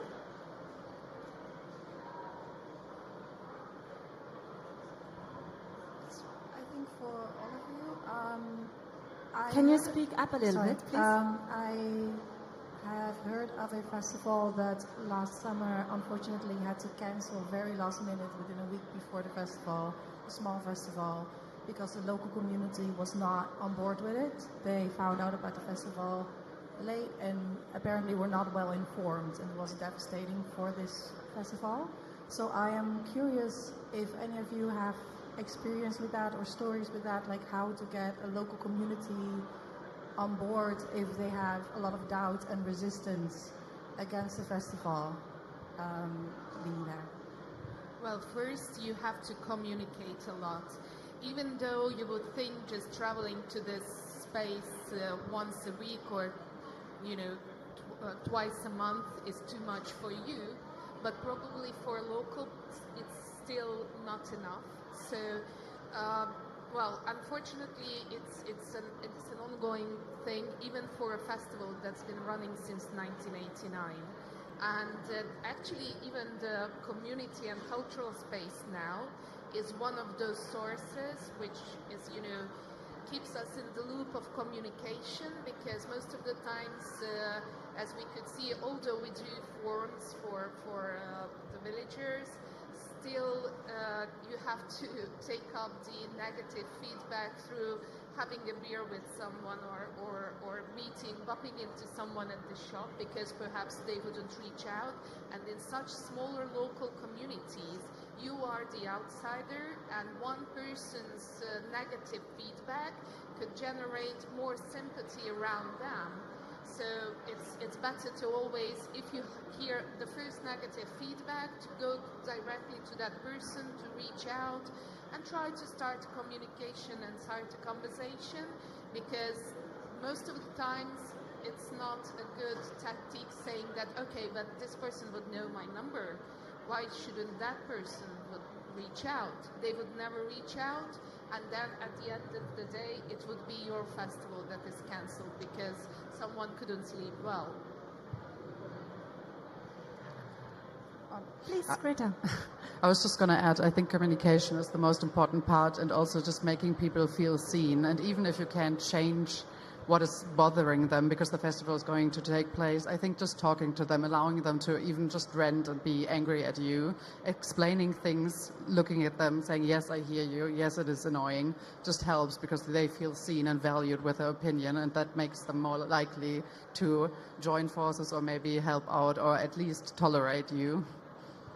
For example, once we had a lady who lives next to one of the stages, and she had a baby 2 years ago, and she came to the forum and told me, my first reaction was like, that sucks. I mean, I cannot give you any more advice, and we arranged her some accommodation in another village for the 10 days, actually, for the baby, because, I mean, I have a child as well, and I was like, oh, I wouldn't want that experience either, so we, tried to help her with another solution or finding a solution. And actually sometimes there are so silly things happening, and sometimes I had the positive outcome of changing something, because it's not always the noise, but like a car being parked in a wrong place or a toilet being placed wrongly, something.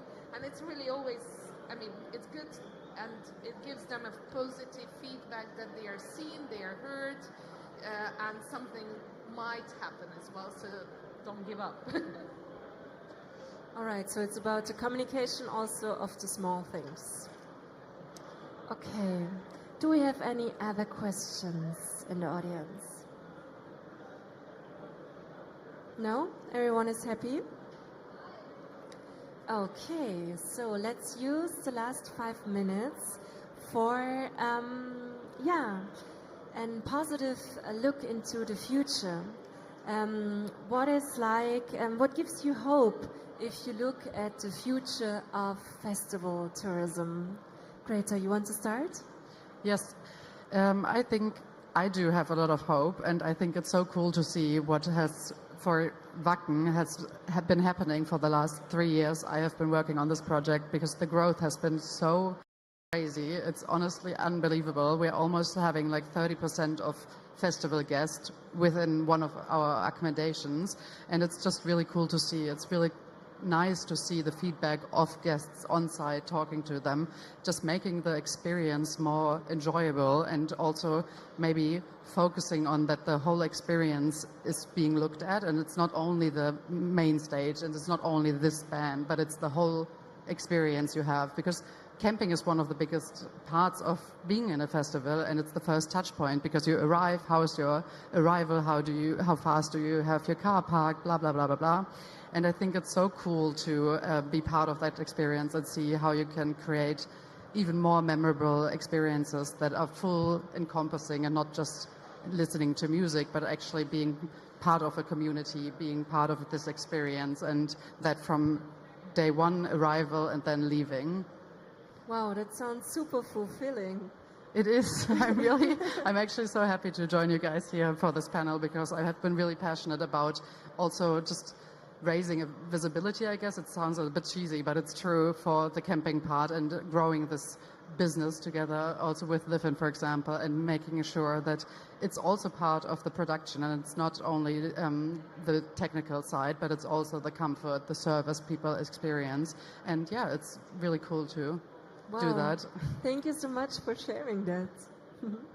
Natalia, what is giving you hope? Well, my hope is that we can keep people curious towards each other's cultures, and I think festivals are the best cultural diplomats and promoters of each other's cultures. So whenever it's a one theme-related festival as Wacken, or a multi-art festival, I think more and more people would explore that it's actually a great way to meet people, to bring people together, and I hope that we can be a part of it. And you see, the other thing is, as I'm the second generation director of this festival, my other hope is that in a few years, like 10 or something, there will be another generation then, and the whole idea would still grow and thrive, but with the younger generation. So I really hope that the value of arts will just grow for decades and decades with the same spirit. Wow, yeah, I'm like, I definitely want to see it now. I'm like, as I already know Wacken, I'm like, wow, next year, count me in. Okay, Benjamin, the last words are yours. Well, I'm flattered, thank you. No, so I don't really look at this as hope, but I'm very curious and excited for what the future will bring, because I've been in this part of the business now for 15 years, and we grew it from just simple plastic tents to full resorts at some events, and I'm just very curious how the next 15 years will look like. It will be a complete shift of, well, that's what I hope maybe then, or what my dream could be, is that people will go to the resort and that they will see a festival as a site of the sort, of the campsite. They will go there for a weekend or a week away, and then they will go see the DJs instead of going to see the bands or the DJs, and then they will go to the campsite just to sleep. I would see that as the shift. That's one of my missions then, I guess. Yes. Wow, very nice mission. Thank you so much for being into this. Thank you so much, Benjamin, Natalia, and Greta, for sharing all of your knowledge and for raising awareness. I hope that all of you enjoyed the talk as much as I did. Thank you so much for your energy, for your for being here, for listening to us. Thank you for everyone in the stream. And now it's my part to hand over to Sophia again. Thank you. Round of applause, everybody. Thank you very much for this very interesting panel. Thank you.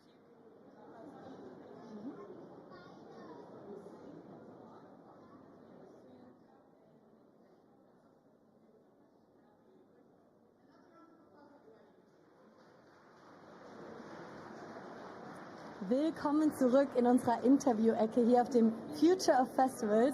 I'm here with Vivian Hunter. Hi, great to have you. How are you? Hello, so good to be here in Berlin. You are all about festivals and sustainability. You are the director of sustainability at the Ultra Music Festival in Miami and the founder of Ascendance Sustainable Events.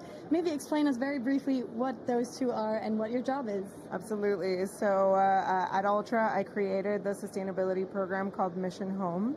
It's a comprehensive sustainability program with 60 initiatives that are happening throughout the entire festival. So I oversee that program with a team of 4 people and a lot of partners and vendors that are involved as well.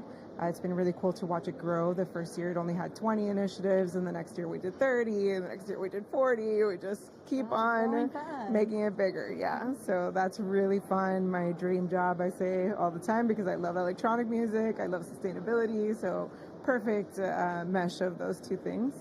And then Ascendance is my company. I run the company. It's a small team. We do other events, conferences, weddings, and anything that wants to be sustainable and wants to invest in that, we are happy to help. So what made you want to get into like events, festival planning, and especially with the twist of like sustainability to focus really on making events sustainable? Yeah, so I really kind of fell into it out of college. I got a degree in marketing. So I started working in marketing at different, I went to college in Orlando, so I worked at Universal Studios at the theme parks there. And I went through different parts of the marketing department, but the one that I really liked was event marketing. So this was our annual events that would have people keep coming back to the park. And what I realized then, and what I still have to do today, is that when we say something online in communications and marketing, we have to actually make it happen at the event, right? So I really learned kind of this integrity that was expected of everything we say, we have to do. And so I really liked that. And then as I started to get more and more into that role, that meant that I was more interacting with the production teams and really kind of leading them on, this is what we said, now how are we going to do it? And that really just started to be a really interesting tie of the way that those things work together. But I myself was actually trying to be more sustainable as just, a human being in the world. And then I realized that there was just so much waste that was at these events, and that I was really close to the people who could make decisions that would be a little different and make that waste less impactful. So yeah, I just kind of started going in that route and, tried a few different avenues, ended up volunteering my time to really learn by doing and work with event organizers that really wanted to commit to this and make it happen but didn't know how. And we figured it out together. Nice. One thing you said I thought was really interesting, because you said if you say you're sustainable, you have to be sustainable. Yeah. And I feel like that might be a common mistake, not voluntarily, to be like, oh, we're very sustainable, very green, but then maybe not as much as you proclaim to be. Is that a mistake you see happening often? All the time, yeah. We call it greenwashing in our world, and it's sad it happens. Like you said, I don't think that people do it so much intentionally. I mean, there's both sides, there's right? Both sides, right? There's intentional greenwashing, and then do. But I think if event organizers mean well and they want to do the right thing, I mean, they just don't know how to do it all the way through, right? I've actually seen lots of event organizers who have tried and thought that they were doing it right, and then suddenly you kind of see it all the way to the end. It's like, that didn't exactly work. So, that's why it's important that people like me, and you have so many people here in Germany and in Europe that focus on this, and they really know how to, see an operational plan all the way through to success. Yeah. So later today, you're part of a panel about festivals facing more extreme weather conditions. Yes. And you're from Miami, so tell us, that might be an even bigger issue in Miami than here, right? It is. We're in the tropics. We have crazy rainstorms that come out of nowhere. We have had, the reason I think I was invited to this panel is because we have had last 2 years have had interruptions in the show because of heavy rains and flooding and winds. And so, there's so much that you can do to be proactive and prepare for these things, to make sure you have safety plans in place, to make sure you have communication channels in place. And so, that's what we're going to be talking about on the panel. Okay, I'm excited. How big is the impact of problems with weather conditions in terms of we see festivals closing down? Is that the major reason for it? Is that often a reason for it?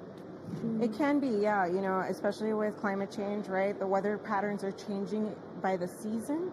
So where a weekend, that's the same weekend that the festival goes every year might have used to have been, a nice sunny weekend, and now suddenly it's in a rainy season. So I think that is really starting to happen as we see kind of those timetables change. And there's absolutely been festival cancellations all over the world because of this, and sometimes the events just sadly can't recover, right? You weren't planning for a full shutdown, you lost all that revenue, and so it's very sad, but proactive measures can, help prevent against these things. Yeah. I feel like it's this issue on the one side that make it hard for festivals right now, but on the other hand, people seem to investing in the ticket seems to be an issue also. How can you balance your sustainability goals as a festival organizer, but also the social goals of keeping the price of your ticket affordable? Sure. So sustainability isn't always more expensive, right? There's actually a lot of sustainability initiatives that save on cost. So if you're not in a position as a festival to invest, look at those sustainability initiatives that actually save. So for example, when you do waste reduction initiatives, your trash bill is less because you pay that by weight. And so if you found a way to donate your wood, for example, that's a very significant amount of weight that usually goes into the dumpsters and gets thrown away. So once you take all of that big amount of construction material out of the dumpsters, you find somebody to come pick it up that's going to use it for some cool project. That's giving back to the community while you're saving on cost. I'm curious, are there other major challenges for festival and event planning right now, apart from weather? Oh yeah, so many. give us examples. How much time do you have? It's 7 minutes. So many. Well, of course, sustainability is a big challenge, and the one that I see the most. Safety and security. We talked about, those things are getting more and more in depth. The things that you have to do to put measures in place. Just the cost of labor, the cost of supplies. That's getting more expensive and difficult to have a financially sustainable festival when you're trying to invest in, quality services and quality items. There's so many challenges. I'm sorry, event organizers. That's kind of depressing also. Just keep it and just move on. So you're from Miami. We're a Berliner network, and we talked about this briefly, but do you see any major differences in events happening in Berlin and Miami, or similarities also? Yeah, I see a lot of similarities actually. It's the culture might be different, but I feel like a dance floor here is a dance floor there. Everybody's just vibing, trying to have a good time. I love that about Berlin. I love how much music you always have going on here that feels similar to Miami. So it's great. I really enjoy it here. Nice. So looking ahead, 5 to 10 years from now, what changes do you expect to see in the festival industry? Well, my biased opinion, of course, is that I want to see festivals being more sustainable. I'm really happy to see that here at Future of Festivals. I've been amazed to walk around and see that so many of the vendors here and the different brands that are represented are actually just sustainability, focused vending, and so that's something that I'm really excited to see as Europe always kind of leads the way in this, and then the U.S. follows slowly behind and tries to replicate it. So yeah, that's what I'm hoping for. Yeah. Let me see. Okay, I have some quick questions that are a bit all over the place, okay. But bear with me, they're not too difficult. Okay. First of all, do you have, because I know from like my friend group, I know that people are always like, oh, festival, event business, sounds amazing, obviously. You kind of make your hobby, turn it into a job. Yeah. Do you have any tips or advice for people who might want to work in the field? Sure, yeah. It's harder than it looks. It's definitely not a traditional job where you're 9 to 5. In fact, in my experience, most festival people are night owls, so you're usually working late. It's a lot of just kind of different schedules, different personalities than you'd expect to find in a corporate environment. I personally love that. I'm also a night owl, so I'm good with getting emails and answering emails at 11, 12, 1 in the morning. But yeah, it's and later. But it's different. It's not always dependable, sadly. Budgets are tight, as we talked about with the costs. It's hard to, because it's a fun industry, it's pretty competitive. A lot of people want to get in. They'll charge less and less for their work. And so, it's hard to get in, but once you are in, fight for your value, make sure that you are taking care of yourself and not getting overwhelmed and sucked into, the nightlife and all of those things that get, sometimes in the way of our health. It's healthy to do every once in a while in balance, but making sure that you're taking care of yourself and that you can sustain it is also important. Yeah, that's important. Tell us a bit more about the events that you do. I'm hearing lots of like music events. Yeah. Is it mostly that? Yeah, music festivals are our jam. It's what we enjoy doing on our own, on our own time. It's what we buy tickets for. It's what we want to do. So that's definitely, what has been the most of it. But like I said, we do conferences is the other thing that we like to do, and also things in like the education space and the art space. Food festivals are also something that create a lot of waste and need initiatives like our food rescue programs and things like that. So we really like those too, the food festivals, and we like to eat too, so why not? I was just in the previous interview, we talked about festivals in regards to tourism. Do you also travel to see other festivals, maybe with your work, maybe personal? For fun. For fun? Yeah. I actually went to an awesome festival in Croatia this summer. Just said, I do not want to work this one. I want to just enjoy this one. But I love that you still do that. Yeah, that you still go to festivals just to enjoy, not think of work. It's been a while, but I did it this summer, so that was fun. Yeah. Do you have one favorite festival? Maybe not one of the ones you work with, but... Ultra Music Festival. Fair.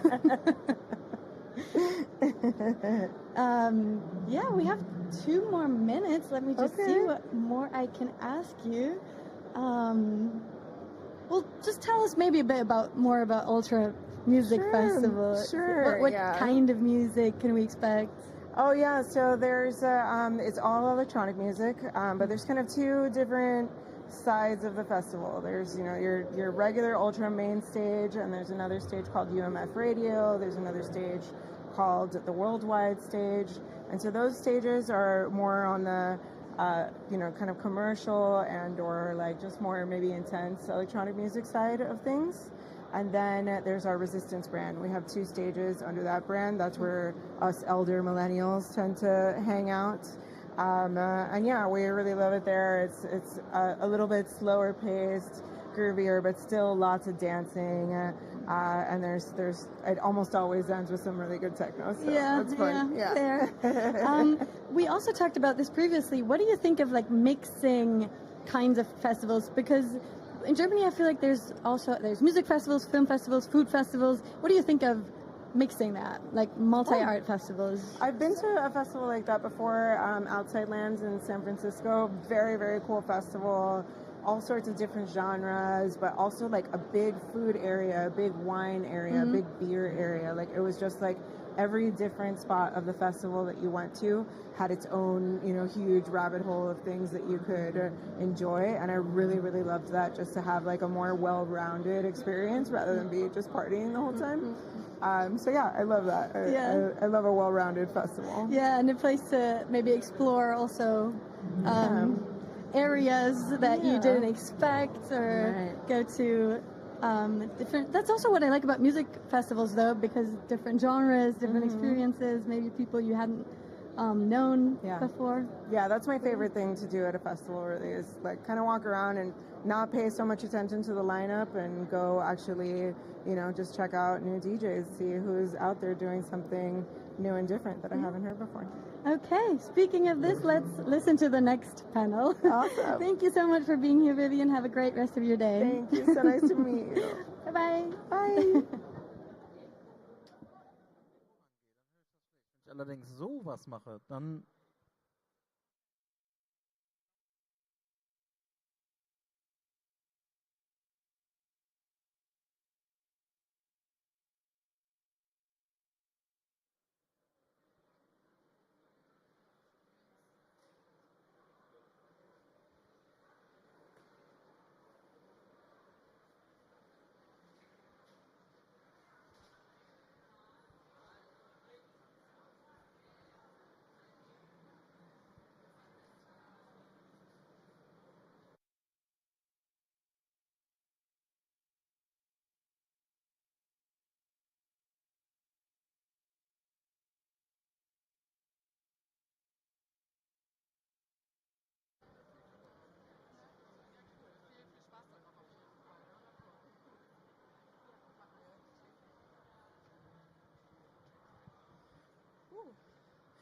Okay, everybody, gather around, come closer. I think we still have a lot of space left, so if you hear this, the next panel is about to start, so feel free to come closer. In case, I noticed that it started getting a little loud around, it gets more crowded, so in case you have a trouble hearing what is happening on the stage, feel free to get headphones. You can listen to what is happening on that stage at channel 1. This is stage right with channel 1. So please feel free to grab a headphone for a better listen, and please make sure to give them back to be recharged afterwards. So yeah, we have 2 panels left. Time is flying today.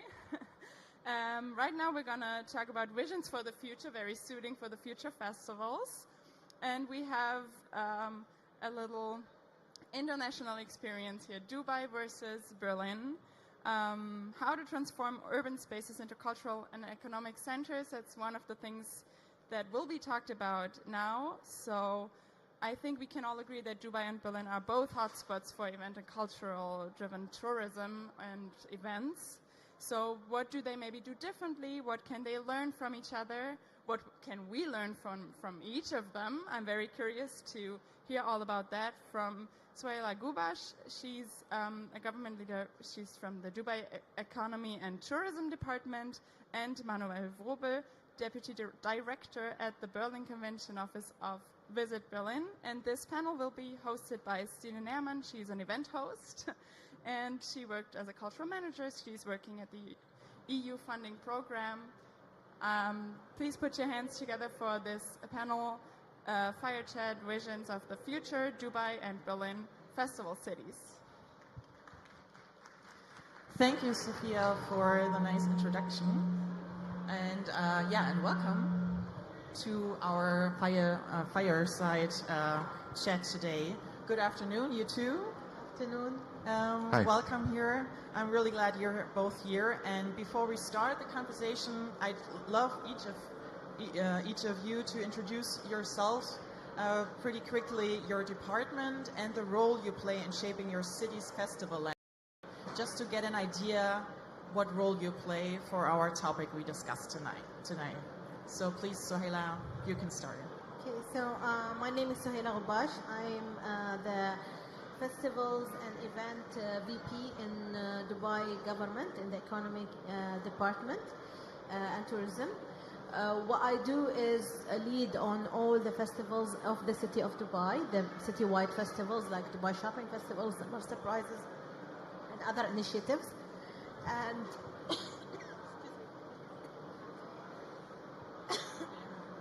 sorry, yeah.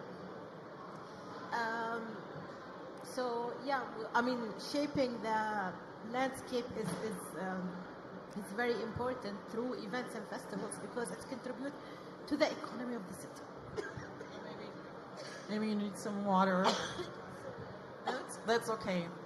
Manuel, maybe you skip in and then we continue with Sohaila. I fill the gap, no worries. If that's okay, yeah. Sure. My name is Manuel. I work for the Berlin Convention Office and we are part of Visit Berlin.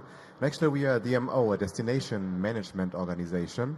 So our job is actually to promote the city of Berlin internationally as a touristic destination. But what we also do is a big management part. So it's not only about marketing, it's about also managing the city, managing our suppliers, all the stakeholders within the city. And this is a big part of our work as well. So actually we're not a DMO, we call ourselves a DMMO, Destination Marketing and Management Organization. So we do both. And our department, the Berlin Convention Office, we actually care about business events. So not directly related to the topic here, but I do have also another background, which I also bring in today. I worked for different companies before and have a music and festival, some music and festival touch points, which also will be part of the discussion here and which I also will bring in here. Okay. Okay, so I think I spoke a lot today, that's why. Yes. So yeah, going back to the topic and the question. We as Dubai Economy and Tourism, we have 13 entities under the same organization, which is related to economy from event perspective, which is us. Then there is another entity that manages, for example, the tourism and how to promote the tourism. Then we have another entity related to the business and the trade license and how to trade in Dubai. Then we have another entity that is related to monitoring and making sure that there is fairness in business happening in Dubai and all of that. So we are 13 entities with different scopes of work, but eventually the objective is to support the economy and the tourism within the city. Within our team also, we do have business events, we do have calendar of events that is not only our own festivals but everything that is happening in town, as well as we work a lot with the retail industry and the hospitality, and as well the the FMCG and all the other entities. So it's more of a 360 kind of job that we do to make sure that in the end of the day everything that we do contributes back and comes back to the economy of the city. Okay, now you described already a lot, and it sounds like you're a big management, and it already sounds a bit strategic, which we will discuss later on. But maybe we can get an idea of the personality of your cities here in Berlin and also Dubai as festival cities. Manu, would you like to describe or characterize Berlin as a festival city today with 3 characteristics? Which would you pick? Okay, 3 questions. Yeah, it is quite tricky because Berlin is very diverse, and every person living in the city has a different view, a different feeling from the city. But I would say the first one would be we are the city of freedom. So we actually celebrated last week the Freedom Conference, where we invited freedom fighters from all over the world, and it is in our DNA as a city. Actually, not only because of breaking down the wall in the 90s, right, and all the things which came after, but it's also within the DNA. Like all the people who are coming here are looking for something which is quite often connected to freedom. They want to express themselves. They want to feel the way they just feel, right, and live the way they are.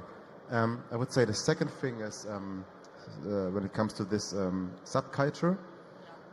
Berlin is not that known for mainstream to my mind. We are more into the underground. We have a lot of different music types and music, also music businesses, which I would refer to that kind. And I would say I would summarize it to infrastructure. We have a lot of clubs. We have a lot of people working here. We have more than 300 clubs in Berlin. We have, I would say, a lot of suppliers and the right people living here. Not only the creative people, but also technicians, staff. So that's maybe the thing which come together here. All right, thank you. Sohaila, about Dubai, which three characteristics would you pick? And maybe you could later on compare it a little bit already with Berlin, what Manuel just described. I think we relate a lot because Dubai is a city that is vibrant, dynamic, welcoming, and we do have a lot of talents, and also we've also invited talents to come and start their businesses or come and live in Dubai and have Dubai as the platform for them to start their own businesses and journey. I mean, if you look at it also, there's a lot of similarities when it comes to Dubai and Berlin. We do have we have more than 200 nationalities living in one place. And that diversity creates a lot of, opportunities, basically. And those opportunities are from talents, from, creativity, from different minds, different backgrounds, how they can. And I think that's something that we have in Dubai. Everybody who comes there want to contribute somehow, some way to the city. And that's something, we do appreciate a lot. Okay. Manuel, did you hear anything that points out the differences between what you described about Berlin and Sohaila described about Dubai? The difference? Yeah. I would say on the one side, I agree that maybe we have a lot of nationalities and people living here, but we are completely different cities on the other side. There are totally different reasons to come to our city or to live in these cities, I would say, which is not like, it's just how they are, their preferences, right? And I would say it's not only the temperature, we just discussed the temperature now, that of course you have a way more comfortable temperature right now, but it's also what I just said. I would say when it comes to a very big difference is that we are more, that things are coming naturally in Berlin. They just are there. They take place, right? You have a lot of underground clubs and you never saw them before. Sometimes you pass by and you never saw them before. You have festivals who grew out of nothing. It just happened. It's not that planned. And in your destination, it's more planned, right? It's more like coming from a strategy. And in Berlin, quite often things are just naturally floating. So yes and no. So a lot of initially the festivals that came out in Dubai were just an idea of someone, and somebody adopted that idea and supported it.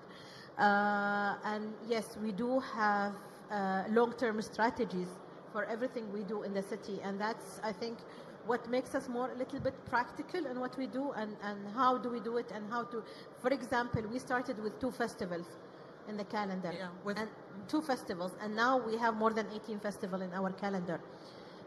Also distributing that across the year, making sure there is not overlap, making sure that there is a way to communicate, market, and support, and make sure that each one of these events and other events that comes to town, for example, through event organizers themselves, or conferences or whatever, is positioned in a nicely way and manner, and it takes it right in terms of communication and marketing and support and exposure. And then it goes to the to be part of this let's say kind of journey when you visit Dubai. Okay.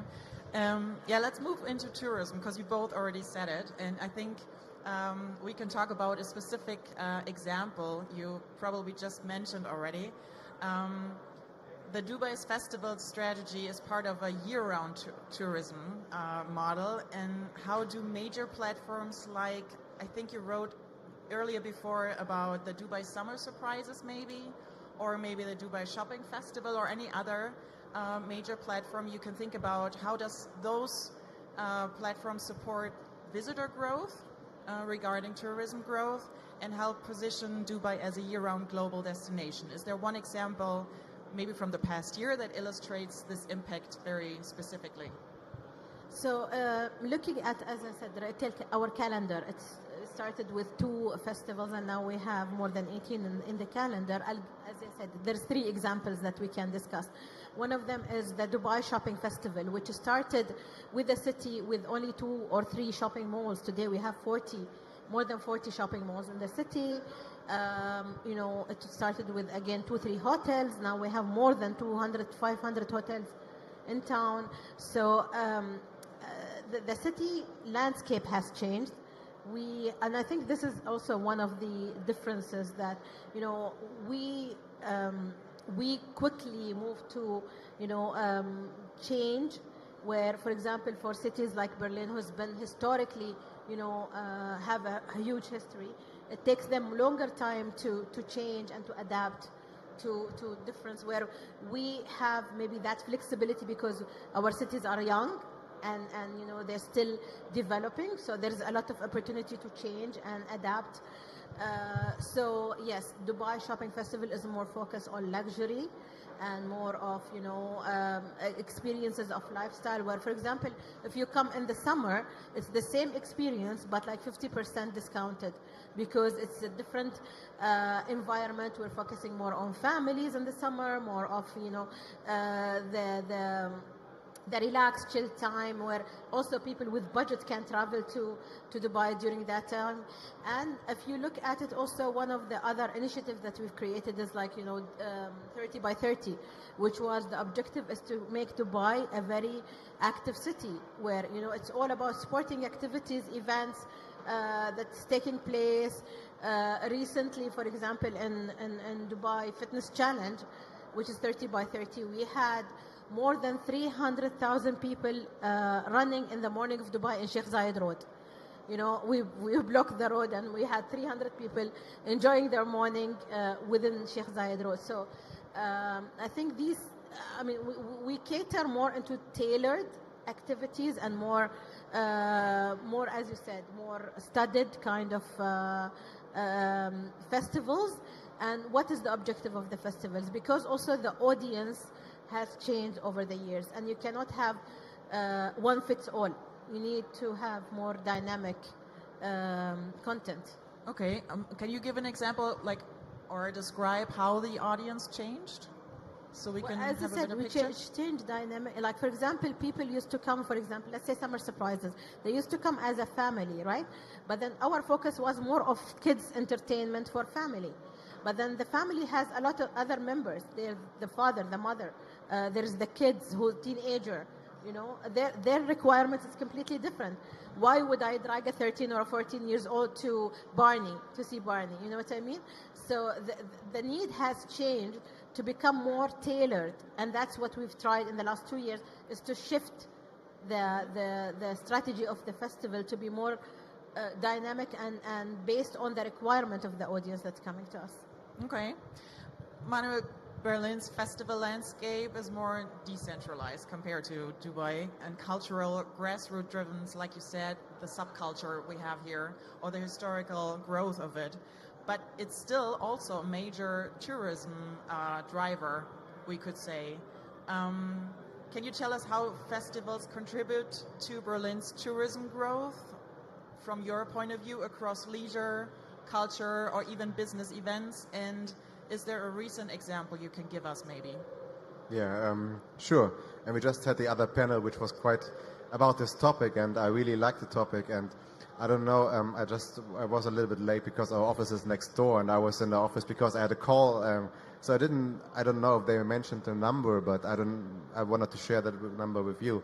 That tourism actually, they figured out that 60% of all the decisions traveling to a destination are event related. 60%. So actually it's not a destination anymore which matters, it's the event, which is quite interesting. And from destination management organization perspective, it is makes a huge difference which story do you tell your customers, right? And it's not only about, so the 60% does not only include music festivals, which most people are here for, right? It also includes business events, it includes cultural events. However, it is a different way also maybe organizers can find new business models. And this was discussed in the slot before. You can have different packages you can offer to your clients. You have different partners within the city. You suddenly are talking to different marketing stakeholders, which you can include into your activities. And this is for me something I would also advise to every organizer. Go to your DMO, go to different destination representatives, talk to them, get in touch with them, and see how you maybe can cooperate there. Because to my mind, experience, this is not only tourism, it's in events, it's everywhere. The experience is always first. And experience does not mean content on business events side. It does not mean having the biggest artist. It's just the experience, having the right people there. It's sometimes the biggest experience, communities, and especially post-pandemic. I mean, we all know that we were all so hungry during the pandemic. And you see that rise here also in Berlin, that especially major events, the ones which are really attractive, they grow and grow and grow. The communities become bigger and bigger. And this is something we see as a destination. It's strongly connected, to my mind, to tourism. Okay. Festivals are not just cultural highlights, they are also economic multipliers. Manu, let's start with you on this topic. How do you think festivals contribute to Berlin's economic resilience, especially during shoulder seasons maybe, or in times of transformations as well? In our pre-panel call, we talked about the festival format.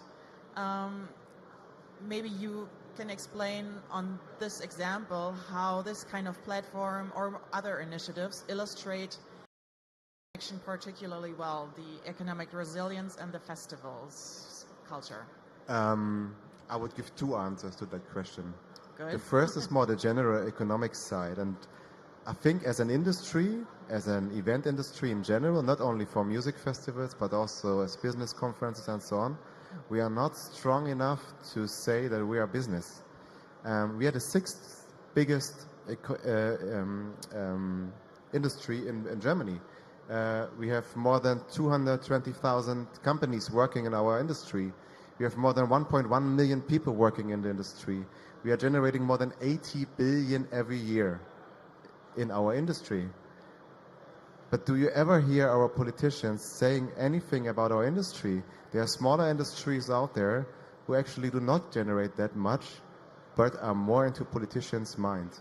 And if you talk about resilience as an industry and as part of the city, I would strongly advise we have to be more out. We have to think also with events like this, and I just met Till, I don't know if he's here, no, he's not here, the organizer. And I said, we have to talk more about the impact we are generating. It's first the impact on the economical side, which I just mentioned, how many people are working in our industry, but there's another point. We are building communities. We are bringing people together. We are setting the agendas for the future with events. We can create something, and people who know each other would never shoot on each other, right? I would also say, we bring together peace, right? It's okay, getting louder and louder here on stage. Just, I don't know if you hear, but it's quite hard to keep everything in mind which you want to say with all the noise here. But this is something I wanted to address, because we as an industry, we are part of something bigger, which we sometimes forget when we are into project management and so on. We bring together people, and this is one of the biggest assets we have as human beings, to my mind. But I also want to give the answer about the festival. About the festival. What is that, and what's the strength of that one? As a DMO, we are facing the idea that business events are becoming more and more festival-like, right? So I assume here are also organizers organizing usually conferences, not only music festivals. And I would say this is one of the core things in Berlin. We have more than 400 off-site event venues. 400 event venues like this, right, which had a former use from something else. And here you do not organize conferences which are typical using these chairs, so I would maybe recommend next time to use different chairs, but here you usually would organize events which are more festival style, right? And I would say we took that idea and created an event post-pandemic for our business events clients and said, well, we are not doing business conferences anymore. We had an event which was called Meeting Place. Before it was like stands, seating like this. We completely scrapped that and we invented an event. It's called Festival. It came out of the pandemic and it stands for Berlin and Festival, so the Berlin Festival. Back then we also had the idea, we had a marketing campaign running. During COVID it was important to always have a plan B.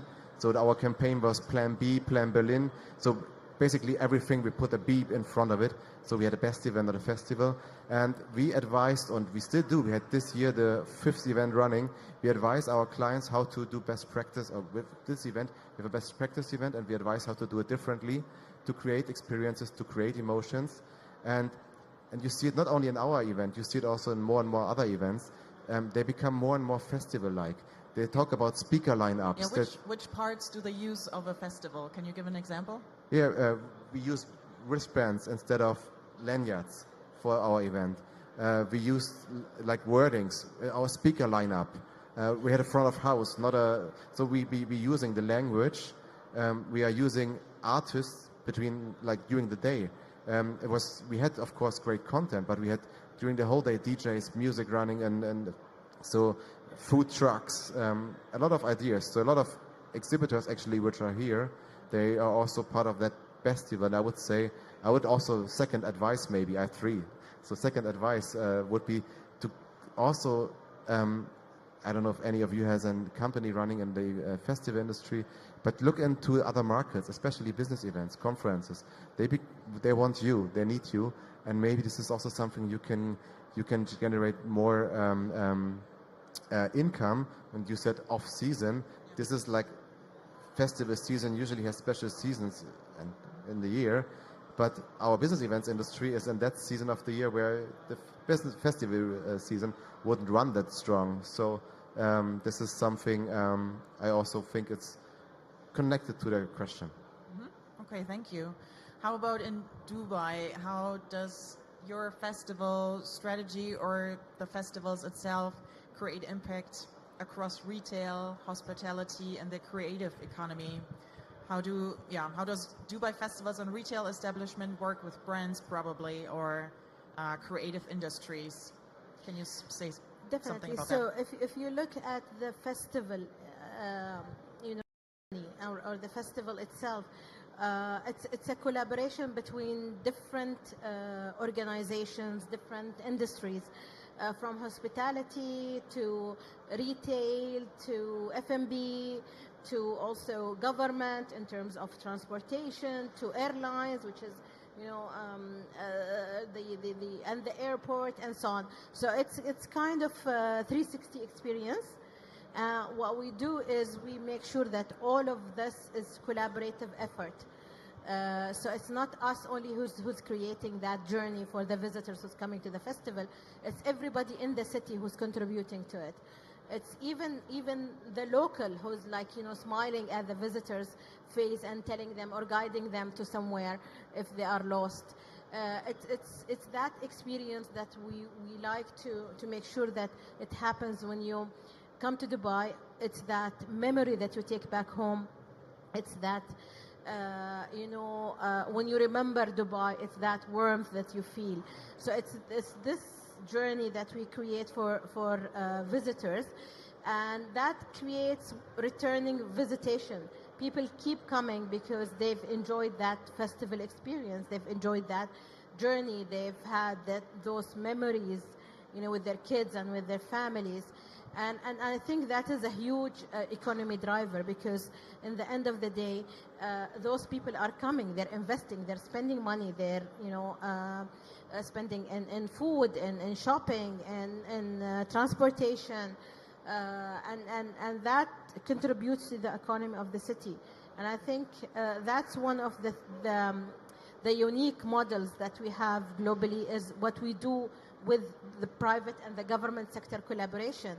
It's a win-win situation for everybody, and that's why everybody contributes to it and continue contributing to it. Okay, yeah, let's get some impressions. You both brought some images. Can you start the presentation? Yeah. So we're just going to go through a couple of images, and first we start with Dubai. If you would like to say something to one of the 4 pictures I took of your examples you brought with us, please do so. I'm just going to click through it. I think what do we see here? What we enjoy most is, bring our background and history. Like, this is the creek, right? This is the heart of Dubai, where all the trade and business started from the beginning, and then bring that modernity with the drone shows, and never forget also our culture through the Arabic calligraphy or the storytelling which is happening through those shows. So it very much represents what we are. Okay. Yeah, we have a couple more. For example, this shopping one, is something we love, and I think everybody loves shopping. and that's why we keep building more malls and more retailers and more businesses in Dubai, so that you can enjoy. Because for us, shopping malls is like a lifestyle, especially in summer, when you can't go outdoor, you can enjoy indoor. So it's the entertainment, the cinemas, the food, the shopping. It's like, some of those malls are like, our second home. So you go to it and you spend your time there with your family and kids. Okay, great. I think we have one more, and then fireworks. That's a lot of fireworks. We love fireworks from day one, from the first shopping festival. It was always daily fireworks. And that actually, until date, with all the technologies, with the drone, with everything, fireworks always attracts people. Yeah. And people love it and enjoy it. Oh, definitely. Thousands of people come just to see the fireworks. That's cool. Let's move to another topic we would like to talk about today, innovation. That plays a key role in both cities, I think. From the Burj Khalifa projections, I hope I pronounce it correctly, to immersive citywide activations, Dubai is known for innovation. Where do you see innovation shaping the next generation of festivals in Dubai? Well, as I said in the other panel as well, innovation is great and amazing, and it brings a lot to the table. And we do have a strategy across the city of how do we integrate innovation, AI, all the new technologies that's coming up and it's coming up rapidly. But one more important pillar is innovation within the festival, within the content of the festival, because that's the key.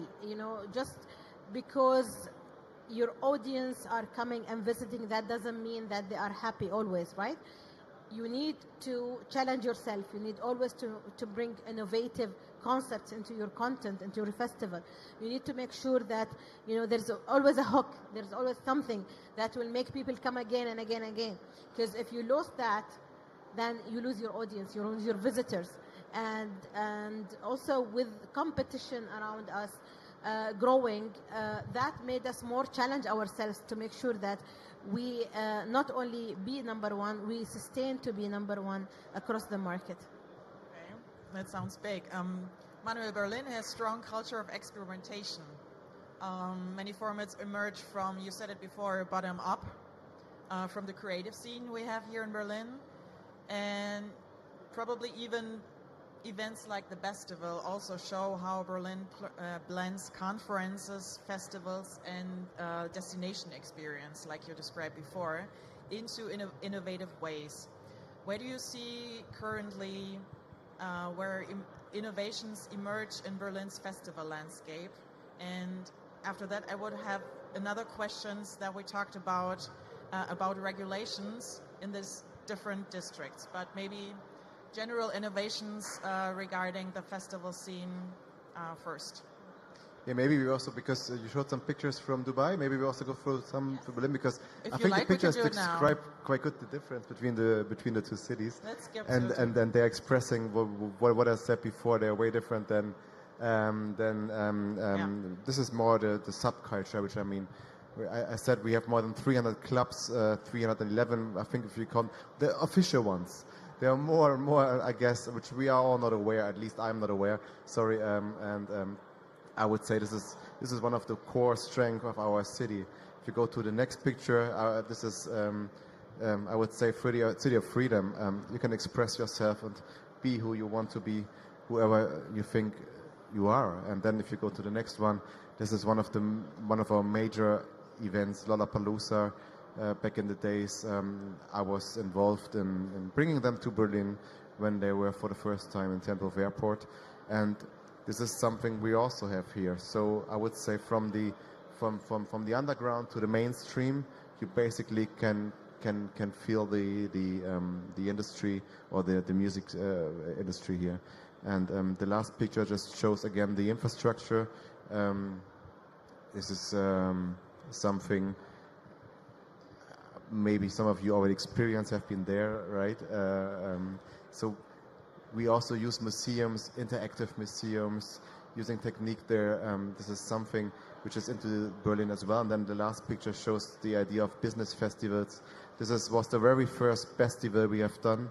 And what I just said, we mixed the feeling between music festivals. You see here our DJ, which we had there, Annie O. She's usually a resident DJ in the Kit Kat Club, and we had her during our business event playing music between the breaks when we had the session. By the way, this was 2 days before we had the next closing of everything, so that was quite an interesting event. Special time, yeah. Yeah, but when it comes to innovation and maybe also a cooperation, I would say Berlin, Germany, Europe, we are very strong in associations. I think we are the region in the world where we have a lot of, I think the most associations, and we are very good in Berlin having our own associations and communities, right? So we do have the Berlin Music Commission, we do have the Berlin Club Commission, we have so many more, and we do have private organizers who are part of bigger associations. CTM Music Festival, one of our really creative and strong and interesting music festivals. They are a part of We Are Europe, and they are creating networks. And there's a lot of exchange between the cities. There's a lot of exchange between the organizers, and they create innovation by themselves, by the communities. They bring them together.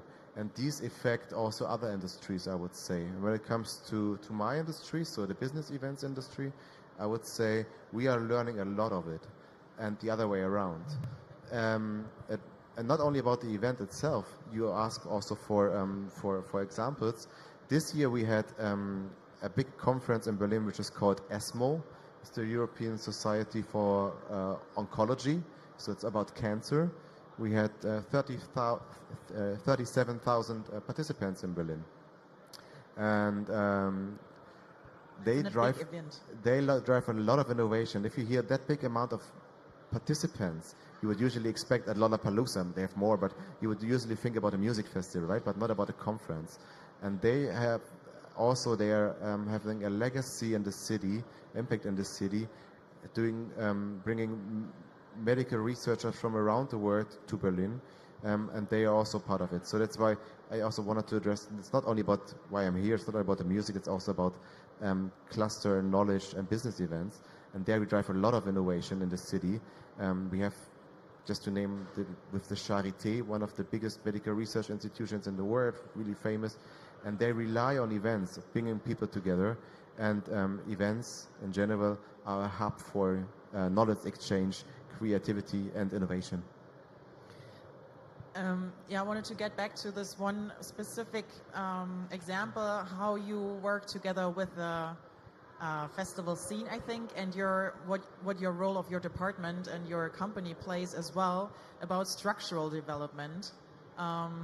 Berlin is actively working, or you are working on a harmonizing district regulation, I think, to make it more easier. I don't know if you are experienced with the regulations, and then it can actually be different from one district to another, which we have here in Berlin, which makes it so complicated. You told me about it before, that's why I'm asking. To reduce administrative complexity and making it easier for organizers to navigate the system. Could you share how initiatives like the Berlin Event Board or your organization Visit Berlin help strengthen Berlin's resilience, or helping to come up with innovations like that, we could call it? Yeah, if you remember in the beginning, I said we are not only a marketing organization, we are also a management organization. Yeah. And 1.5 years ago, we had a summit which is called Tourism and Mice Summit. We had about 300 participants there from all over the city. There we collected ideas how the city can become more resilient, stronger. And we had the idea to write a white paper and collect all the ideas. And there was so much in there, and suddenly one person said, well, it's not a white paper, it's a Berlin paper. So we called it Berlin paper. And the idea was to collect ideas how we, as a destination, can become easier, better, easier for organizers, better for all the participants, but also for all the companies who want to do business here. And so we created with the Berlin event paper, the Berlin event board. And our aim is actually, we have pointed out 10 different targets which we want to achieve in the next years. And our idea is, for example, this is the one easy example, but it's not easy when it comes to regulation. If you do an event in Berlin, a nice example is the Berlin Marathon, actually running through the whole city, and you have in each area different rules how event security is actually handled, right? And we want to bring it all together, that it's easier in the whole city to have simpler rules and easier to follow rules. But it's also when it comes to sustainability, to make it event organizers easier to be more climate friendly. It's not only about giving regulations there, it's also about giving benefits, examples. Sometimes it's just something you can do differently, and it doesn't mean always ecological. Sustainability has always 3 components. It's also economically and social. And we have a lot of tips there, and this may be my third advice. I said I have 3. It's my third advice. So if you are interested in that and would need advice when it comes to sustainability or on one of the 3 pillars I just mentioned, please come to me afterwards. We have a lot of stuff going on there, and we advise you for free of charge, basically. We have colleagues working there. We advise you free of charge how you as a supplier, as an organizer, can work differently. But we have a lot of more things going on in the Berlin Event Board. It's a group, it's not only Visit Berlin, it's a group of different institutions in Berlin. We have a network which is called BEN, Berlin Event Network. There are a lot of suppliers, venues, agencies in there who are part of the business events industry. There's a hotel association in there, it's Messe Berlin, so there are different stakeholders within the city. That's why it's called the board. It's not only us, we are one part of it, and we are all working together with the politicians for the first time. So we bring together as a DMO all the private companies and the governmental side, to really make a difference in the next years. Great, thank you for that example. Let's look at the international partnerships that both cities have. Both cities are global, both attract international audiences, as we can see today as well.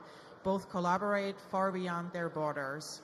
To both of you, looking at international partnerships, what forms of collaboration, for example, in cultural, economic, creative, whatever, which collaborations matter most in the coming years? Because our theme is the visions, the future. Can you give example for a collaboration that's ahead of you in Dubai, maybe? Well, I mean, I just want to go back to the point when we were discussing the similarities and the differences. I think listening to you more, I understand that there is a big difference between how we function in Dubai and how you function here. Because I mean, we are, as UAE is a young country. We are only 50 years old, 54 now, and what we've achieved during this journey is huge for a country of our scale. What we've done, what we've been able to create, we've created home for millions of people who consider UAE as their second home or their original home, although they're not nationals.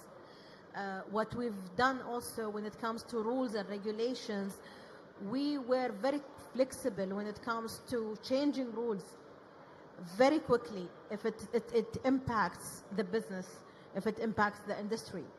You know, like for example, if there was a rule and that rule is an obstacle to do something or to deliver something, then immediately that rule is changed because it doesn't fit the environment that we are in, or you know, we need to adapt to what needs to come next. How do we grow? How do we move forward? And I think we're blessed with our leadership, and we're blessed with having, you know, a government that trusts the talents of the city, that trusts the talent of the country, and support them in every platform. Yes, there is a lot coming up. We have so many projects coming ahead. We actually recently has been this morning assigned to deliver. I cannot reveal it, but it's a confidential project that's happening over, you know, the span of the next 1 month, and it's going to be a big collaboration across two countries and 2 nations. Okay. Can you tell us the continents?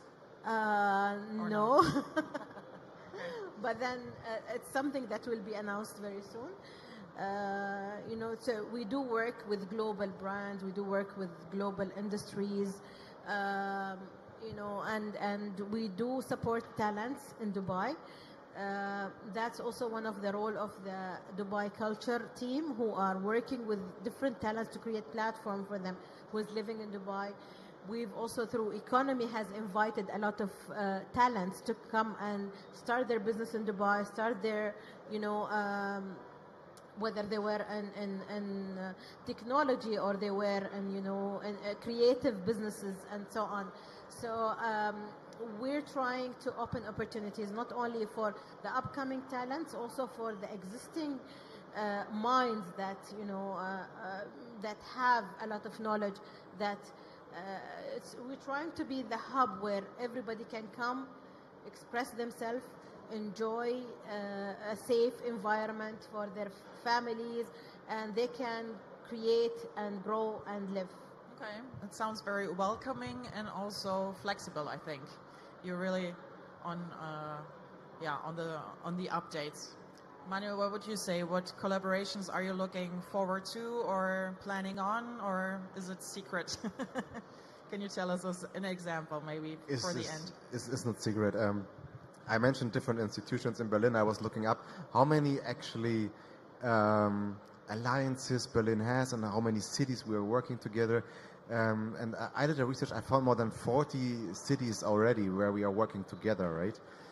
We are also in an alliance with Dubai, right? With the Best Cities Alliance, one alliance in the business events industry. But there are also, when it comes to music festivals, a lot of alliances with Tel Aviv, with Copenhagen, with Helsinki, Johannesburg. So there are a lot of cooperations within the world, and I guess it will be getting more and more in the future, as we all know that if you are working together, it's usually better.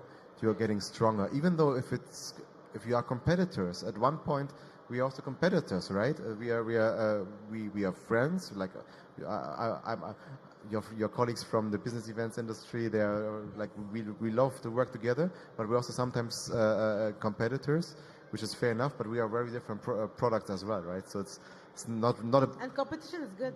Yeah, it's always keeps you on the edge. It keeps you active, right? But it's also within the city, I would say. And just see Leo sitting there. I was already mentioning the Berlin event board, and I pitch it again. I get a thumbs up from him. I pitch it again. This is, I guess, one of the biggest chances Berlin has recently, also in the future. If we make it right, and the idea is actually to become one of the strongest, or maybe the strongest city within Europe at least, when it comes to events, business events, but also events in general. And the Berlin Event Board is something which is a really concrete idea with a concrete call to action to all the stakeholders in the cities. And if you're someone in the room listening to it and has no clue about it so far, just come to me or to Leo is sitting there, right? Just raise your hand again. Then you will know before you will know, and you can be part of it. This is something which is really concrete. We are starting now, and will have a big influence, I hope, in the next 5 years. I mean, in 2030, I don't know how the city will look like, but I hope that we don't have the issue anymore, which you just mentioned, within the different districts, that we have a solution for all the organizers. I mean, it's different in your city, you said that, right? But we have more than 800 years of history in Berlin. We have also, when it comes to the recent history, there are reasons why we are separated that way and why we grew that way.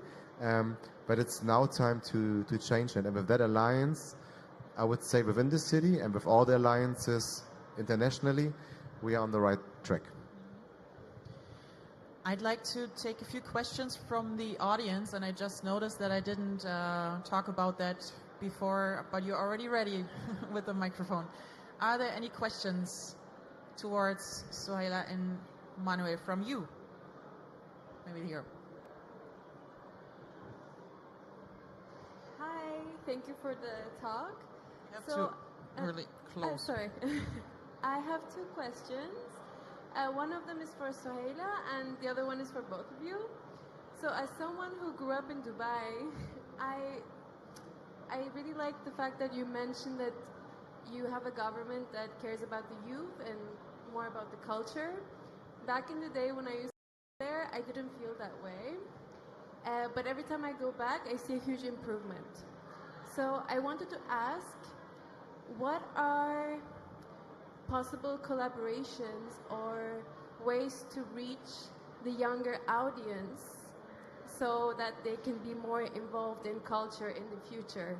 Because for me, I had to move to Spain or Berlin to realize the love that I had for culture and events, whereas I feel like in Dubai now you have a lot of opportunity for younger generation to be involved in these kind of things. I think because, as I said, we're still a young country, right? And then we keep evolving and we keep learning and we keep changing our strategies. One of the recent strategies is about creative economy and how it impacts the city. And then also, as I mentioned in my other session, Gen Z is the most difficult audience to understand what they want and what they need. And they are the majority of our audience currently. So we need to adapt to how are they thinking, what does make sense for them, and how do we reach them, actually, because they are difficult to reach in terms of understanding what they need. And I think they are majority of our, not only audience, but also residents, right? And then we need to adapt to their requirement, to their needs. And that's why, for example, there is Dubai culture, and that's why we have, for example, now Ministry of Family, because we need to understand all the different members of the family, and that's why we have, a lot of initiatives that's taking place. But because Dubai or because UAE is big in terms of, we have more than 200 nationalities, and in Dubai itself, more than 10 million people living. It's diverse, and it's that diverse, and then that's why maybe you don't see how is Emirati culture is versus, for example, Indian versus Lebanese versus, because all of them are separate communities and they're living within their community, so they exchange and discuss their own culture. What we're trying to do now is bring them all together to discuss one language, which is, us as community.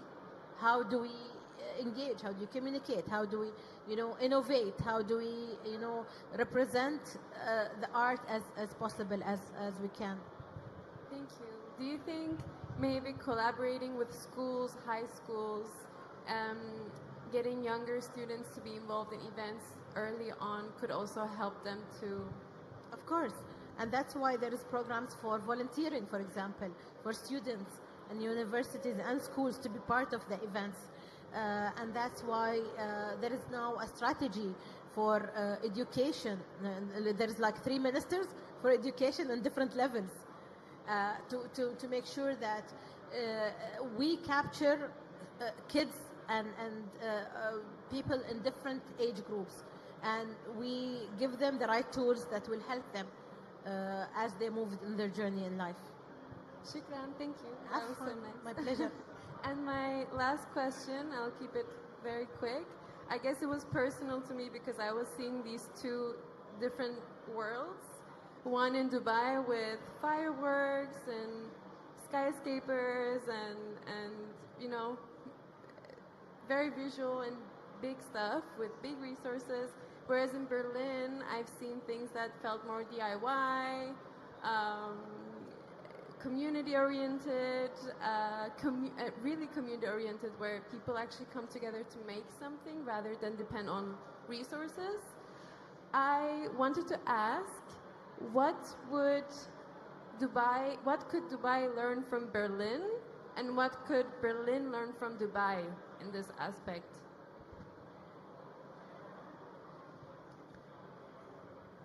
Okay. Go ahead. In a positive way. In a positive way, yeah, sure. I think we could learn that we can be way faster. If you see how fast Dubai is actually building now, again, the biggest airport in the world. You have already the biggest. You will have then the biggest and the second biggest. And the way they are doing it is something we can at least adapt to when it comes to regulations. Not about, if I may say, about everything, like working conditions and stuff like that. I would say the European law is, I prefer better. But when it comes to regulations and speed, if you want to do something, these are examples where actually Dubai has a big advantage because they're way faster than we are. Well, I think what we can learn is embracing more our culture.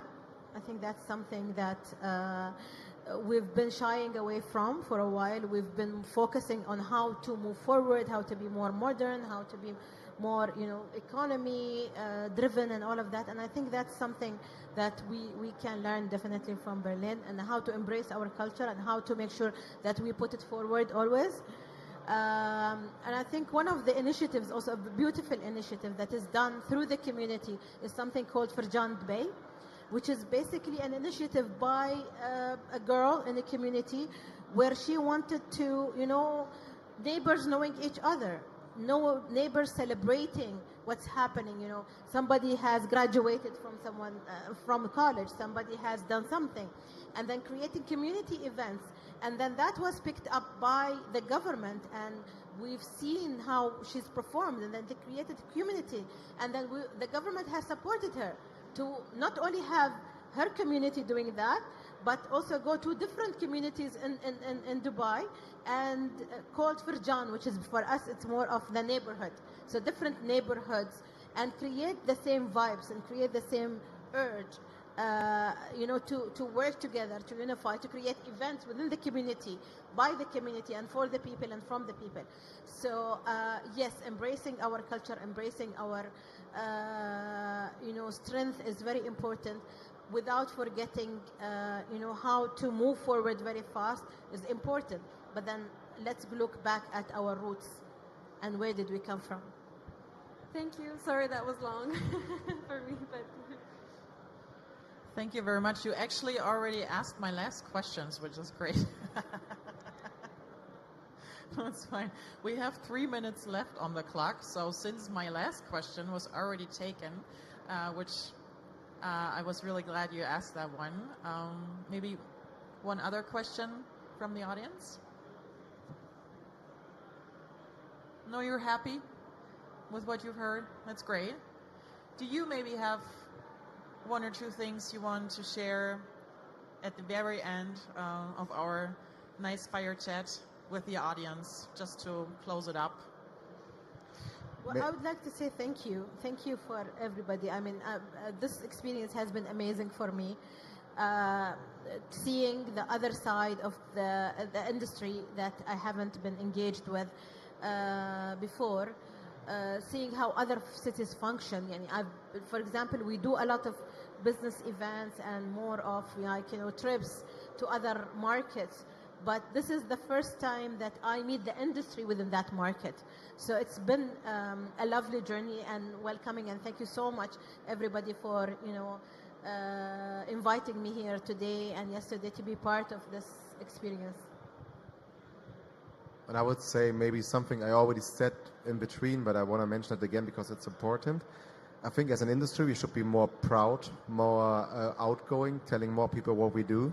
I mentioned it already, but the numbers are so expressive. More than 1 million people are working in our industry alone in Germany. We are generating more than 80 billion. I want to keep that numbers running. Have it in mind. We are the 6th biggest industry in Germany. People talk about pharmaceuticals, about automotive industry and so on, but actually we are quite strong, and we should keep mentioning it to be in politicians' heads, but also like if you talk, when you talk to neighbors, to any community you are part of, just mention what you do and you are part of something big because we are generating value. And I think this is something we, maybe also second point we can learn from your region. You actually are quite good in showing these numbers and these impacts from economical side, but also from the the only reason we show numbers is to challenge ourselves to go to the next number. So it's not always a good thing. Thank you. Well, thank you both of you, and that was a really positive ending, I think, and I hope you both keep staying connected and maybe start a collaboration in the next few years, which would be great. And thank you, all of you, for listening to us, for being interested in this topic, and of course you can you can all meet them and talk to them afterwards. So thank you. I have to go to the next panel, and I wish you a great stay here in the great program of the future festivals. Thank you. Thank you very much. Thank you, Stine. Thank you, Srela Gubesh from the Dubai Economy and Tourism Department, and thank you, Manuel Frobe.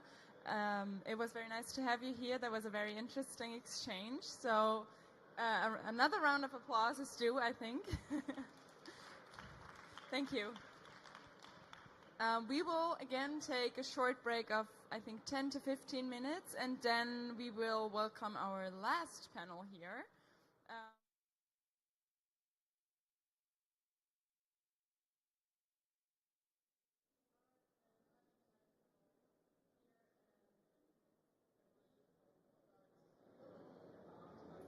Hallo, wir sind's wieder aus unserer Interview-Ecke beim Future of Festivals.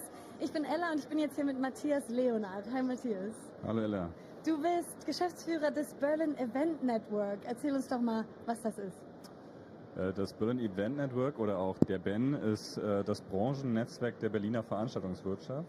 Wir sind aktuell knapp 330 Mitgliedsunternehmen und sind Familie und Zuhause für alle Menschen, die irgendwas mit Veranstaltungsplanung zu tun haben, die dafür sorgen, dass Menschen sich begegnen, von der Solokünstlerin bis zur großen Location. Und warum ist das wichtig, dass alle vernetzt sind in der Eventbranche? Weil tatsächlich das Schaffen von Begegnungen funktioniert nur gemeinsam. Man hat ja so die Leuchttürme, man weiß, in welcher Location es stattfindet, und man weiß auch vielleicht, wer der Künstler oder die Künstlerin ist. Aber dahinter sind ganz viele Menschen, ganz viele Unternehmen beteiligt, die das überhaupt erst möglich machen.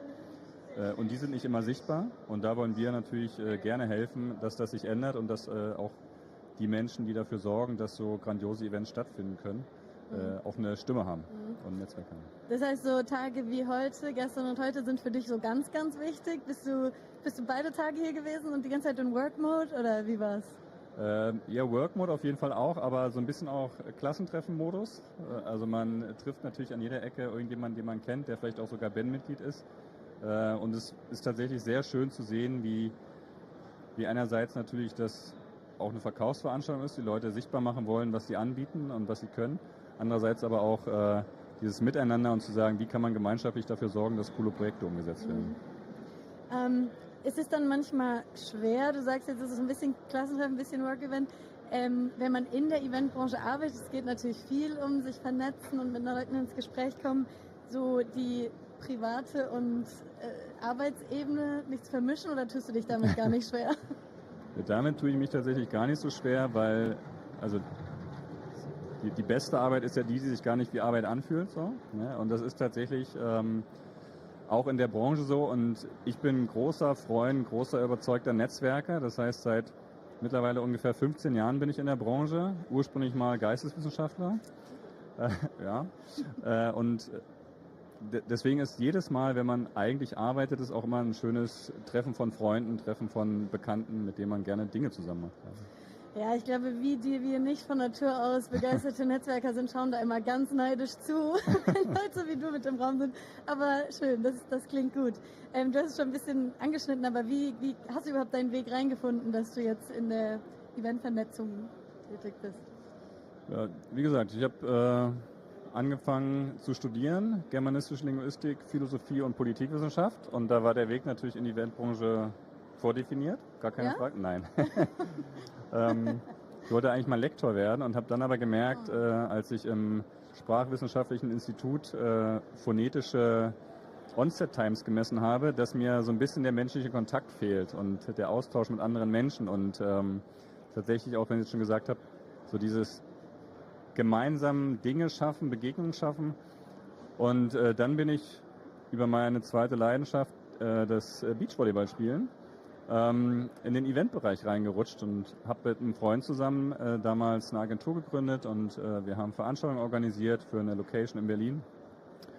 Jetzt Beachvolleyball-Veranstaltungen? Oder alles, wie also ging so das fing es über natürlich an, Beachvolleyball? aber Ah, ja, Beachvolleyball okay. ist Cool. natürlich so der Opener gewesen, aber dann ging es halt um Veranstaltungen am Strand. Mhm. Das war dann sozusagen das Credo logischerweise. Cool, ja. Genau, und dann habe ich eine Agentur gegründet, habe auch 2 Locations in Berlin betreut und war dann seit 2015 auch Mitglied im BEN als Agentur. Dann seit 2023 in den Vorstand gewählt und dann ging es darum, einen hauptamtlichen Geschäftsführer zu finden für das Netzwerk.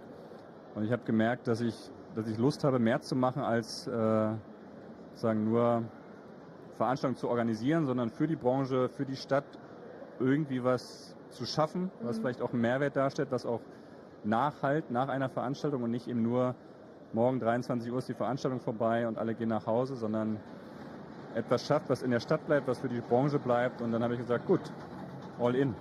Das ist eine wunderbare Überleitung zu dem Thema des Panels, wo du heute Teil von warst, nämlich wie kann Berlin zur Veranstaltungshauptstadt Europas werden? Warum soll sie das werden? Was sind die Vorteile?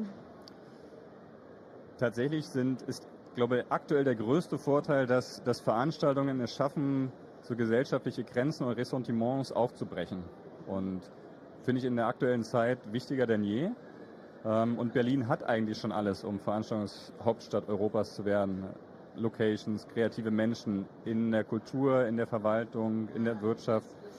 Und wenn man das jetzt alles bündelt und schafft, ein gemeinsames Mindset zu finden, eine gemeinsame Vision zu finden, dann einerseits ist es überhaupt keine Frage, ob Berlin Veranstaltungshauptstadt wird. Und dann ist es eigentlich auch selbsterklärend, warum sie das werden soll, weil es eben Menschen zusammenbringt, weil es Grenzen und Barrieren abbaut und weil es irgendwie die Stadt natürlich auch attraktiver und lebenswerter macht. Ja, das hast du jetzt sehr schön überzeugend gesagt. Ich hoffe. Direkt abgeholt. Hat Berlin denn auch irgendwelche Schwächen, die Nein. Oder wenn wir jetzt in der Konkurrenz zum Ausland stehen zum Beispiel, was sind da Punkte, wo vielleicht Veranstaltende sagen, Berlin, weiß nicht? Na, ich erzähle jetzt bestimmt Sachen, die alle schon kennen. Also ich will gar nicht so sehr ins Ausland gucken und finde natürlich immer gut, wenn man so ein bisschen schaut, was läuft bei anderen gut. Eine große Herausforderung Berlins ist natürlich die Bezirksaufteilung, dass du schon verschiedene Ansprechpersonen hast, wenn es um Genehmigungslagen geht, was manchmal Dinge etwas langsamer macht. Aber das ist ja etwas, was man ändern kann. Ja, spannend, das wusste ich aber gar nicht zum Beispiel. Was müsste denn jetzt konkret passieren, dass du sagst, dass wir in 5 Jahren hier stehen und du sagst, ja, wir sind Veranstaltungshauptstadt Europas?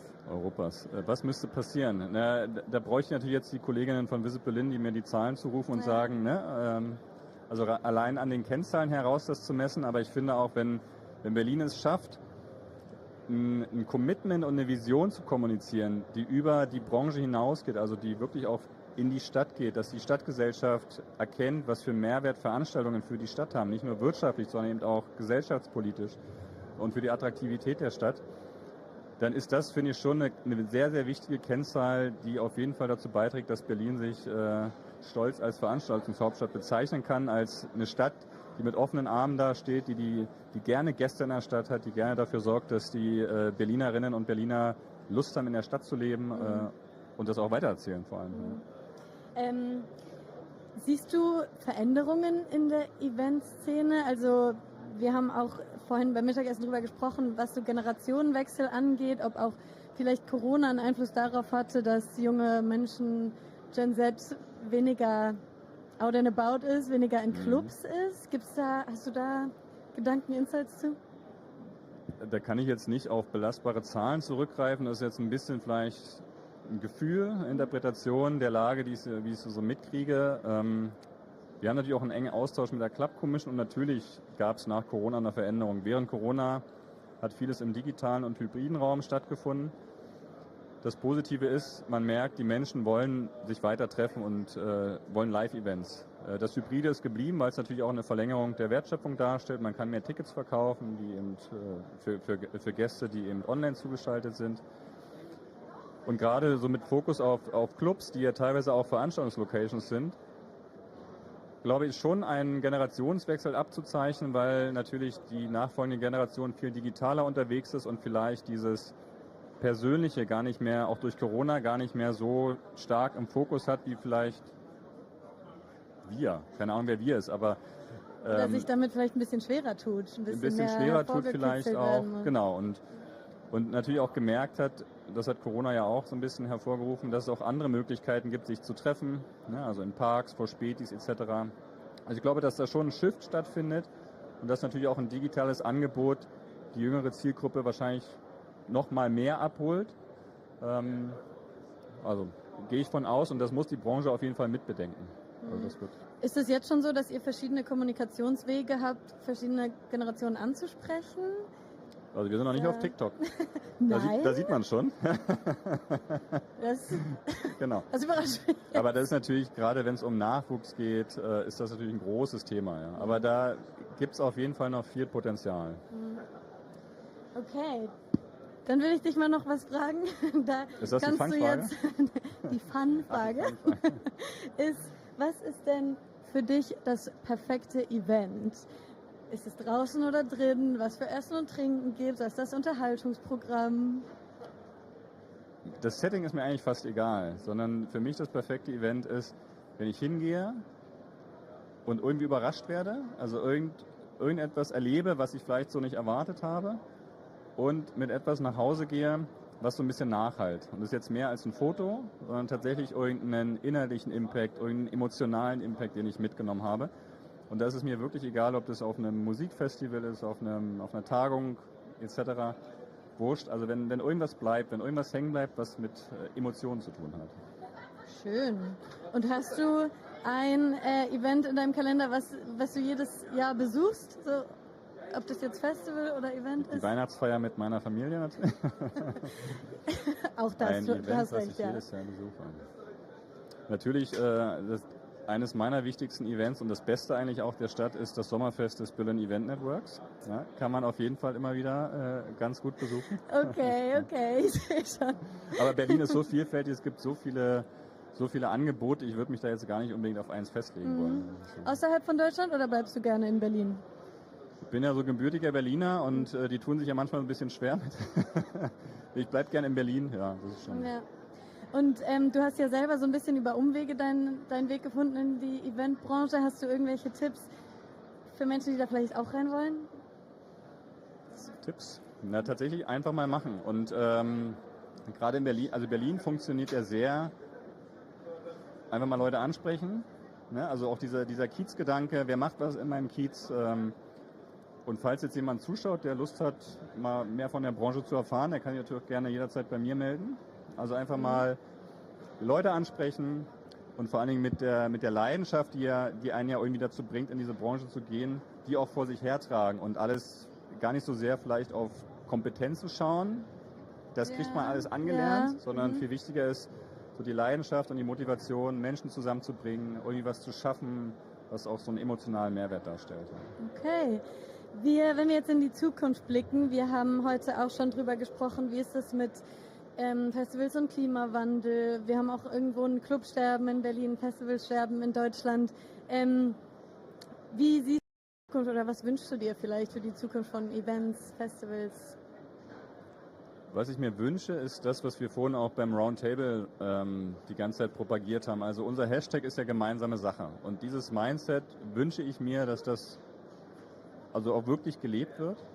Man sagt, es gibt so viele, wie ich vorhin schon sagte, so viele Menschen in der Stadt, die wirklich Lust haben, für die Stadt was zu machen.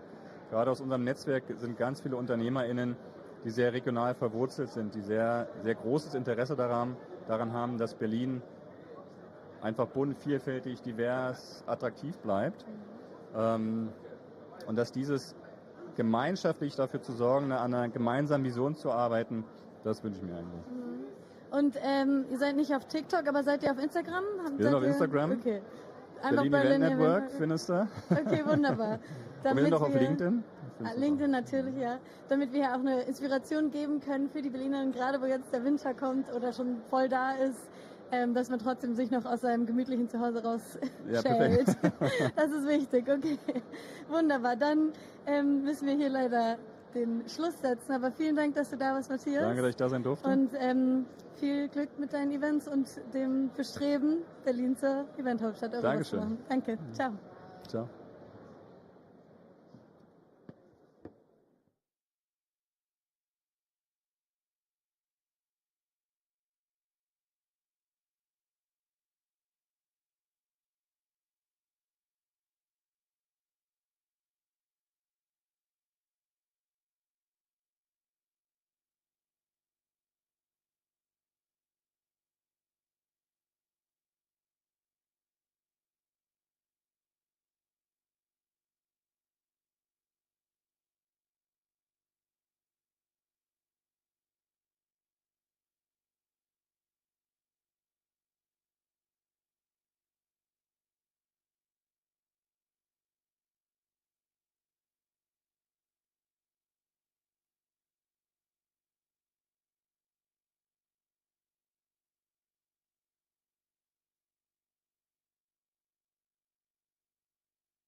Hello and welcome back. This is our last panel on this stage and our last panel on this day, and I think one of the last panels at all at the Future Festival 2025. I'm very excited because I think it's a very interesting finish line we have here. We're going to talk about nature. We're going to talk about sustainability, and with we, I mean them, because I'm not really necessarily going to talk about it a lot.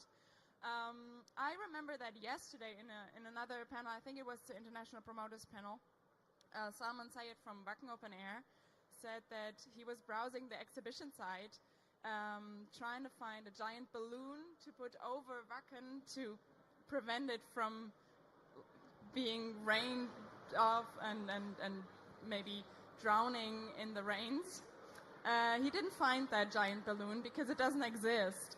So I'm very curious to learn about what actually does exist. What can we do with the rains or winds or whatever kind of weather condition? How can we make it safe? And if you're also interested in that, that's your time to stick around. I'm going to say this for the last time. If you have a trouble hearing what is being said on this stage, please feel free to get a headphone. You can find them over there next to the stage.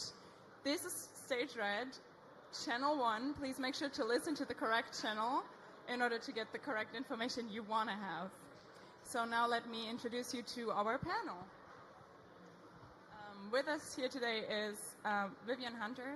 She's from Ultra Music Festival and Ascendant Sustainable Events. She and her company develop sustainability programs for events. Also with us is Martin van Denderen. He's the founder of No Risk and insurance specialist in events and music industry. And Oliver Guy Watkins, head of commercial strategy in Europe, Middle East, and Africa of PMY Group. He can tell us a lot about AI tools, I hope, and tell us about how we can manage to make events and festivals safe for crowds. This panel will be hosted by Linnea Swanson. She's a sustainability consultant. She's an author of multiple guides for sustainability, and she's co-founder of Green Operations and Greener Events. Please welcome our last panel for today. Thank you. And with that, I'm off stage and I'll leave you to it. Nature doesn't read your running order. There you go. Thank you so much, Sophie, and thanks to all of you who decided to spend your last session with us here. Hopefully not in total. We are sharing an hour of discussing a bit of this topic with you. And I hope you hear okay. Is it? Testing. Yeah. We will manage. So, although it's kind of happy hour around us, we are being more dystopic, but it's water still.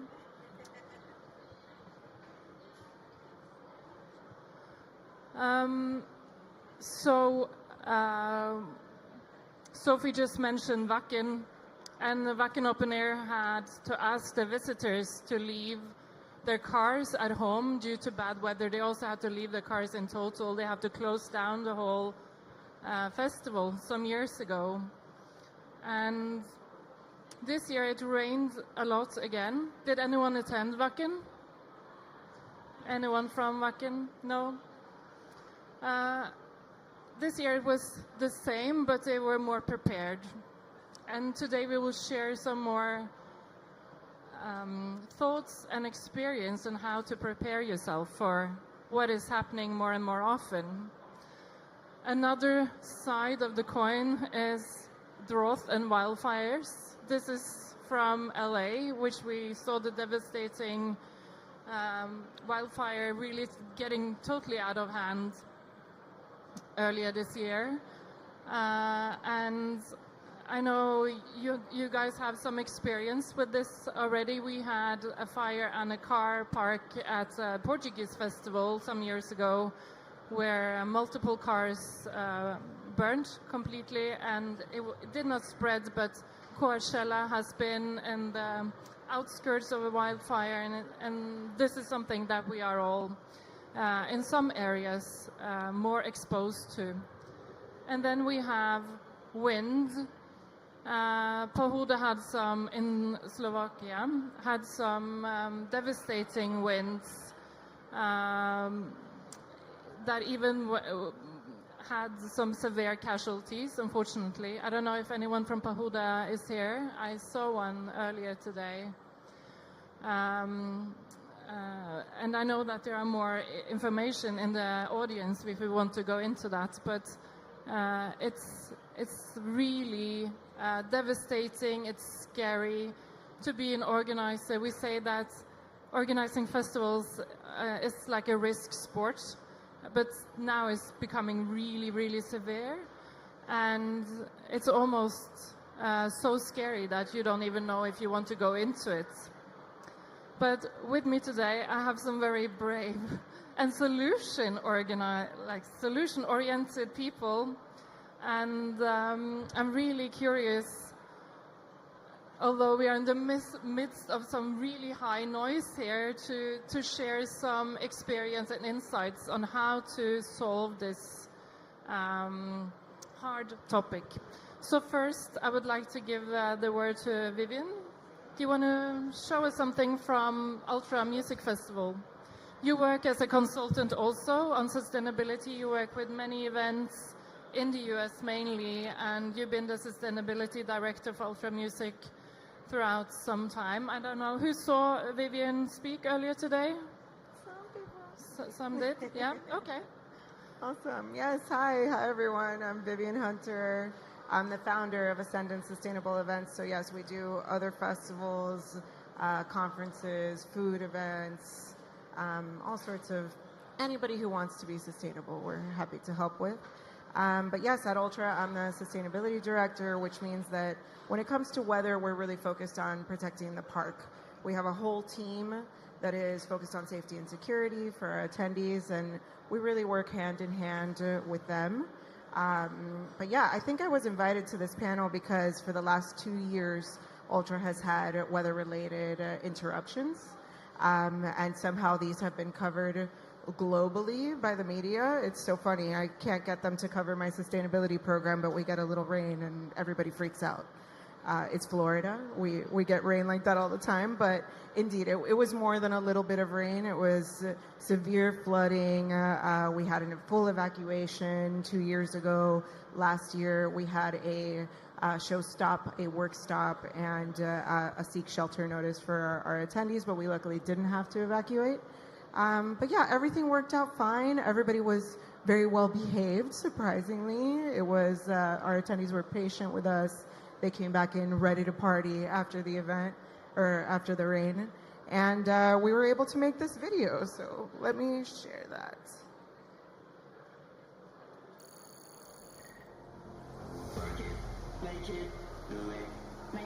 Breaking news, we are just learning that Ultra Music Festival has been shut down.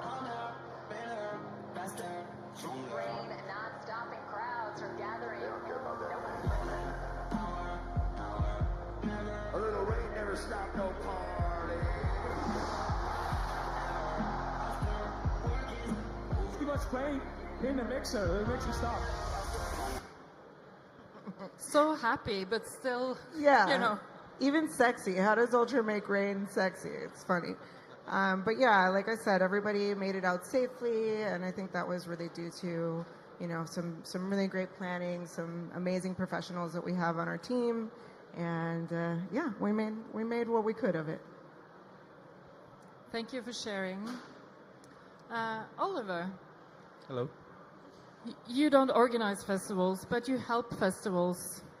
Do you want to share a bit how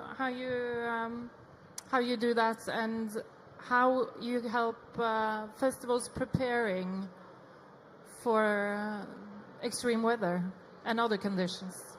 Yeah, sure. So PMY is a technology company, and we are essentially involved in collating data for various different purposes across event sites. That varies a lot of the time. Sometimes it's brand activations, people movement, security, and one of those factors we're looking at the moment and we're working on is predictive effects on the site from weather events. So how you can be a bit more ahead of the game, looking at traffic incoming to the site, how weather will affect that, etc., etc. Yeah. Did you hear him? Can you hear me? You have to bring I have up to your do it a microphone. bit. Okay. And then Vivian Eat the will give you the clicker so you can show. Ah, yeah. Okay. That's not me. I wouldn't mind being there. But, do you have still something to say, that's also Vivian? not me. Okay. Maybe that is. Later. You said jokes, right? This one. Let's go with this one. Twice. There we go.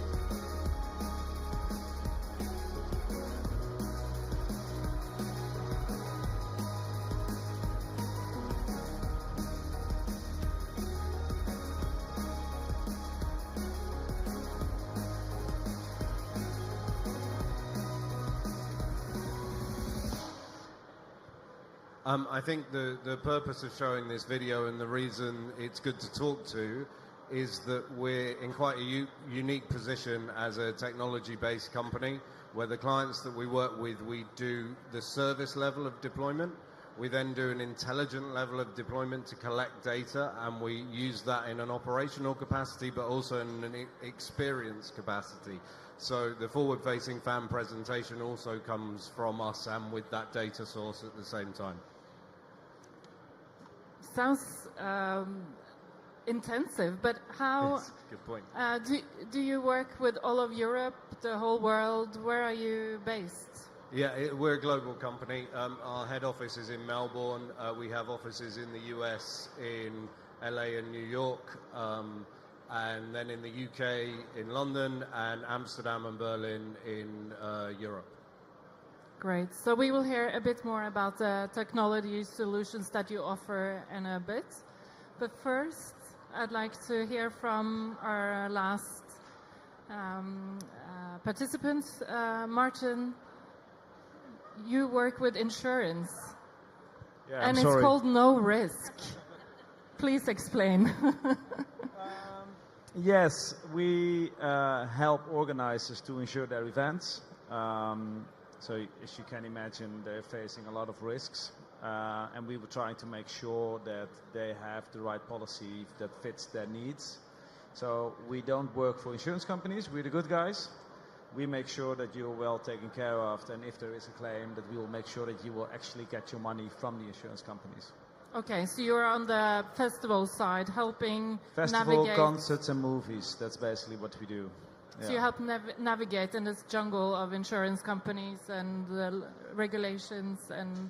Yeah, we designed our own policy with the experience we've had over the last 15 years. So everything that we have seen, we built into our own wording to make sure that it will fit the needs, and it's designed from a client perspective instead of from an insurance company perspective. So sometimes it's quite difficult to have the negotiations with these underwriters. But yeah, so far so good. We managed to get our own wording in to make sure that we work on the needs of our clients. Amazing. And which kinds of clients do you have? Do we know any of the festivals, do you think, that you work with? Yeah, probably the people from the Netherlands know them, but also in the rest of Europe. I think in the Netherlands we have around 75% market share, and it goes like really small events to the big events like Lowlands, Pinkpop, Defcon, stuff like that. But also Ziget Festival in the Nordics, Spain, even in China. Wow. So we work globally as well. And how do you see extreme weather being a smaller or a bigger part of the insurance cases? Yeah, what do you think? Tell me. We started like 15 years ago, and I think for the first 8-9 years, we didn't saw really at first weather claims coming in. Sometimes there was just a small extra cost to make sure that the event will happen. But after 8-9 years, it was picking up. We saw a big change. And I think it's also the organizers are seeing these changes, so they are more into the risk profile for their festival. So they look at the venue, they look at the statues they've built, the books that you get from the tent suppliers, for example. It's really detailed how much wind they can pick up, or they really know what kind of soil they're on to make sure that they can have the right preparation when it comes to a lot of rain. So you advise and help with the preparation work, what they should ask from their suppliers? I think we share our experience that we've had with other events, because every venue is different. So you need to know what type of ground you're in. Is it a lot of sand, or how can you mitigate the risk of a lot of rain, for example? And if it is highly affected by wind or thunderstorms, and then we point out what they should look into. But most of the time they already know it, and probably a lot of the times they know it better than we do.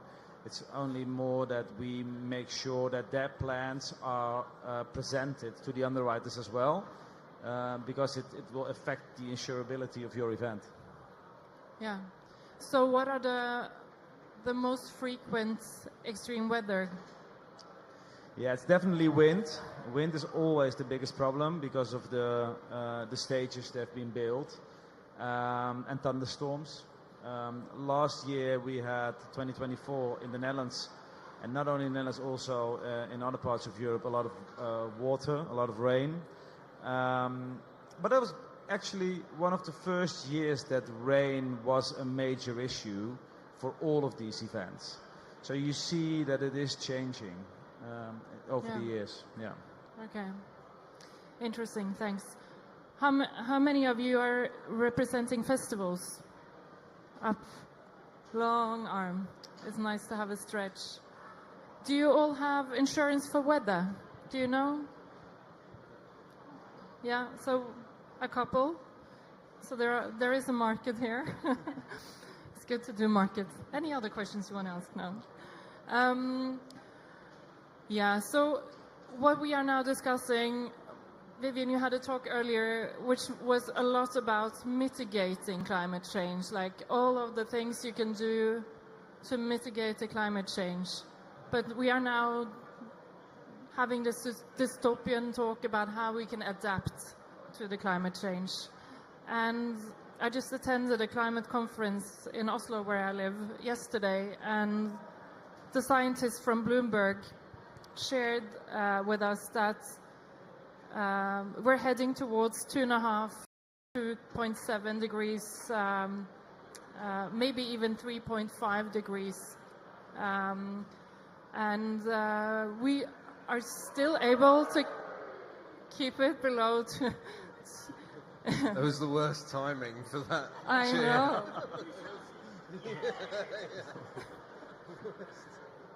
It's getting hot in here.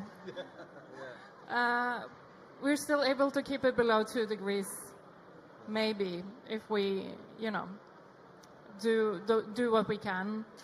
But we also have to adopt. So I'm thinking, how do you feel in all of this? I mean, I heard you share your experience and what you do. You also had some couple of pictures in the presentation sharing what you do with the drains, for instance. But how do you plan to adapt for this extreme weather? Yeah, it's such a difficult question because, to your point, it's like we don't know which one we're going to get hit with, right? Like, at least in Florida, we can be pretty sure it's not a wildfire because it's a swamp. But we don't know if it's going to be wind, rain, both. We're right on the water in the park that we're in. That was that beautiful picture that I had. So one of the main things that we've been doing is trying to protect our waterways. That to me is just something that's near and dear to my heart. I want to make sure that our waterways are not impacted or heavily impacted by the activities that we have happening at our events. So that's one thing. Ultra has changed venues in the past. They haven't liked it. They don't want to. You know, it's very, very difficult to do, but it's something that might have to be considered in some future if we're flooding every year. So yeah, you know, there's so many things that can be done in a more proactive way as well. And yeah, that's some of the things that we work on in our ability to protect the grounds in the park, the wildlife, the vegetation that's there, and those waterways.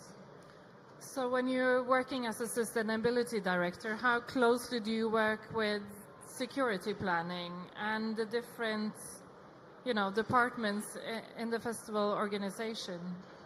Yeah, we are hand in hand with every interdepartmental team. Security is one of the main ones that we have a lot of interaction with because they're so widespread around the festival. It really helps to have eyes and ears looking out for not just safety concerns but also environmental concerns, and there's ways that those cross over, right? For example, the main one that we're always looking for is people who are climbing trees, and it's like, you know, that's a safety concern and it's an environmental concern. So there are a lot of ways that we interact. We make sure that our security team understands all of the things that we're looking out for, and that any way that we can support them, we do that as well. So, for example, we make signage, you know, educational signage or, you know, kind of safety signage to make sure that certain areas that might be both a safety and environmental concern get roped off, or, you know, just at least have some warning signs. Yeah, there's all sorts of ways that there's crossover. Yeah, and you might share some more ideas later on. But listening to this, Oliver, how can technology help us understand how we can make more secure, more safe festivals when we have this extreme weather? How can we prepare ourselves? I think the key word that you say is predictive. And at the moment, we have just moved to a point where technology has moved into real time quite actively. Maybe 2-3 years ago, it was a buzzword, but it wasn't really hitting the mark all the time. Nowadays, it is very possible, and the systems have matured, and that means we get into a space where we can be predictive. So I think that's what's really exciting right now. I'm going to play a video in a second just to show some of the systems that are usable. But I will caveat before I say this that a lot of the technology has been developed in the sports world. So some of the stuff we will look at will be referring to arenas and stadiums. But we are now deploying that in music festivals. And this year we've just done something with Awakenings at Amsterdam Dance Event a couple of weeks ago. And over the summer we worked with AEG and LS in All Points East in London to get some crowd intelligence work as well. So we are now entering that space well, and it's working in greenfield sites as well. So you offer multiple technology insights, basically? Yes, yeah. Exactly. And if it's okay, I'll just play this through. Hello. Hello. The next. Did that? Oh, hold on. Here we go. Oh, no. Is that playing now? Yeah, okay. So this is the US Open court occupancy counts. This is AI working over cameras to register how many people are in the arena and where they're sat and how long they stay in the spaces for. These are the dashboards that come through to the event control situation. And essentially you can choose what you're looking at block by block, row by row, seat by seat. This is LiDAR tracking, and this is in a lot of spaces that we've now started to move into music festivals with. And this allows the beam coming from these devices recognizes head and shoulders of people, and it geotags them. You can see these dots moving through this space. And that is the LiDAR following people for dwell time, for flow rate, and to work out how the environment is being used, producing heat mapping, which you can see there. This is a New Jersey metro system in the US, and this is the LiDAR on the trains and on the concourse around, and this is where we start to get predictive. So you can start to see how people will move towards the site, towards the precinct and around the precinct. And this allows you to collate this with weather data and start to build in how those models work in different environments and different situations. So if there's storms, if there's heavy rain, if there's high winds, you are able to divert your attendees in certain directions.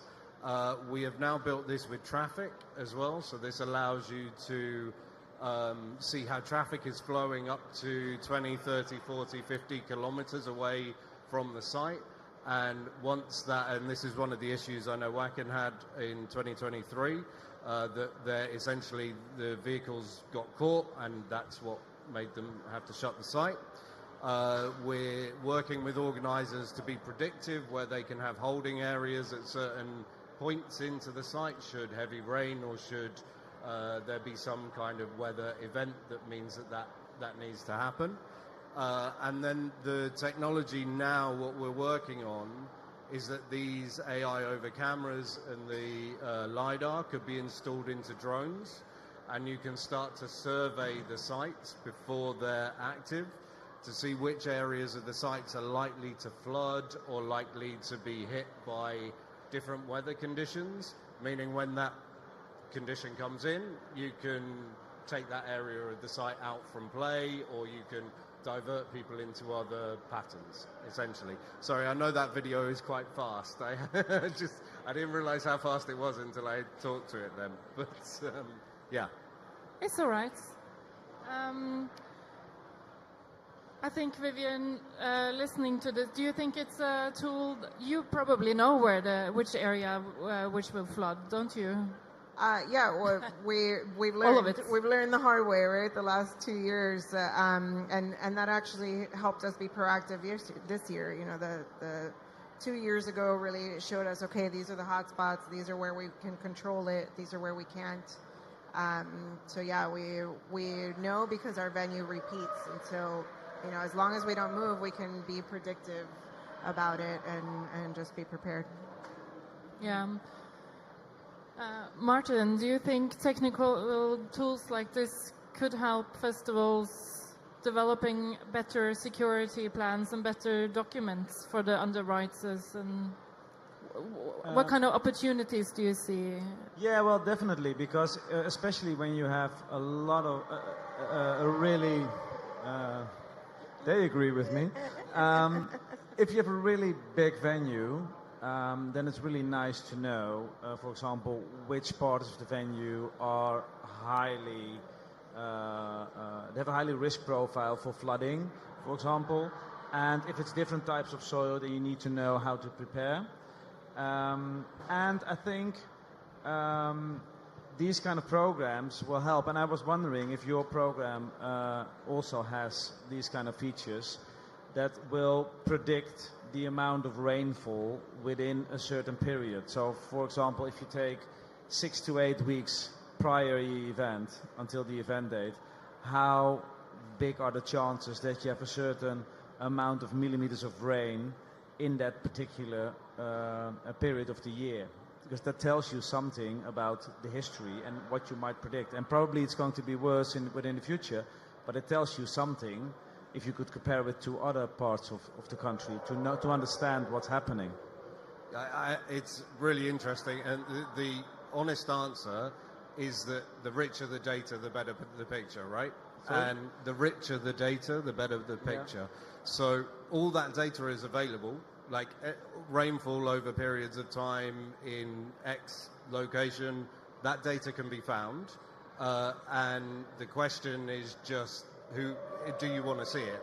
And if you want to see it, then we can put it into these systems. So it's just about, we're all in a position now where certain APIs can be flown into these dashboards. You can take ticketing APIs, POS APIs, weather APIs are no different, Google Maps APIs are no different, Waze APIs are no different. You just need access to these things, and then it helps you build a richer picture that can give you exactly what you just said. So yeah, the reason I'm asking is because if you have in 10 days like 100 millimeters of rain, that's a lot, I know, but just for an example. If it's 10 millimeters a day, then it's quite, it's more easy to mitigate that risk. Instead, if you have 3 days with 30 millimeters a day, then you have another issue. So that kind of data would help if this is an area that you have a lot of rainfall on one day, instead of if it's more spread out in a month or so.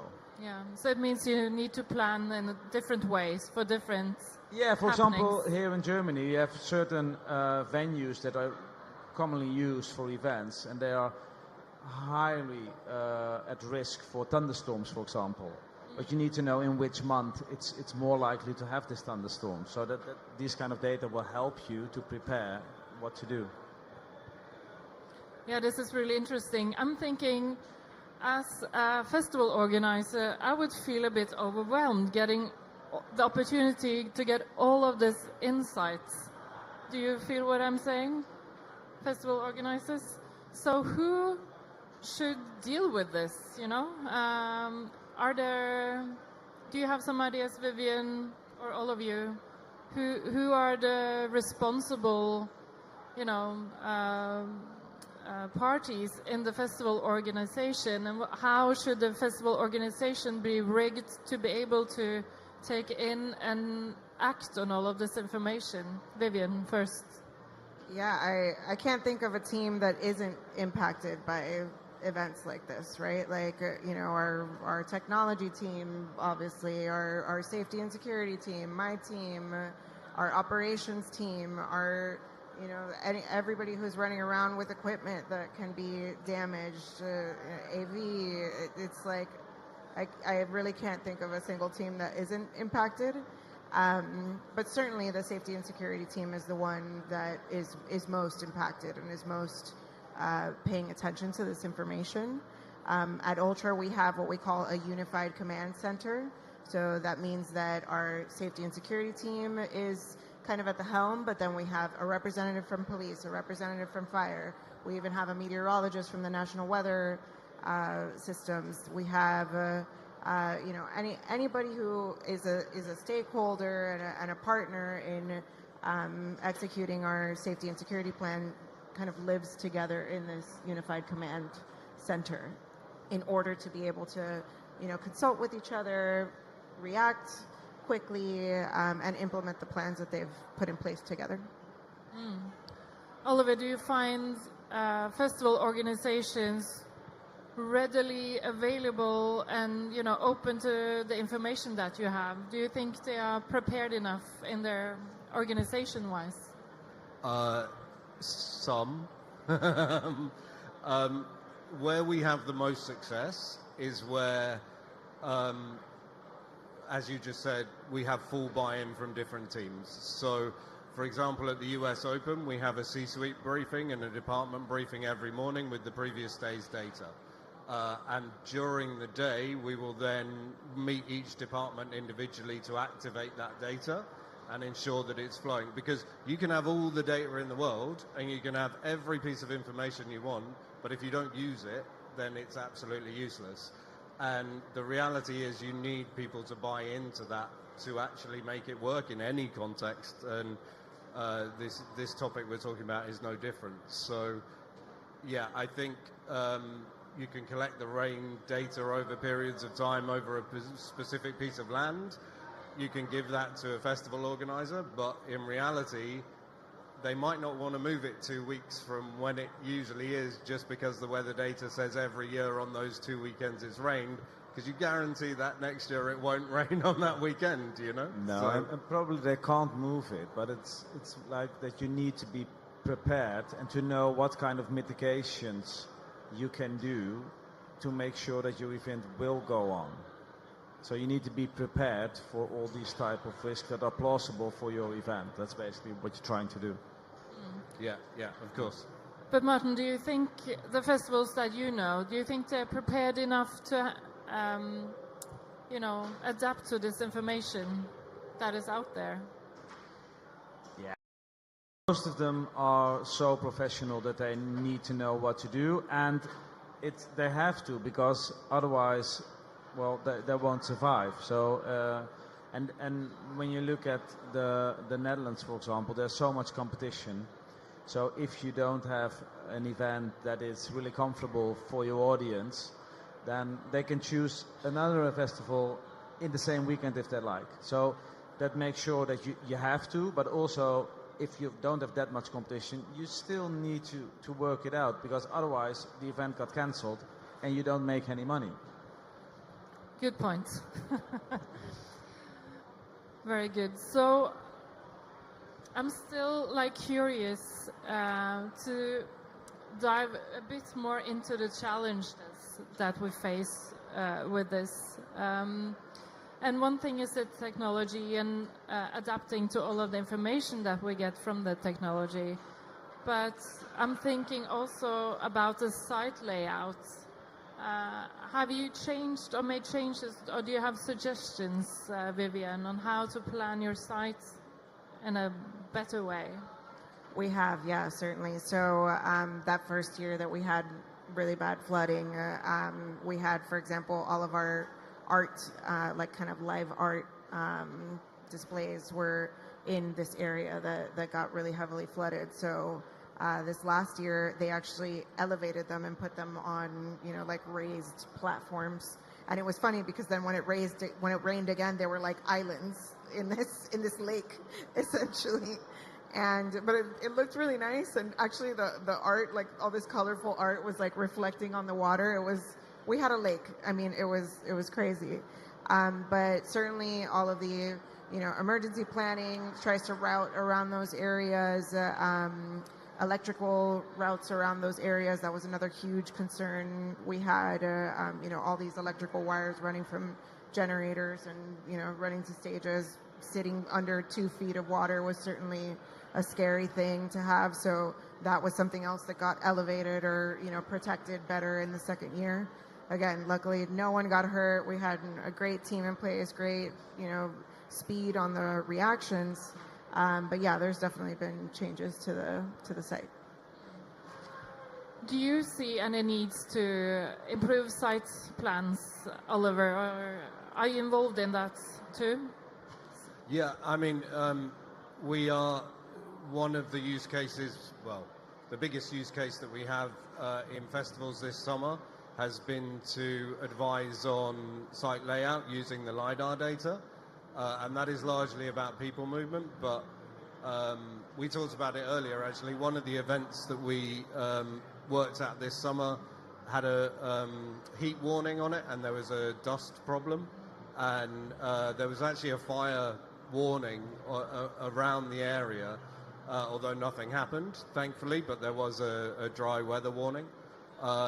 And part of the review of the data that we've sent back has involved discussing whether the dust or the environment actually affected the movement of people during that time as well, because the area we were tracking was actually the main walkthrough between the 2 main stages. So I have an amazing soundtrack. I feel like a hippo moving or something, My goodness.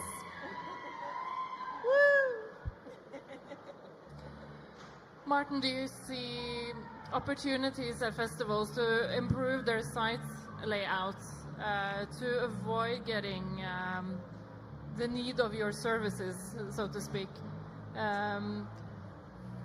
Well, as I said, to be honest, I think they're already on top of things. And I think one thing we should keep in mind, that this is not the only head-breaking stuff they have to deal with. So all the costs are increasing, and you need to make sure that you're prepared in production for this, and this will cost a lot of money as well. So I think it's always finding a balance. But at this point, I think the festivals we just talked about, they are doing everything they can at this point. And as you say, there are some investments having to be done here. Not to speak of the technology, it's not a free service.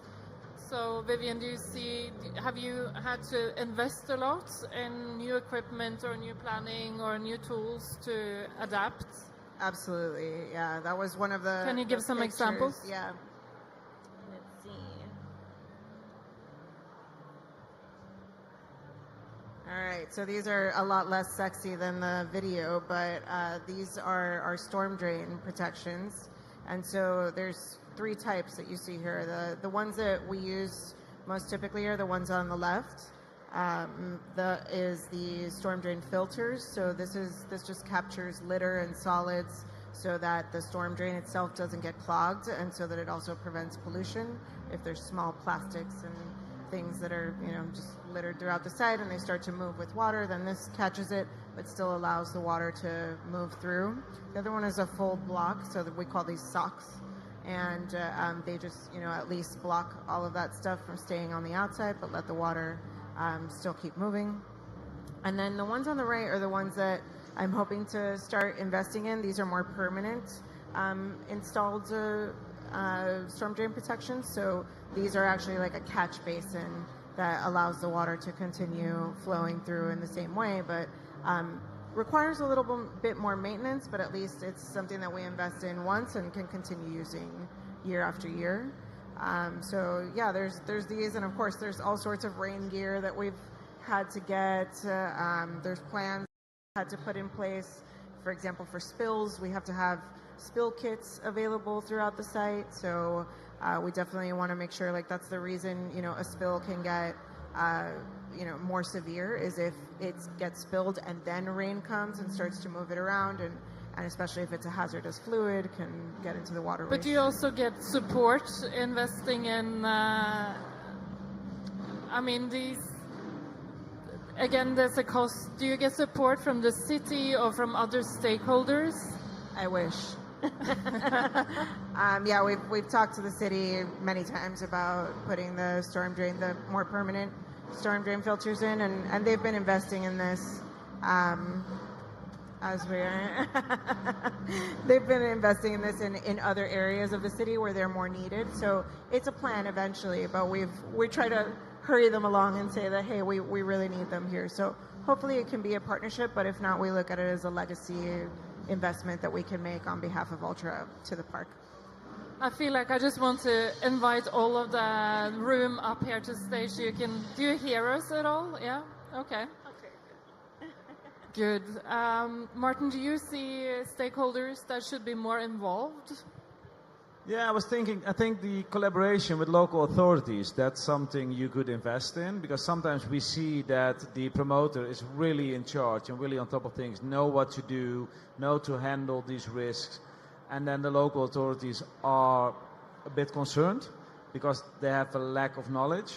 So I think the collaboration between those two is really important, and that could help you to save you from a cancellation. We have seen several examples which the local authorities said we can't have this event anymore, but together with the promoter and the safety instructors, it was all under control. So it was definitely not necessary to cancel this event. Yeah. But still they are cancelling. So bad communication kind of trips you. Yeah, it's not only bad communication, it's more that the local government should put some trust in you if they don't have the knowledge, and that's something you need to discuss up front, not if you are in a situation that they need to be involved. So before you are in that kind of situation, you need to understand what's happening. This is also very good relationship advice, by the way. Yeah, so a lot of the technology that you showed us, a lot of the information is you wouldn't get without having collaborations with external stakeholders. How do you see the stakeholder cooperation? How important is that with the insights you are offering? Yeah, the whole, there's no pressure there.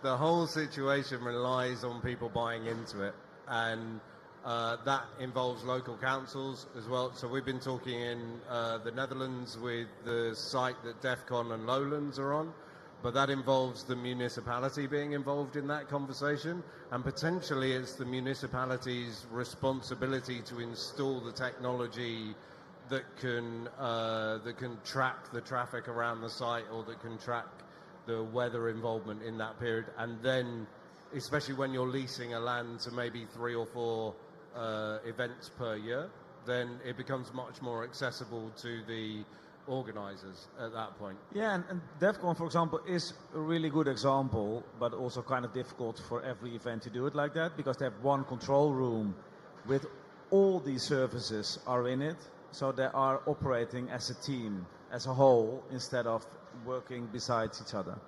Yeah, I think, look, the reality is that I've worked on the ground in festivals for 15 years. We have guys that run Glastonbury, network infrastructure. We have the guys that do Boomtown. Like our festival portfolio is pretty large, and we have a lot of experience of working with those different stakeholders, which puts us in a position to we know what those guys need, so we're able to have conversations that are a lot more honest than maybe other companies in that scenario. So you help the festival organizer actually becoming more trustworthy in a way, and that's an opportunity to connect closer to the council maybe, and avoid being cancelled or... Those feel like big words to commit to, but yes, that's the ideal is, and you can say, if the data is rich, you're empowering the conversation, right? So, and that comes from every stakeholder in that conversation. Yeah, and it can be rich without being intrusive as well. I think that's the other important thing to say. Yeah, and then you just have to have a staff that knows how to deal with it and coordinate internally. Do you think cities or municipalities should invest more in events, Vivian? Obviously, you said... Yes, please. What do you miss? I'm sorry? What do you miss? Like, what kind of investment would you have needed?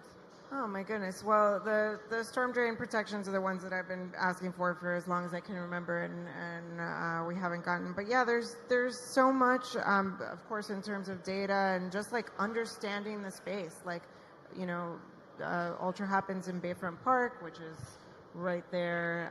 Let's see this beautiful. Oh, we don't have it anymore, but here we go.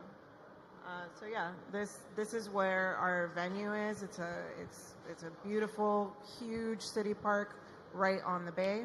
And so I wish we actually had more research and more information about these places. Only recently was I able to get a proper tree survey, for example, something that told me every single tree in the park, what the species is, whether or not it's native, whether or not it needs to be protective, what state is it in, is it dangerous for attendees, you know, to be around it. We've had several, because of the storms, we've had several trees just fully fail and collapse on the site. Thank goodness no one was hurt. So it's things like that, like information, you know, and like we're talking about, that I wish I had more of, because then I wouldn't have to start from scratch. When we started to figure out that we wanted to protect the storm drains, I couldn't get even the information of how many storm drains were in the park. We had to go and count them and follow the line and, you know, take pictures of all of them and be the first ones to, you know, note all of this information. So, you know, sometimes I wish that they had more of that to give us rather than having to do that. But yeah, there's certainly, I could make you a laundry list worth of things that I can ask for.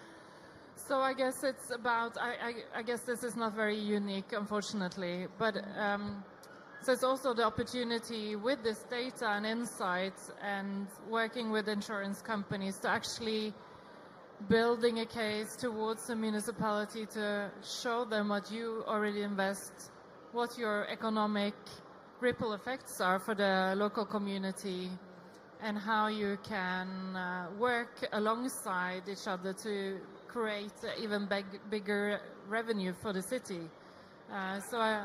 Having technology, but also the support of trustworthy partners like insurance is probably maybe an opportunity also to get more support. Right, and I think you mentioned before, it's like if we look at it across the cost across several events and across, you know, all the different users of the park, then it feels like an investment that makes more sense instead of it being something that feels like, oh, it's only them that's investing in it. You know, we're willing to certainly put our piece of the pie in as well, but yeah, it requires movement on their part, which is sometimes painfully slow. Yeah. I'm wondering, are there anyone in the audience that have questions or something to share, or who experienced something, or who are in need of insurance or technology or sustainability advice? Oh, over here. Thank you. Tell us your name, where you're from. I am Zoe from ALEX Berlin. We operate in London, so we operate a number of music festivals in the UK. I was just interested in some of the data collected. I work with brand partners, and I just wondered if the weather data that you collect with the technology that you offer, whether that could be linked into some of the information that our partners at festivals are looking for as well, whether they can be linked for a sort of a wider report. It's a very good question. The reality that we've all talked about is that the technology is not cheap, and it's got to be paid for by a lot of different stakeholders being involved in that. And I think the brand partner conversation is the really key one in that right now as well, because brands need the data out of the events to clarify what they are getting back for their investment. And at the same time, we can help the organizers by using that data to price brand activation pitches, or this is slightly off topic, but when you bring the weather data into that as well, you start to be able to say, actually, only 3,000 people engaged with this brand's activation over the course of the day, and we can see that an hour and a half of that, the site was affected by a thunderstorm, or we can see that this environment, we talked about the dust earlier, that's something that we've experienced this summer as well, right? So, yeah, you can start to factor that in, and it builds a bigger picture for your brand that you're reporting back to at that point. And I think, again, it's very easy to just say, yeah, 10,000 people saw this brand's logo and interacted with it during the show. But once you start to build in the small pieces and the rich piece of the data, you can really give a much better picture and keep the loyal relationship that you have in that area as well. Lovely. Thank you. Really interesting. Thank you. Anyone else? Then our time together is about to come to an end, but before that, I would love to hear some more advice from you. You already shared lots of advice. Martin, what are some good tips for a festival organizer who want to be prepared for extreme weather conditions? Yeah, I think we said a lot already, so I don't have really much to add onto it. I think I would advise organizers to use systems like Oliver has. I think that will help you to get insights that you don't really have at this point. I think data will help, and try to predict from the data what kind of plausible weather effects you might face. I think that's the... Thank you. Oliver, what kind of advice do you have? What Martin said. No. No, but actually you made me think of something really interesting then, because the larger conversation is, yes, degrees are going up. We're facing a situation that there's a lot of policy that's not going the way we would probably like it to go in this conversation. And potentially this data is also very valuable in that conversation. So potentially the use cases, the more festivals that collect this kind of data, the more that can be used in lobbying cases, and the more that potentially we can have a better conversation. That's a bigger picture though. That's a big picture. Vivian, can we still organize festivals? We can. Yes. I think, like we talked about in being predictive and also being proactive, right?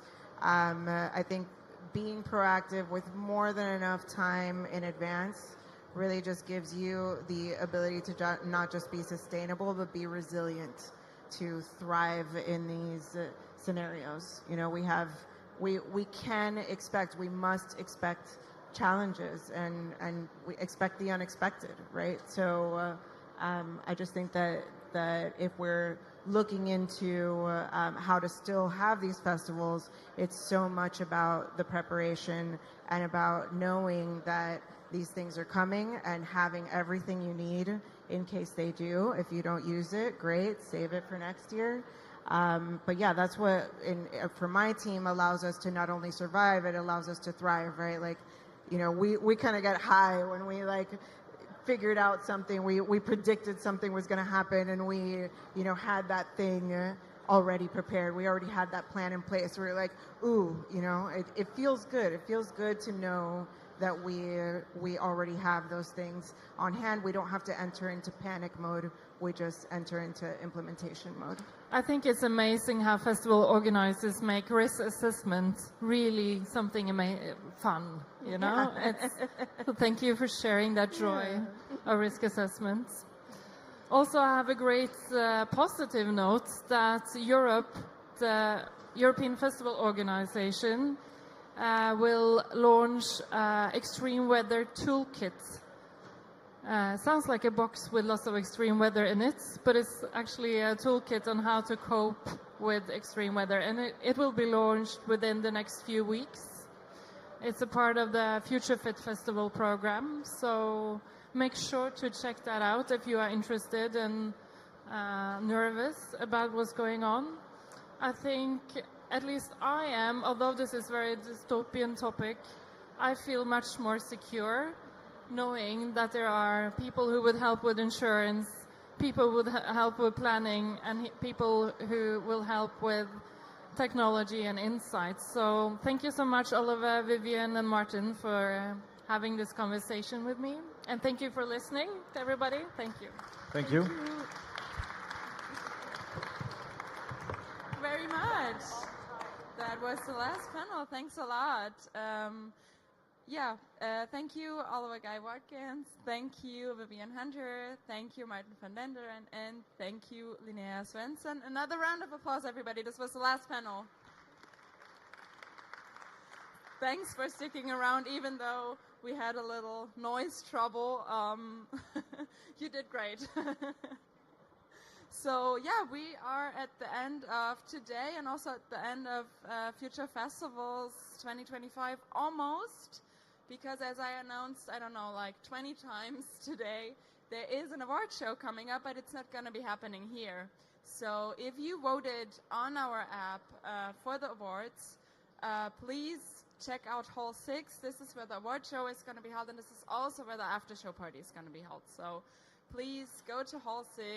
Gather around, stick around for a little more. There's plenty of time left to socialize, to get to know each other. If you have questions, I'm sure the panelists will be here. I hope I don't promise too much, saying that you will stick around. And yeah, thanks for being here. Thank you for listening. Thanks for participating also. We are at the end of our panel, but also of our day. In case you had headphones, please make sure to give them back, because we're going to need those back. I hope you enjoyed Future Festivals 2025. I hope you enjoyed your day. I have to have a quick look to not forget anything. I mostly thanked all the people that were on the stage, but I do want to thank also the people who are behind the stage, because I think without them it wouldn't have been possible at all. So please, put your hands together for all the crew, all the people we don't see up here. Thanks for the sounds and lights, and thank you to Nick, who's the stage manager, who has been around yesterday and today, and without whom it wouldn't have been possible to do all these changes, and who has basically lived on this stage the past 2 days. So a huge applause for Nick, please.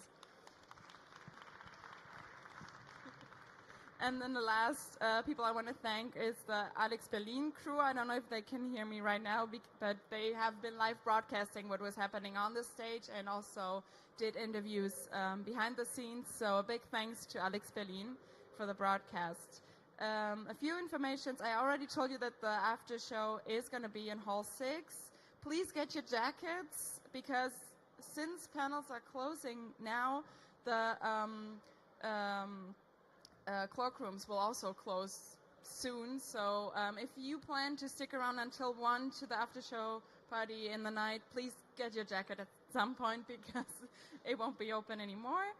And I think that was it. That's all I had to say. Thanks a lot. My name is Sophia. I was your stage host, and this is finally the end of Future Festivals 2025. See you next year.